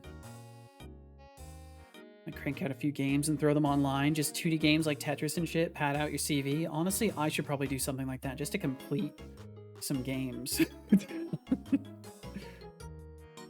Pad out your CV regardless. Bum, bum, bum, bum, bum, bum. Goes through, goes to the other side. No destination is picked. Okay, so it is not a problem with the destination itself. There must be some sort of an issue with movement going on.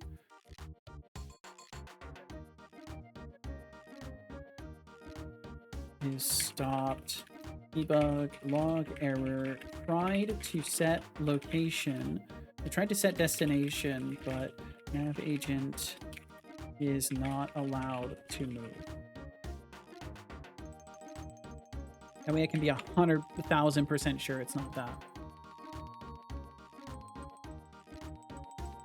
The game made by me, you'd have a Hexic guarantee.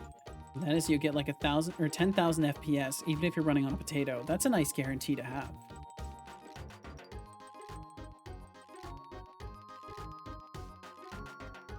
Neural network training thing spits out like 8,000 FPS. That is wild. Wild stuff, Hexic.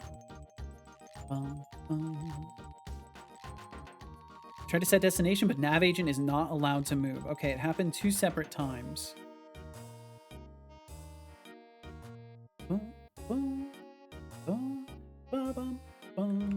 Okay, let's not set is stopped. Yeah, let's not do that.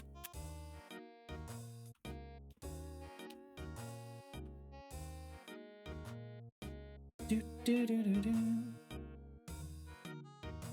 RuneScape's music is good, I'll tell you that.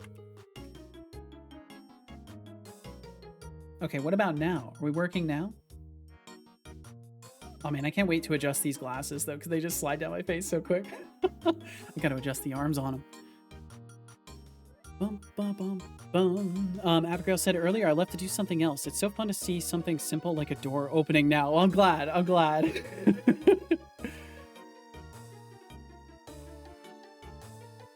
Glad I could provide some joy in the progress being seen. Why won't you move?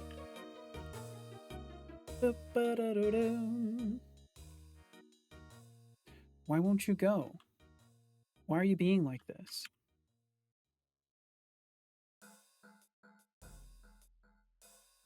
Let's breakpoint that. Yo, nice, Abigail. Easy win. It's because I actually know what multi-threading is. That probably helps. Probably helps. Destination after is not null. Yeah, so we have a destination, so then we should be able to step in, move to location. Nav agent is stopped. It's not stopped. We do not find a door. We successfully sample the position. We set our movement order, and we return out. And then we are done. And door coroutine is set to null. So then why are we not... Is it an update then? Is it our fixed update? Checking over things. Unvalidate. Where is UDB? Where is UDBing? Update. So if we change speeds, if the active movement order is not or is null, active order directional, otherwise destination movement tick. Okay, so it must be something going wrong in the movement tick. Let me try breakpointing here. Are we hitting anything? We never hit it. If not moving and nav agent destination does not equal active movement order. Let's just check if we're not moving. I don't care if the destination is matching. If we're not moving, then I want to run this. We'll see if that works.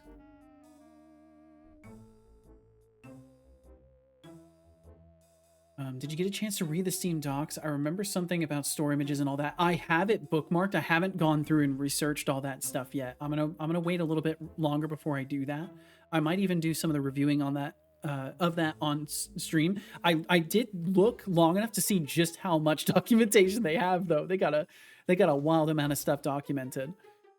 Spent a few months working on a UI library that will fully open source. It'll be for C++ because C++ has such fucking awful UI libraries. Not MGUI. Hashtag not MGUI. It's great for certain things. But like, if you're trying to make a polished consumer-ready app, it's awful, and I don't support using Electron or anything. Good on you, Hexic. Good on you. Well, hey, I mean, that sounds like a fun project. That sounds like good times. That sounds like something that could be very useful to others as well.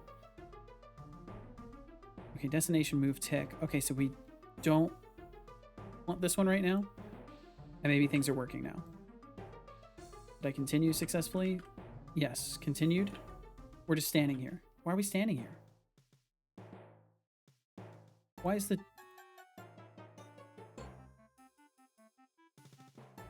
Okay. So we need... destination, if not moving. Let's say if not moving,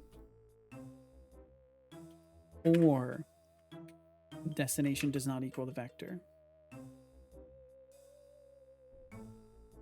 Patrol, no B. No B is right. I actually need to change the name of that section too. It's supposed to be patrol with behavior graph and doors. Patrol, behavior, and door. And let's, well, I guess I could put this somewhere else. Let's put it up here. There we go. Now it's not being intersected by the terrain. Now it's just R and door. Now it's just R and door. Conflicted about Electron and WebView 2. On the one hand, the web, HTML, CSS, JS is like the most developed UI toolkit on Earth. On the other hand, Ramgo ouchie. Yeah, Ramgo ouchie in the bad way, and it's not good. I think that's the main disappointment point of Electron stuff, right? Is that it's just so resource intensive for what I think most people can argue is not a good reason. Like, it'd be one thing if it was doing incredibly complicated stuff, but like Obsidian isn't doing anything too fancy, and it's very heavy kind of needlessly. And Lolinge, thank you for chickening in. I don't know if I thanked you for that, but thank you for chickening in, Lolinge. Thank you, thank you. Thanks for hanging out. Okay, there we go. Now we're pathing again.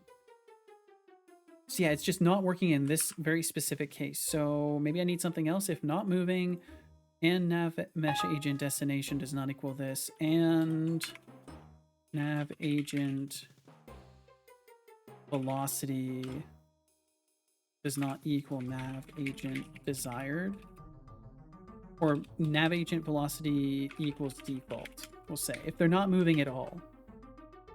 I'm still the Jesus in baby form? I don't think you are. I'm gonna go out there on a limb that I don't feel like is a very scary limb and just say I don't think you are, Lolinge. But I hope you're well. It's based on Chromium. Oh, I see. I feel like WebView 2 is supposed to be less intensive, but is it really though, significantly? I wouldn't know. I would not know. Sometimes it amazes me how well you understand random chat messages and how you're caught up with all the messages while getting things done. Years of practice, and Twitch chatting works with my attention issues. Sometimes, just as many times as I'll catch the context, I'll completely be clueless and drop the context. So I'm glad you can catch the times where I get things right. I'm glad you can catch those. Personal opinion: if you're writing an app that has one job, I'll wait for the follow-up. Waiting for follow-up. You shouldn't be using an entire web browser in the background. Yeah, I would agree. I would agree. Very, very much so. That's why I don't want to use, that's why I've been trying to use Maui. Or not Maui. That's why I've been using Avalonia and using native UI for my bot. Because I'm like, why am I running an entire, like, web application if all I need is something local? Okay, so why do I have to have small issues like these? Why can't I just make my game in a smooth and efficient manner? Bum, bum, bum, bum. Okay, so then we're going to assume that it is an issue with the movement ticks. Maybe. Moving equals true. So if not moving, or this, if, and then both, yeah, we're checking for the active movement order. So if not moving, or the destination does not equal our vector, or, oh, but it never will. It never will. Oh wait, yes, it will, because we correct the vector. That's right. It will be the correct point in the end. Doom. Nav agent velocity equals default, then destination movement tick. Interruption. I cast interruption. I've been interrupted. Interruption. I've been interrupted. Cedo time. From what I understand, this used to be a moment where your viewing experience would be absolutely ruined by advertisements. So messed up. Why is that the way we do things around here? I don't know. Certified whack, if you ask me. Very whack. Extremely whack. I agree, Fake Seto. Thank you. Off the bed, thanks for streaming and sharing, man. Catch you later. Catch you later, Kilton. Have yourself a wonderful evening. Take care. Get some good sleep. We'll catch you in the later times. Program we're hating on: Electron JS, Tauri, Rust. Get the forks. Get the forks. Get the pitchforks. Okay. If not moving.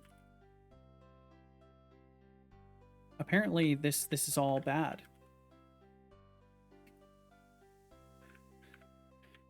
Let's do, at least for the moment, we'll run it, and then I'll breakpoint on the destination movement tick, and we'll see if we're truly just like stuck here never calling this, or if something else is happening and we are calling it. Much love right back at you, Kilt. Take care of your damn self. Take care out there. Be able to write apps that look native to Windows that are high performance, but that's impossible. Well, I wish, but I mean, you know, Windows. Not to say things can't be high performance on Windows, of course, but just, you know, memes. We go here. Okay, so we're stuck at this point now. And if we breakpoint destination move tick, nothing happens. If we breakpoint here, does something happen? Yes. So moving is true. Nav agent destination equals -8.36. and the vector is 9.34. If not moving, let's just change this. Let's get rid of the moving check entirely. Man, I wish I could hot reload in Unity. That would be so nice. But no, the only way to do that is to install a completely like third-party thing made by some guy who makes a bunch of like AI streams. Yo, Ice Bear Bear, thank you for the 15 stream streak. Holy shit. Hello to you. Thank you for hanging out so frequently. My goodness. Hope you're doing amazing, Ice Bear Bear. Welcome in. Can I alt-tab back to Unity, or are we forbidden from doing so? There we go. Okay, we got back here. Let's maybe get back to attaching to Unity now. I'm a pro lurker. I got some things to learn on the lurking game. I'm not very good at lurking, honestly. Cetolix. Water detected. Water detected? Consume it. Where? Oh, Good it's job. in... I Wait, hope hold on. you enjoyed that Can I angle water. this just right? It's in this mug. No, that didn't work very well. It's not smooth enough. How's the dev going? It's been a little bit of a roadblock kind of day, but it's been good. I've made progress on what I'm trying to do. It's just been a little bit confusing, confounding.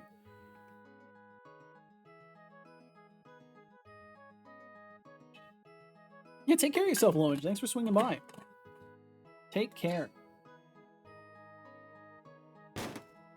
Let's see. QWERTY said, okay, but real talk, I feel like Tari fundamentally doesn't understand why people use Electron. It's like all the worst parts of Electron with none of the radical convenience of node packages for everything imaginable. And I wouldn't know.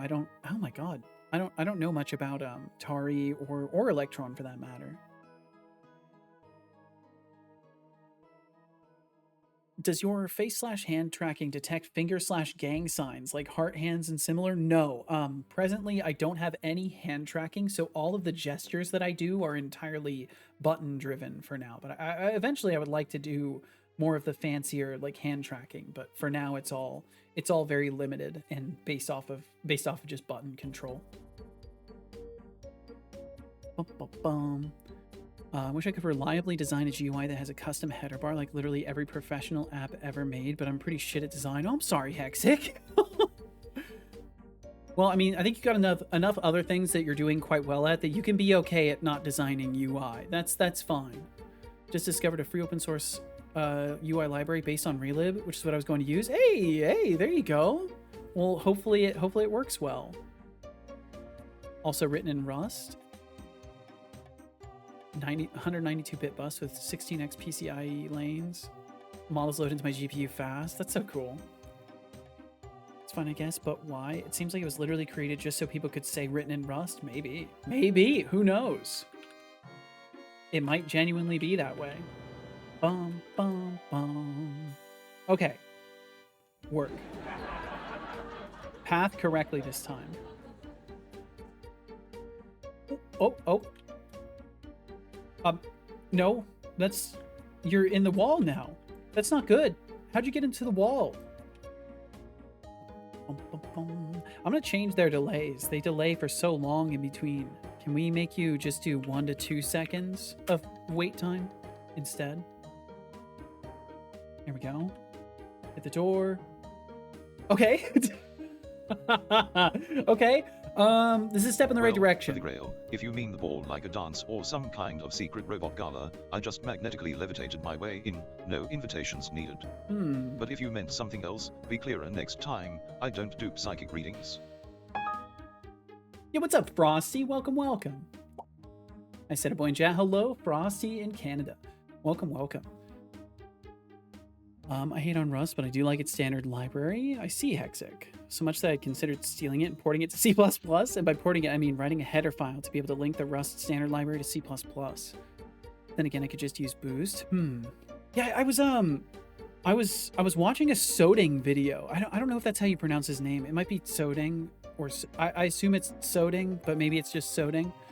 But he was breaking down how like Rust was first compiled and how it's like born, like the compiler is born from another language, and it like contains the code by which it can compile itself in itself.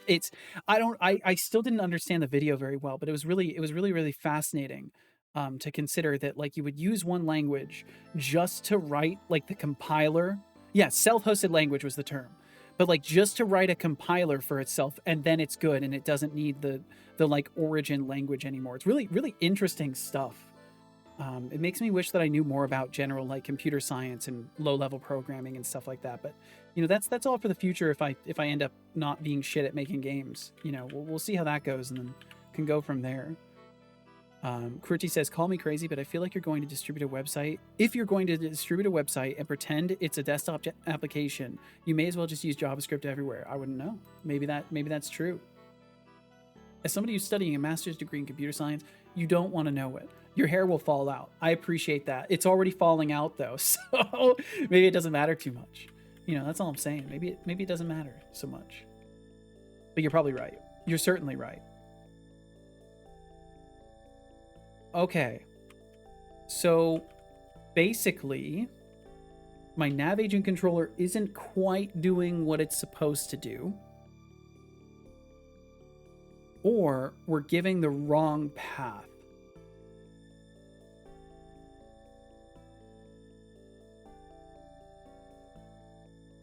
Does not equal active movement order vector. And then I guess if I continue checking for moving, if not moving, and this. And then we just need to control moving a little bit more carefully.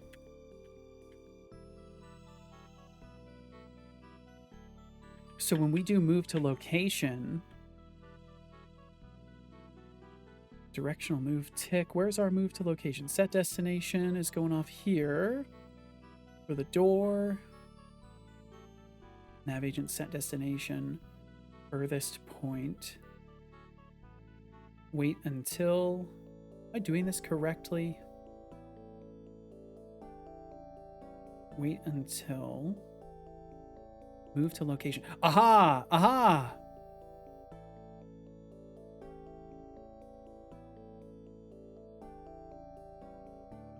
Move to location there. That's the wrong one. Okay, maybe this time it'll work. Thought about moving to California today. I think that's as complicated as self-hosted languages. Maybe, I wouldn't know. I've lived in one state my whole life, and that is California. So I don't know if there's anything complicated to moving between states, but I can only assume so. I can only assume there's lots of complicated factors to moving between states. Okay, they get there and now they are not closing. Oh, unexpected outcome. Should be closing out the short-term path. Something must have interrupted the door order. Okay, so this is wrong. This is wrong, unfortunately. So I think I need to not check for did order change. And we just need to break the routine some other way. I think that's how I'm going to do it. For now, I'm going to comment out all these blocks where we're checking for it. Give it another try here. Training is so fast. This is great. Anyways, I'm bored of machine learning for now. I want to test out this UI library. Well, hey, somebody give me an idea for what I could write that requires a GUI. Something simple. All part of the same union. Can't be that difficult besides the typical moving type. Who knew I was genetically predisposed to understand self-hosted languages? That's great. Oh, that's good. Not bald, but genetically speaking, it doesn't look good for me. I'm sorry to hear that, but I hope you enjoy your times while you have your hair. You know, that's the important part. So for me, it's a little complicated. Ooh. Especially in these times, of all times, Abigail. Gauge style speedometer. I mean, like a utility, not inventing random UI elements.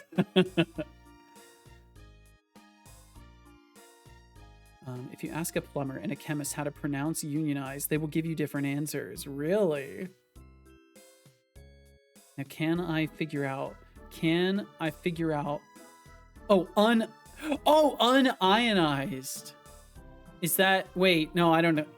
Deionized? Because then they, is it a, yeah, okay, I got it. I have functioning brain cells that can parse sophisticated humor. They do work. Opens door. Why are we closing the door before we get there, sweetheart? You gotta get to the other side of the door before you do that. Unionized, unionized. Hell yeah. 2 a.m. humor. It's perfect. Perfect. Can lurk while I get some work done. Have a great stream, Seto. Thank you so much, Ice Bear Bear. Have yourself a wonderful session of work. I hope it goes wonderfully. And thank you for deciding to lurk around here. Thanks for throwing some steak my way, too. I'll have that later for dinner. I actually did read unionized as unionized once I was in my chemistry class last semester. Nice. Perfect. It's a real thing. It's not even a joke. It's real. Ah. Well, that's just stuck there now. I hope you're proud of yourself.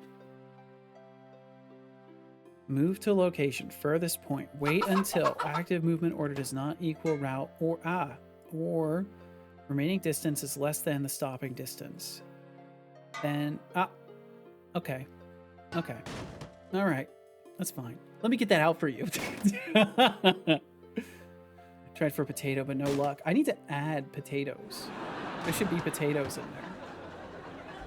Well, now I'm just being abused. I don't have to put up with this, you know? Ha! That's right. Yeah, look at that tomato just roll off the shield. Yeah, that's right. Immunity. That's what I have at my fingertips. I let you hit me. That's what's happening here. Big fish. Sometimes the fish are huge. Okay, let me put on a hat. Can we wear a hat? Is hat working? See, you wouldn't do that to your king. Think twice. Think twice. That's all I'm saying. RGB Productions. Oh, that was a distract. Hey, Seto, think. Slow. Slow. A wizard asked me to proofread one of his scrolls. Wait, why did that week. bounce off? Actually, it was more of a spell check. Why did the tomato bounce off? It should have stuck to me. Can we get a tomato up in this house? I'm trying to. Hold on. I need it. There it is. Okay, no, that one's stuck. Okay, it's fine. Everything's fine. I don't know why. I was worried about it. I cast Fireball! Freeze. Doom. Doom? I don't know this reference. I'm so sorry. Probably the angle. Yup. It's definitely the angle. Nose. There's no nose. I have no nose.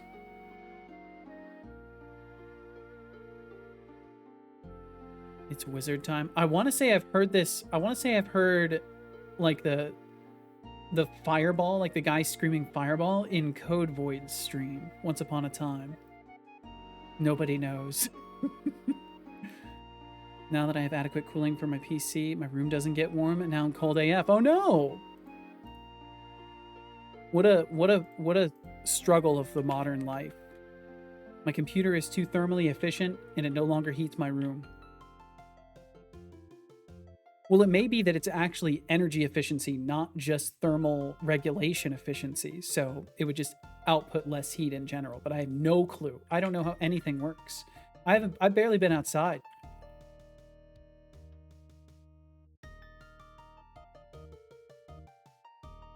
Yeah, why are we doing that? So interacting with the door. While the target is not done operating, we're waiting for the door. So this can be yield, return, new, while, or wait until. Wait until target done operating.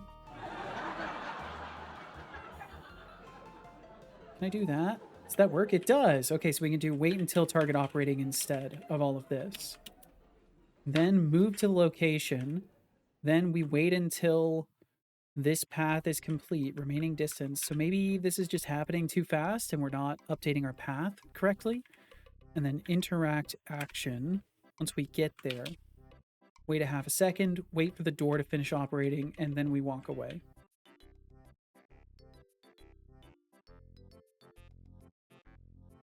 Do fans actually cool air down? I think it causes the molecules of air to interact with each other more and dissipate the temperature more efficiently, but I don't think it actually necessarily cools air down.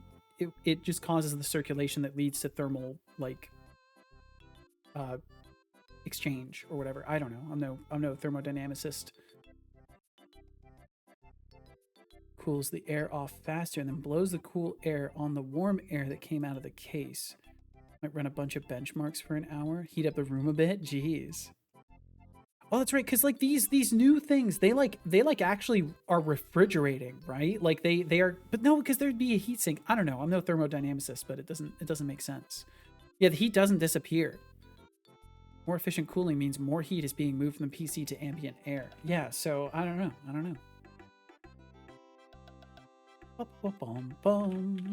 Okay, so the only thing that's going wrong now is we are not waiting for the character to finish moving.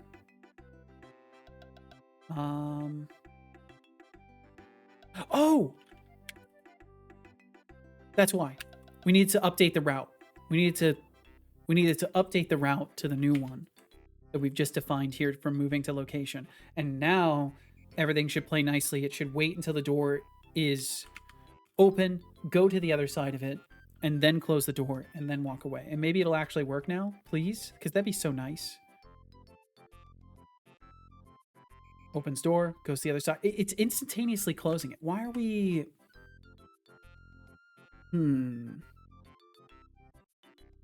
Target done operating. Interact action. Oh. Target done operating. Furthest point. Active movement order does not equal route is what this should be. This should be set to it. Or nav agent remaining distance. Let's do...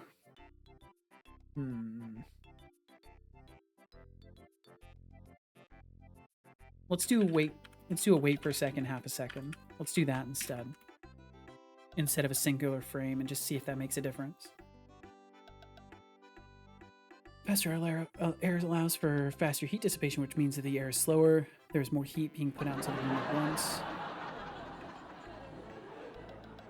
On average, it would heat the room up less. Air has to heat up for cooling to work. Okay, Twitch. Get double sent. Hey, there we go. It worked. Does it work on the way back? Are we good now? Are we totally good? Goes to door, opens door, go through, close door. You're on the other side of it. Oops. I've got to figure out a way to make sure that they don't get hit by the door and like swept along with it.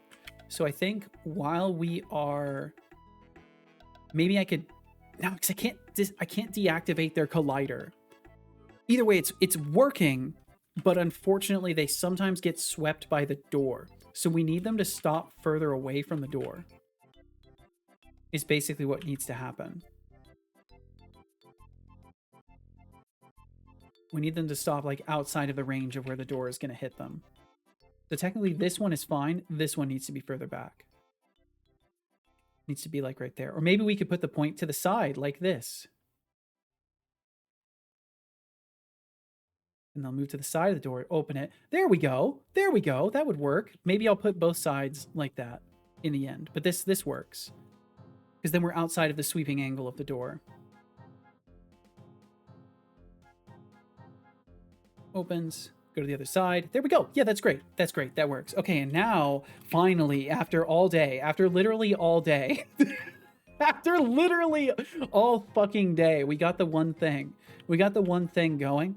So if you were out there believing in me, your belief is what got me through. Thank you for believing in me. We made it. We got our guy opening the door and closing it behind himself, and he continuously patrols. And that was the goal for just like the beginning of the stream. That was my goal for the beginning of the stream. It just took a little bit longer than I expected, but we got there nonetheless. Saying that it blows the heat away quicker, which means on average less heat is dissipated into the room. Does this change how much energy is produced by your hardware? Energy is in the room either way. I don't understand. Yeah, I think this is thermodynamics being complicated and hard to articulate and maybe hard to intuit, I think. Ice Bear believed in you. Thank you, Ice Bear. Thank you for believing in me. I very much appreciate that. Thank you. If you increase the pressure, it's cooler because it's moving faster, so it's less time to pick up heat. Also, cooler electronic components are more efficient. Pressure here doesn't actually change the temperature. Components being more efficient at lower temperatures is probably the best explanation. Yeah, I think that maybe adds some sense to the mixture here. Okay, cool. Well, we got it. We made it there. So now they can open the door and close it behind them, and they'll do that whenever they're searching. And also, this behavior works regardless of the behavior graph. So previously, and this was the fun of this for me, is previously this behavior of opening a door in the first place was tied to the behavior graph system and the nodes that it uses. But now this behavior is standalone, and it will work for any entity that can walk around and receive a destination. It will naturally pull for doors in its path and all of that. But there's still an issue that I do need to solve with doors, because doors are just annoying as hell. But I don't think I'm going to work on that today. And that is making sure that if we close the door in their path, they actually keep checking. Because right now they only check when they first get the destination. So I would need to do some sort of a follow-up check here and there. Not just the first time, but actually some sort of a follow-up, which could cause all sorts of problems, but we'll see, because it should be manageable. But first, very, very quickly, I will step away for a moment, get rid of some more water. I will be right back, and then we'll chill for the rest of this time here, and I'll try to at the very least make sure that they can respond to the door closing again. So I will have to set up something so that I can close it. Same amount of power going through a component with the same resistance is going to produce the same amount of heat. Fans only impact how concentrated or diffuse the heat is. Catch, though, is that the resistance changes with temperature. I'll buy that. Is my music still playing, or did it stop? Oh, no, it's just a really long pause at the end of a track. There we go. Okay, I will be right back.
Alrighty, I've made it back. And I gotta say, it's nice being able to, like, you know, for those of you out there who have good vision and you don't think about this ever, sometimes the little things, like looking at a wall and seeing the texture of the wall and being able to, so like the best way I could describe it is, like, say you're standing in a room, right? And you're looking at the wall, and you're looking at a point that's very close to you. So let's say we're looking right here and we're scanning our vision down the wall. So for people with normal vision, you just get to do that. And the details and textures of the surface are apparent to you the whole time. For those of us without good vision, sometimes what ends up happening is there's like a blur step of, as you're looking down the wall, you kind of have to wait. You have to wait for your eyes to catch up and get things into focus, because it's a little bit difficult. So it's nice. It's nice just being able to look at a wall and, like, scan, like, as I'm turning my head, just scan across the room and have no ocular strain whatsoever. It's kind of nice. I've missed it. Raid incoming.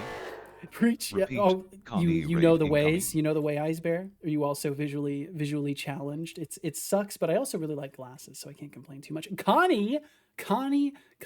Welcome in, Connie. My goodness.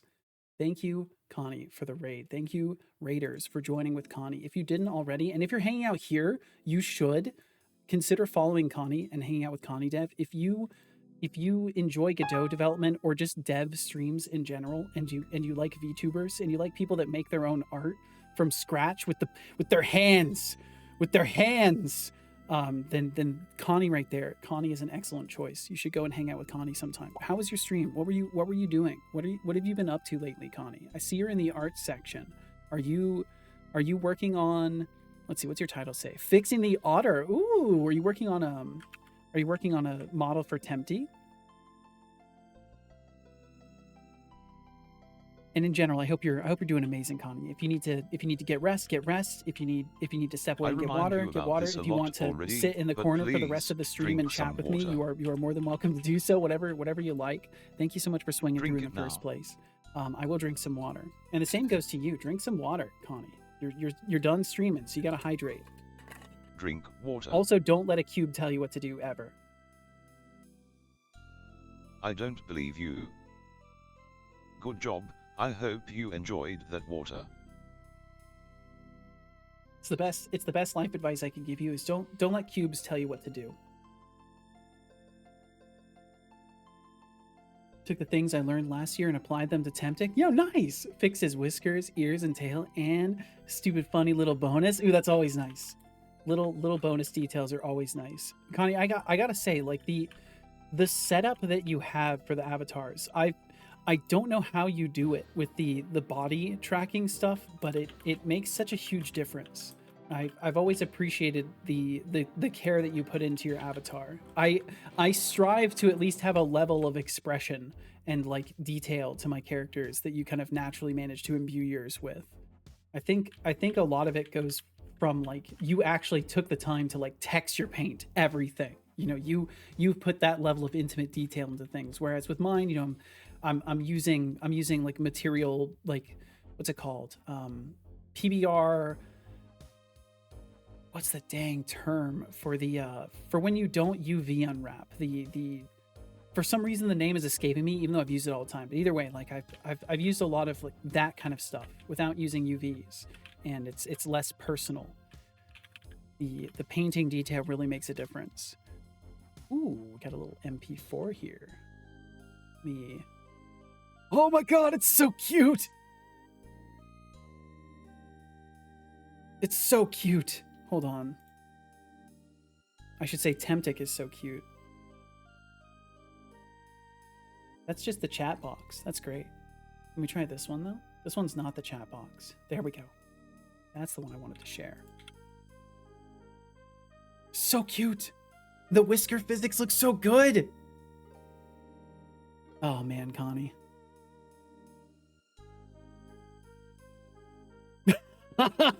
Of course. That's a sought after detail apparently. I didn't know this, but apparently that's a thing people want. They ask for it. That is great. Hell yeah, Connie. It looks really, really good. I gotta say, it looks great. Thank you very, very much for sharing. And thank you so much for the raid in the first place. I gotta swing by your stream. I gotta start swinging by people's streams. I'm so asocial. Real fake message right now. Imagine yourself being about to watch ads in 30 seconds.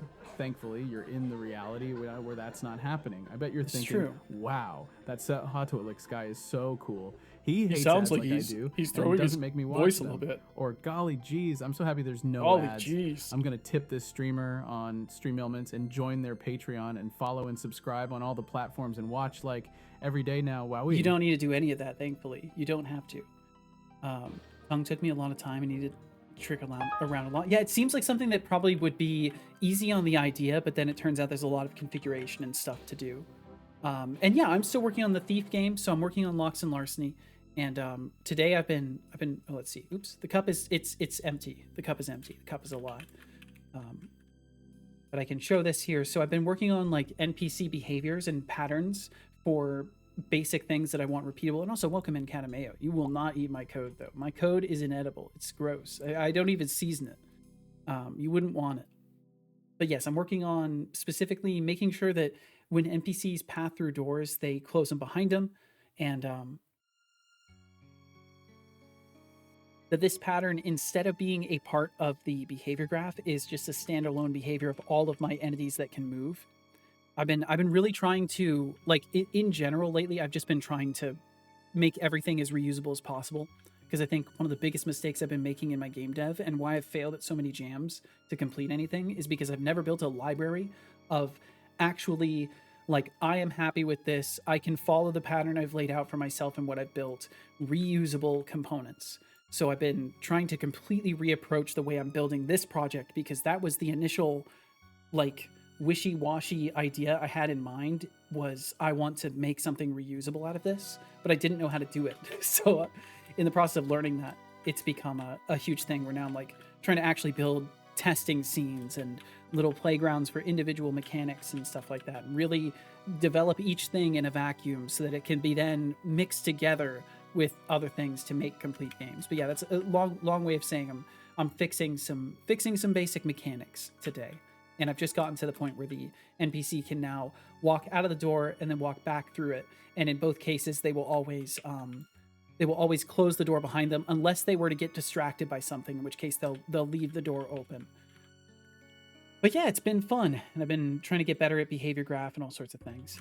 It's been a ton of learning. And also, for everybody's hearing pleasure who wasn't here earlier today, I feel it's only it's the meme of the day for me, so I have to do this. I'm personally legally obligated to play this lovely song here. So I hope you enjoy it. Skippers in the wardroom drinking gin. Hey-oh, chicken Growing on as a a dev, rack. I like to think so. I like to think so. Hey-oh, chicken on a rack. Jimmy's laughing like a drain. Hey-oh, chicken on a rack. Been looking at my comic cuts again. Hey-oh, chicken on a rack. Hey, chicken on a rack on a Monday morning. Oh, what a terrible sight to see. That goes forward in the dustbin now. Sitting there picking at a chicken on a rack.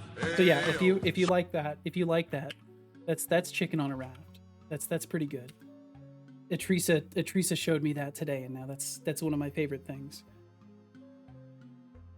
So I hope you enjoyed that. And if you didn't, that's okay. You just don't have joy in your life, and that's fine. There's nothing wrong with that. I'm not here to fault you for that. But if you didn't enjoy that, you may need to reflect. But yeah, I like to feel like maybe I'm growing as a dev. You're not the first person to say that in response to what I've been kind of describing my experience as. So maybe that means I am actually growing a little bit. We'll see. Time will tell.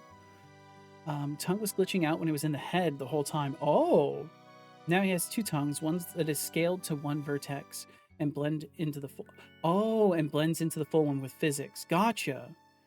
And a static tongue that got exchanged when he doesn't need a fluid tongue. Gotcha. Okay, so that way, if you're doing just basic animations, like, you can still do those and have normal expression and speech animations, and then also have that wonderful effect. I find it so funny that that's a thing. Like, I think it was multiple months. It was, granted, it was the same individual, but and I don't know if it was. I think it was a meme, but also serious. Was requesting that I add a tongue. I think it might have been Utterly Ruined, but I can't remember. Utterly Ruined has hounded me for a couple of things. I get hounded for a lot of things around here, though. It's always funny. I don't know what it is about me. Maybe it's because I'm so forgetful. You have a square cup in front of me. It's true. It's true. I do have a little square cup. I need to do more. I have like a whole bar scene and stuff that I want to work with. And I've just been really slacking. I think that's the easiest way I could put it. Okay, let's see. Sorry, I'm failing to continue with what I wanted to do. So now that we've got the NPC going through the door and going back, there was something else I wanted to do, and I've forgotten it now. I guess that's okay.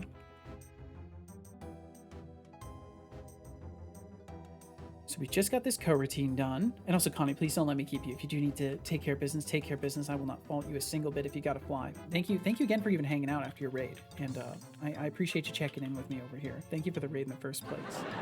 A bar scene, you too. Got a bar scene, but I can't get my display on it. And the angle for moving the Kenkus is also horrible. I see. Yeah, I'm still trying to figure out what I'm gonna do for an in-stream avatar setup.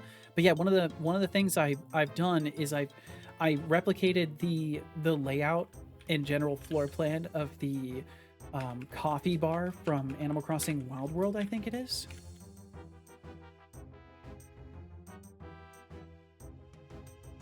Because I really like the floor plan and like the general layout of it. I think it is that place.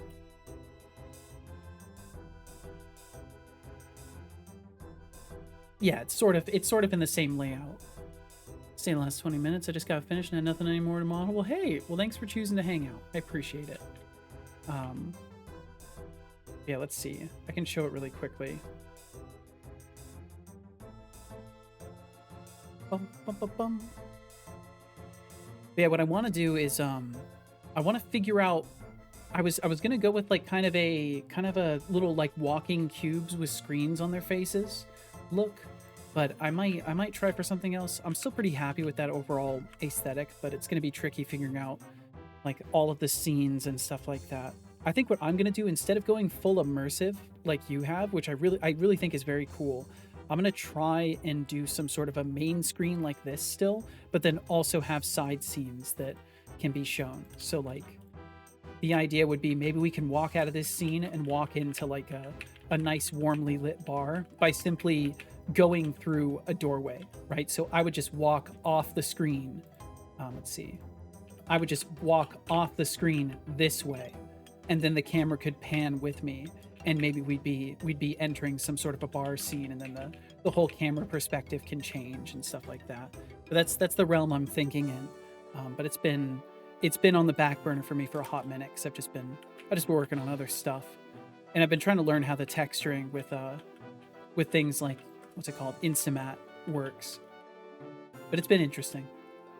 Yeah, I feel like a bar scene is kind of like probably one of the most common essentials if you're building many scenes and you want like a social zone. Like a bar scene kind of fits that really easily. Either like a bar scene or like a park or some sort of like a game, like an arcade or something like that.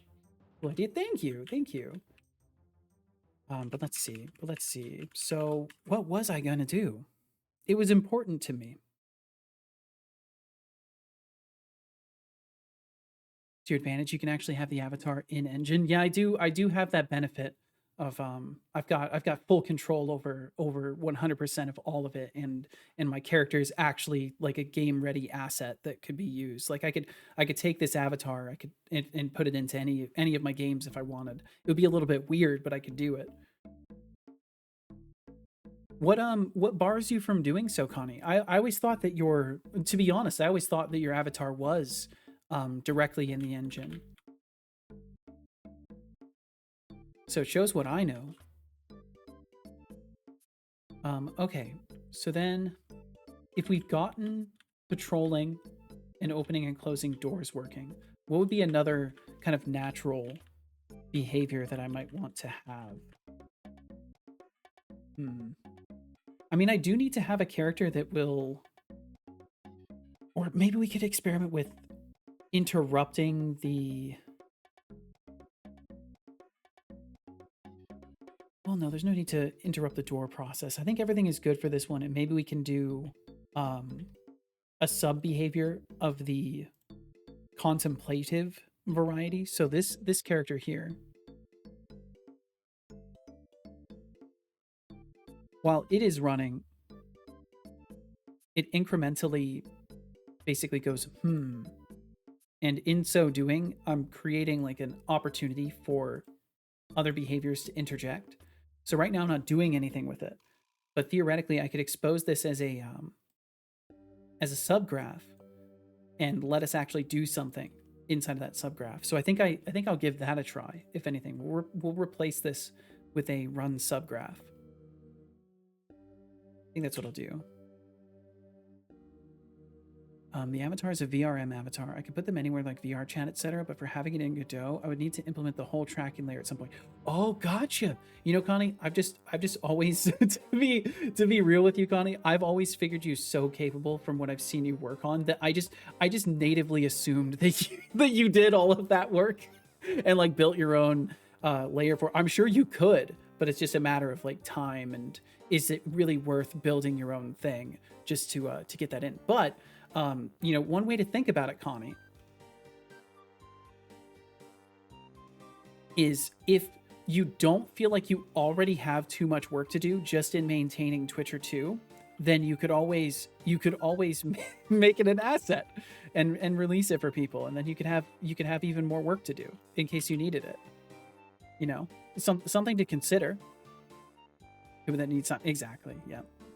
It's always a responsible decision made when you choose not to do something because of the time it takes because you got other stuff going on. I fail to make that responsible decision often enough and need to get better about that. Run subgraph. So we'll always run the subgraph, I guess, and not need to do anything else. Subgraph, and then we'll expose this. And this will be the pause behavior that they will incrementally do. And I'll have to come up with some sort of a regulating layer because the double random is silly and not good enough. Even more work. I struggle with my game. Tetris inventories aren't an easy thing. No, they are not. Yes, this is something I know from what I have heard and just interacting with them over the games that I've played that have them, and the varying differences in their implementations leads me to believe that it's a headache and a half. Well, geez, I hope it's going well though, Connie. I hope you're getting everything figured out that you need to.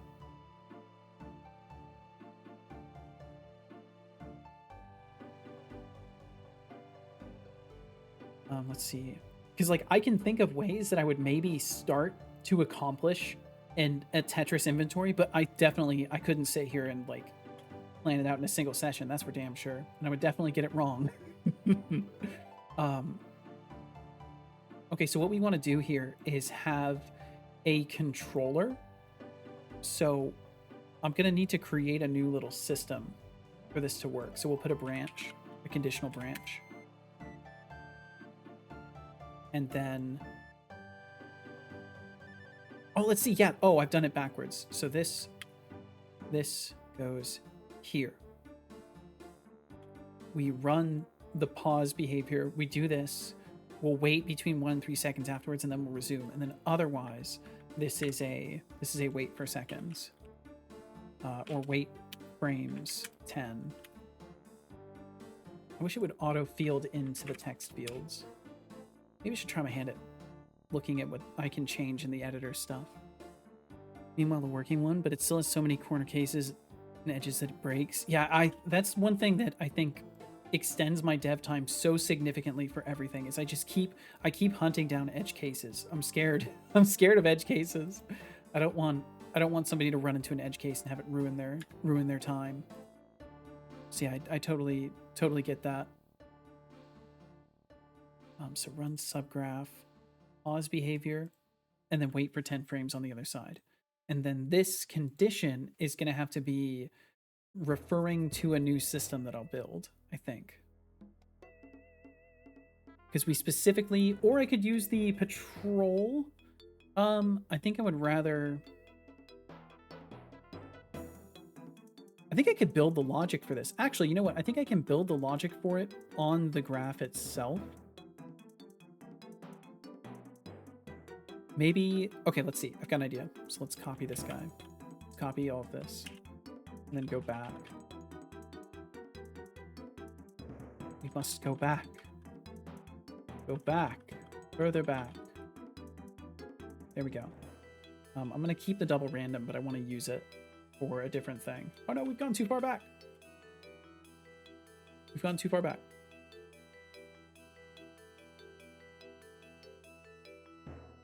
But hey, when it works, I may release it as an asset, but probably not free this time. It was so much time investment. But hey, it's C# this time. Well, hey, there you go.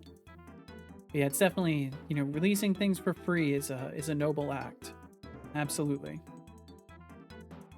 Create node. Let's go to all the way over here so that I'm not undoing extra things that I've just fixed. Okay, there we go. So I'm gonna paste these back in. For now, we don't need them. But those will go there. And then what I want to do is add like a time value. I think I've got all the logic available that I need. We'll see. So let's have just a float. Why does it resize? We'll call this last pause time. We'll not expose that. And then we want to set the pause time to our current time. I don't think we're going to be able to do that without creating a custom node really quickly. Set variable value. Last pause time. I don't suppose, yeah, there's no extra utilities or anything like that. So we'll need the actual game time. So I will just create a set value to game time node. Action, Blackboard. I want to add one. Create new action. Set to game time. And then I can probably just do some configuration. So set float to game time. And then float gets set, or set float to game time. And then I wonder if I can do like game time scaled.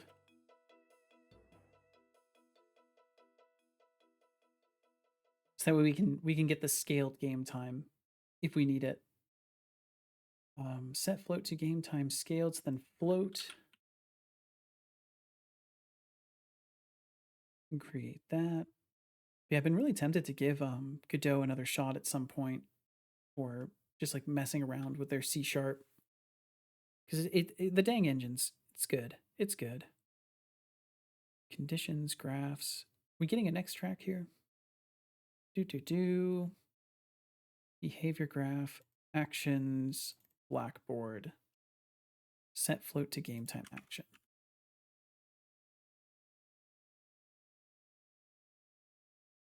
That track truly, some of these trail off for so long. There we go. And then all we need to do is set float value to be equal to scaled value time.time or time unscaled time, otherwise time.time. Boom, that's it. Done.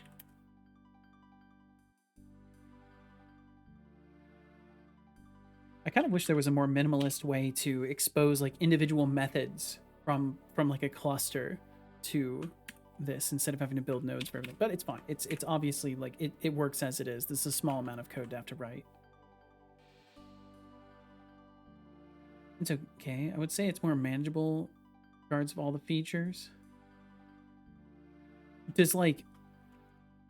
you feel like Godot script gives you like a different experience when you're working with Godot?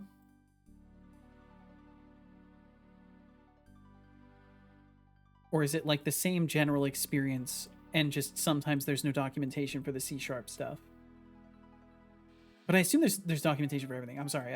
I'm operating off of limited premise from previous experience with it, which was also extremely limited. So set to game time, and then this is going to be last pause time to game time. So then we'll set it here, and it will be the scaled value, I think.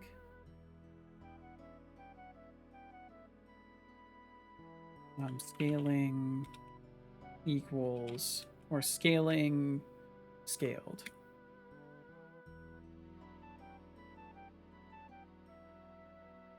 Bum, bum, bum, bum. Any moment now, Unity. Come on, you can do this. I believe in your power. Godot script is perfect for jams. Also, the C# is almost the same, just in C# flavor. It's more verbose than Godot script, but it's easier to structure the code. Okay, because one of the main complaints that I've heard about when it comes to Godot script is like refactoring. And I want to say you've been the one to mention this to me as well.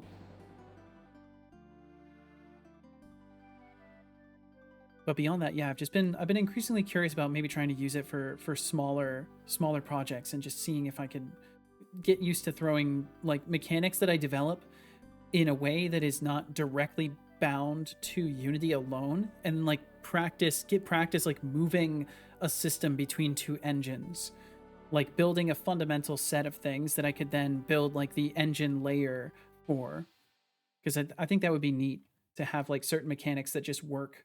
And it's just a matter of like using the correct interfaces on the engine side.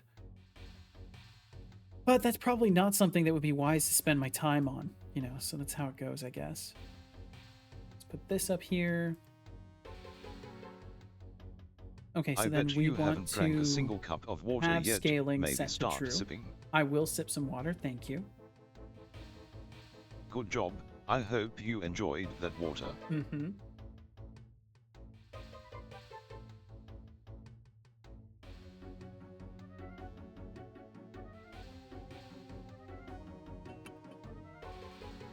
Don't need to be a skilled programmer to use Godot script, but you need to be a skilled programmer to build refactorable and manageable Godot script. Makes sense. Makes sense. That's probably a good analysis for a lot of like, I don't know, kind of game development as a whole. Like, yeah, you can get away with building a sort of one way only system to make a game, but then you're kind of, unless you're making the same exact game again, you're kind of stuck having to rebuild everything.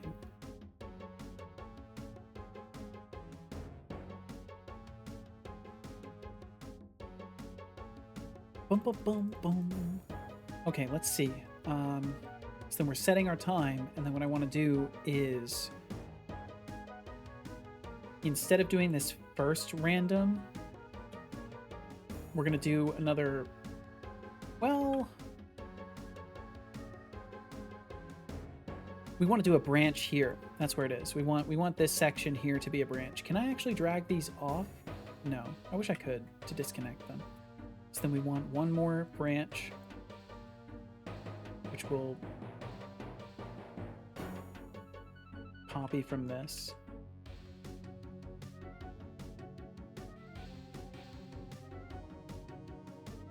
And then on this random, if we happen to pick this branch and we get false, we still are going to go this way. So we'll have to do a wait for any. And this is getting spaghetti. It's great. And then we can simply check if this value is a certain delta from the current time. So we'll create a new condition. Bump, bump, bump, bump. Create new condition, and then we'll call this float delta from time. And then we'll say if or float is comparison scaled bool time. And then bool will actually be a bool. And greetings to you, Kent Crixie. Hello, hello. Hope you're doing wonderfully. Most of the time it's fine to have something that works somehow, but when there will be bug reports, you curse a lot to fix and refactor them, or you just put more plaster on the code, build more technical debt. Yep. Until it's an abandoned project no one wants to maintain. And that's, so I think you've just summarized why I realized I had to like pause my Death for Growth development for a little bit. You pretty much just summarized exactly like the experience that I knew I was walking myself into with how I was building it. So I've really been trying to focus on just like fundamentals and trying to build more like foundationally useful and open-ended systems that I can reuse and not just keep building 50% mechanic, 50% technical debt. You know, it's not a good thing. Float is comparison, scaled, bool time. Okay, so comparison is going to be the comparison operators for all, and then scaled bool time. I guess it's a big reason why many projects on Steam get abandoned. I would imagine so, especially if they're learner projects by any extension. There's a very good chance of it. Float. Okay, so float is greater than or less than equal to scaled time. I feel like there's probably a better way that I could be displaying this, but it's fine. It's fine. It's fine. This should be good. That in conditions.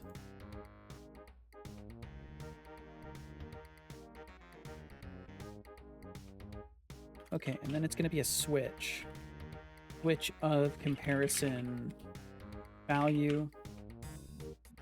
At least I think it'll be a switch. Maybe I can do a different thing. I might be able to do a switch expression, but I think this will be worth it to just do it this way. Okay, so then we'll get our value of time. So var time equals bool value time dot scaled time, or it'd just be time scaled. Yeah, just time. And then otherwise time dot unscaled time. And then we're just doing a bunch of comparisons on it. Bum, bum, bum, bum, bum, bum, bum. So then equal time equals float value. Yeehaw. I think this could be a switch expression, maybe. Let's see. What I'll do is I'll write it out this way, and then I'll just convert it to the switch expression at the end, because I'm just going to be lazy like that. Not equal. Greater than. Oh, let's see. Wait, no. I need to make sure I'm not inverting this. Float is comparison, scaled bool time. Yeah, I'm about to invert the entire thing. There we go. Just to make sure I do this correctly.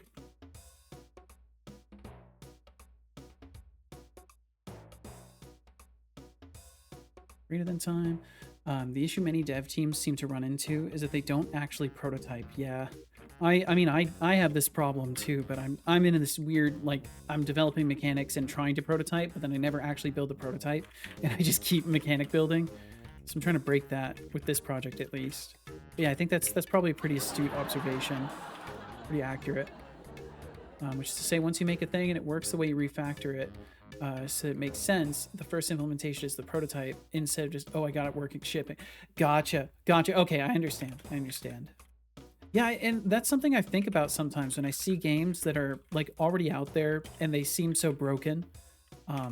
Like I've been playing a game that I got for free on Epic, and it's got so many just like little easily solved problems with the overall like game itself. Like it's a fun game. I've been enjoying it, but it has like these little issues that I'm just like, I feel like they saw that this was an edge case and actively didn't care, or they never like iterated on that system again.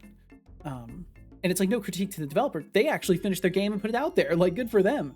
That's more than I've done so far. So like, you know, there's some merit to the process of just making something and putting it out there, but there definitely needs to be more realms of like, hey, maybe we should like, I don't know, iterate on an idea.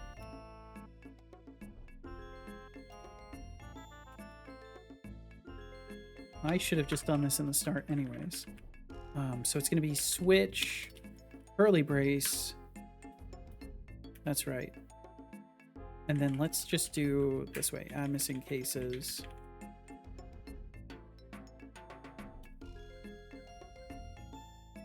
Can I make this work?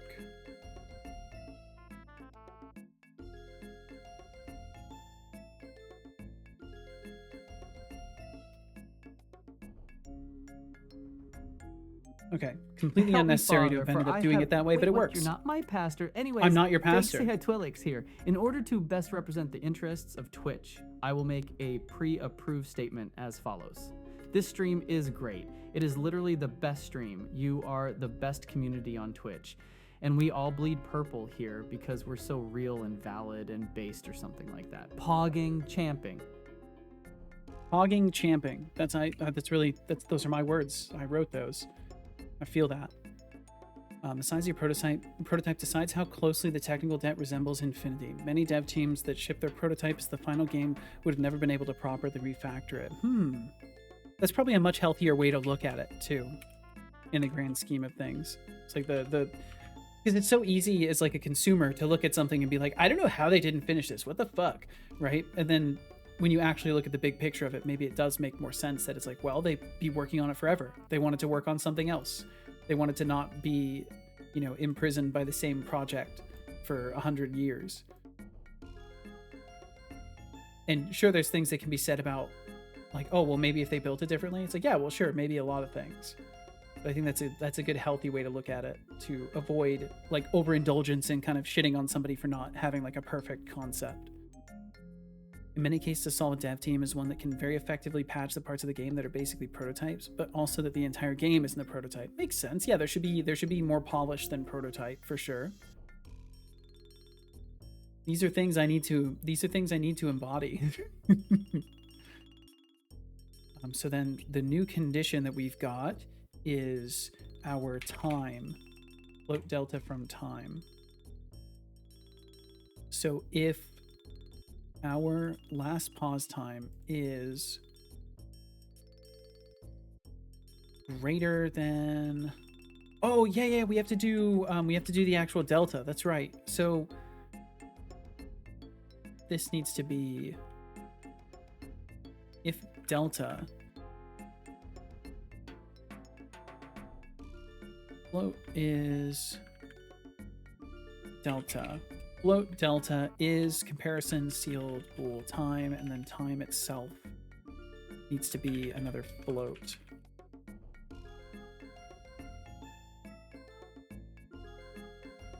And then this, Unity engine time.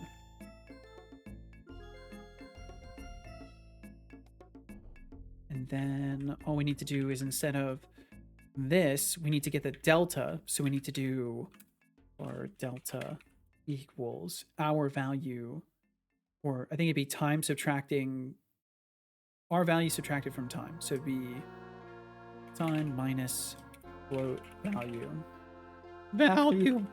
And then we replace all of these with, so then it's gonna be the delta greater than time value, and then all these float values get replaced with delta.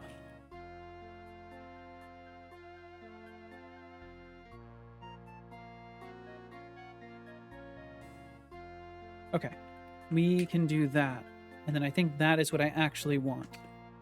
So then the delay is what we can say. So we're basically saying, hey, if there hasn't been at least this many seconds elapsed since the last time we allowed this action, do not allow this action. So that way we can control how often the NPC is allowed to get distracted and go for their subgraph. Because otherwise they'll just keep randomly going for their subgraph whenever, with no regard for the timing of it. So we'll say we'll expose this as a field float, and we'll put this as the distraction delay minimum.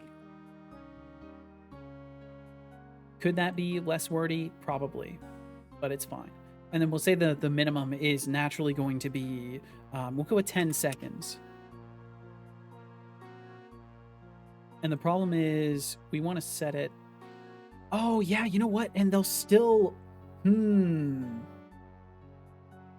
So the problem with this, I'll walk it through basically. The problem is, like, say we're checking the delta time from the last time we did this. What happens if we're still running the subgraph and we've elapsed outside of the delta time? I think, oh no, it should be fine. It should be fine because this branch this branch will keep running and it won't continue. The way I've structured it, we're running two things in parallel. So we're constantly running a check for whether the agent has stopped moving. And then we're also doing all this other stuff. So theoretically, if we stop to pause to go do something else, we'll just go into this node fully and we won't like iterate again until this is done. So it should be completely fine. I shouldn't have to do anything extra, but I'm probably wrong, and we'll find out later. We'll find out later how wrong I was. So then we do not need this.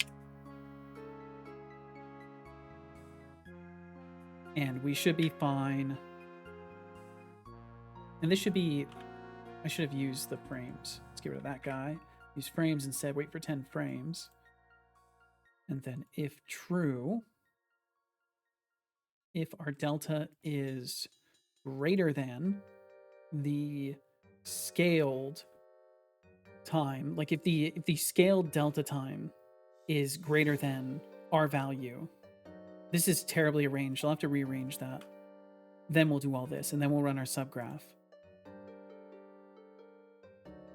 Okay, so then I think what I'll do is set it after.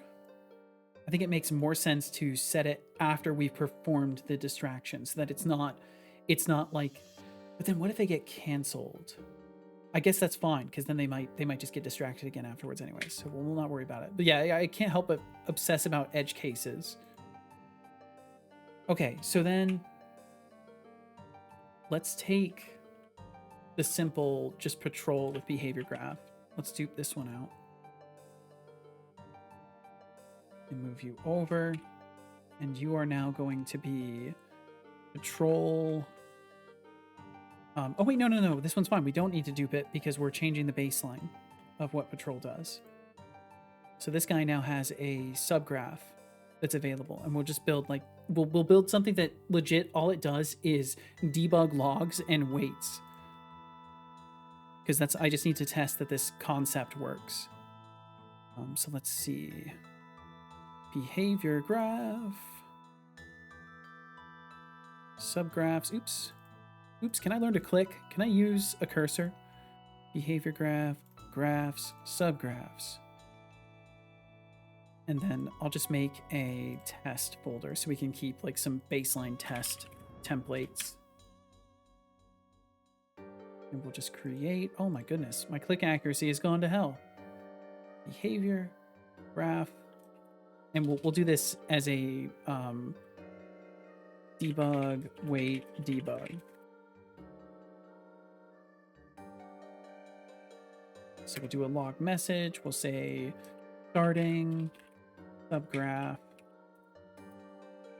now. We'll say subgraph is done. We'll not repeat. We'll wait for, we'll say anywhere from 5 to, well, let's not do, yeah, let's screw it. Let's do 5 to 10 seconds. Here we go. Subgraph is done. Okay, no extra behaviors, so it is guaranteed to work.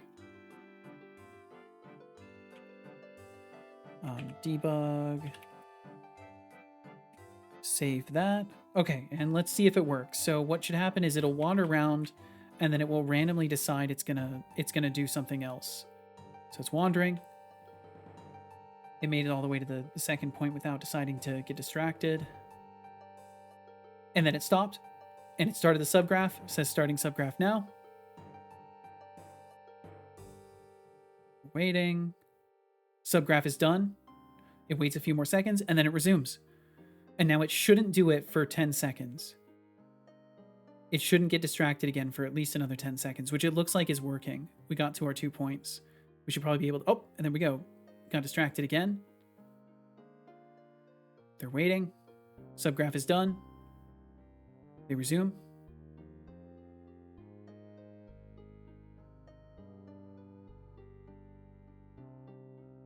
Yeah, it looks like it works. It's over 10 seconds now.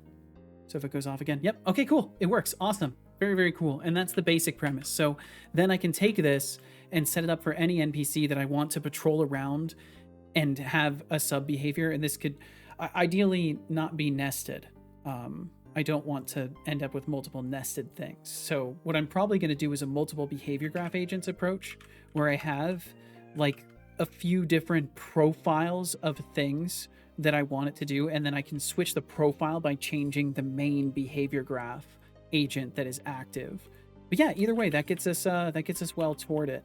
And I've still got a ton of bugs and stuff like that. I don't know why this one's saying it's not allowed to move. Is it this one? Either way, it's fine. Thank you for joining me today. Thank you for hanging out here. I'm going to start wrapping things up and raid out, and I will be back tomorrow with more game dev. So if that sounds like a nice time to you, or you just want to have me on rambling, then swing back by at 11 a.m. Pacific tomorrow, and I will be back rambling once again about more game dev and hopefully making a lot more progress than I did today.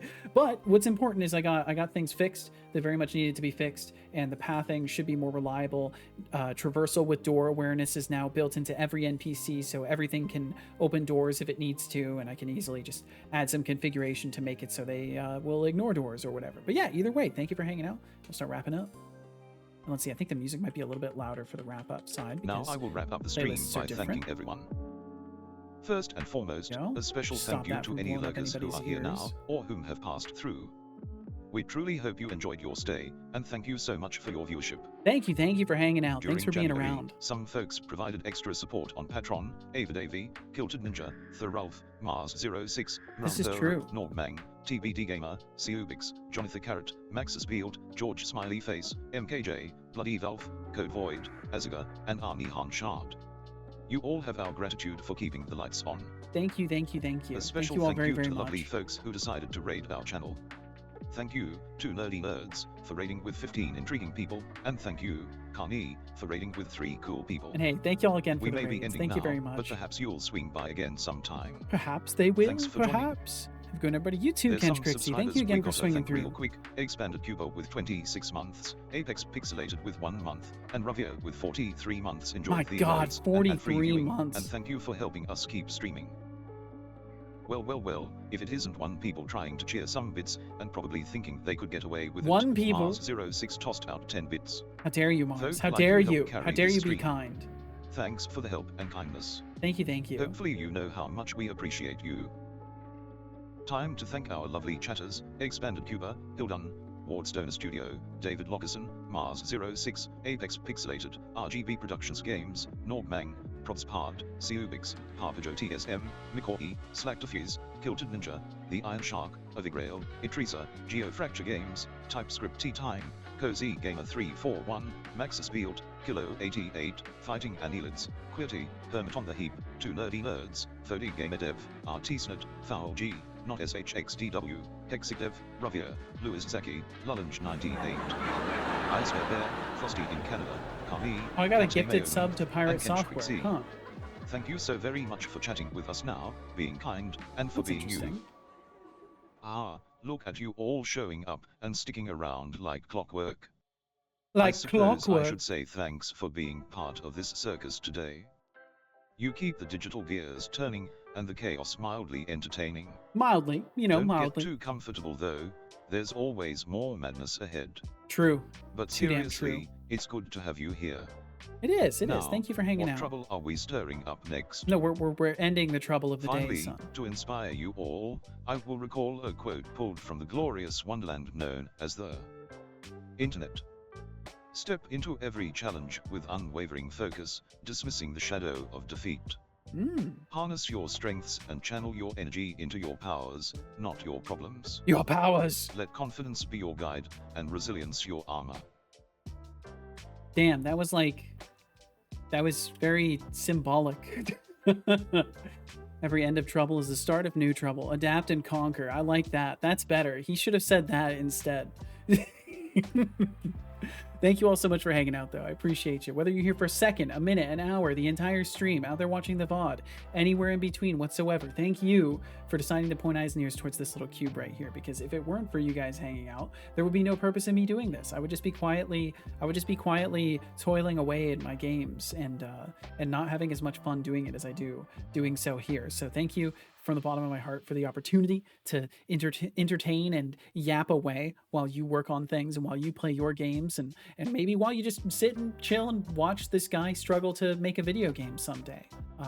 And I will be back in the morrow. So again, if you need that schedule, you can find it right there, and we will go and say hello to another stream. That's what we'll do. We'll go and say hello, or maybe hi, maybe hey. You know what? Ice Bear Bear was here earlier. Why don't we just go and say hi to Ice Bear Bear? Because I think they're only just getting started. And yeah, let's do that. Let's do that. Give me just a second here.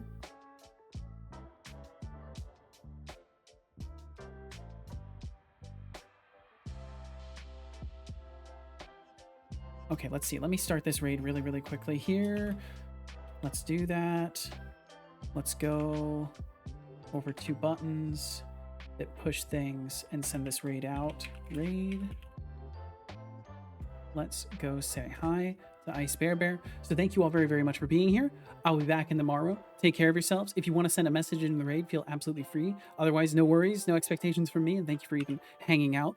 And I will depart from you with this lovely tune in the background as we go. Skippers in the wardroom drinking gin. Hey-oh, chicken on a rack. I don't mind knocking, but I ain't a-going in.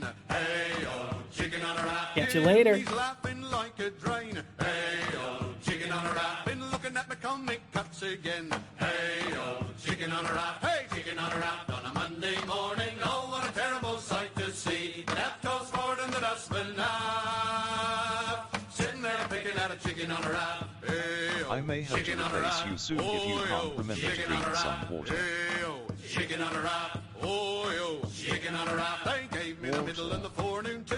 Hey, oh, chicken on a wrap. Now I'm pulling in a whaler's crew. Hey, oh, chicken on a wrap. Good job. I hope you enjoyed that water. Hey, oh, chicken on a wrap. Oh, to be floating in a feather bed. That's hey, enough. oh, chicken on a wrap. To those Hey, of you chicken on a left, wrap. thanks On a for Monday being here, morning, and oh, what a goodbye. terrible sight to see.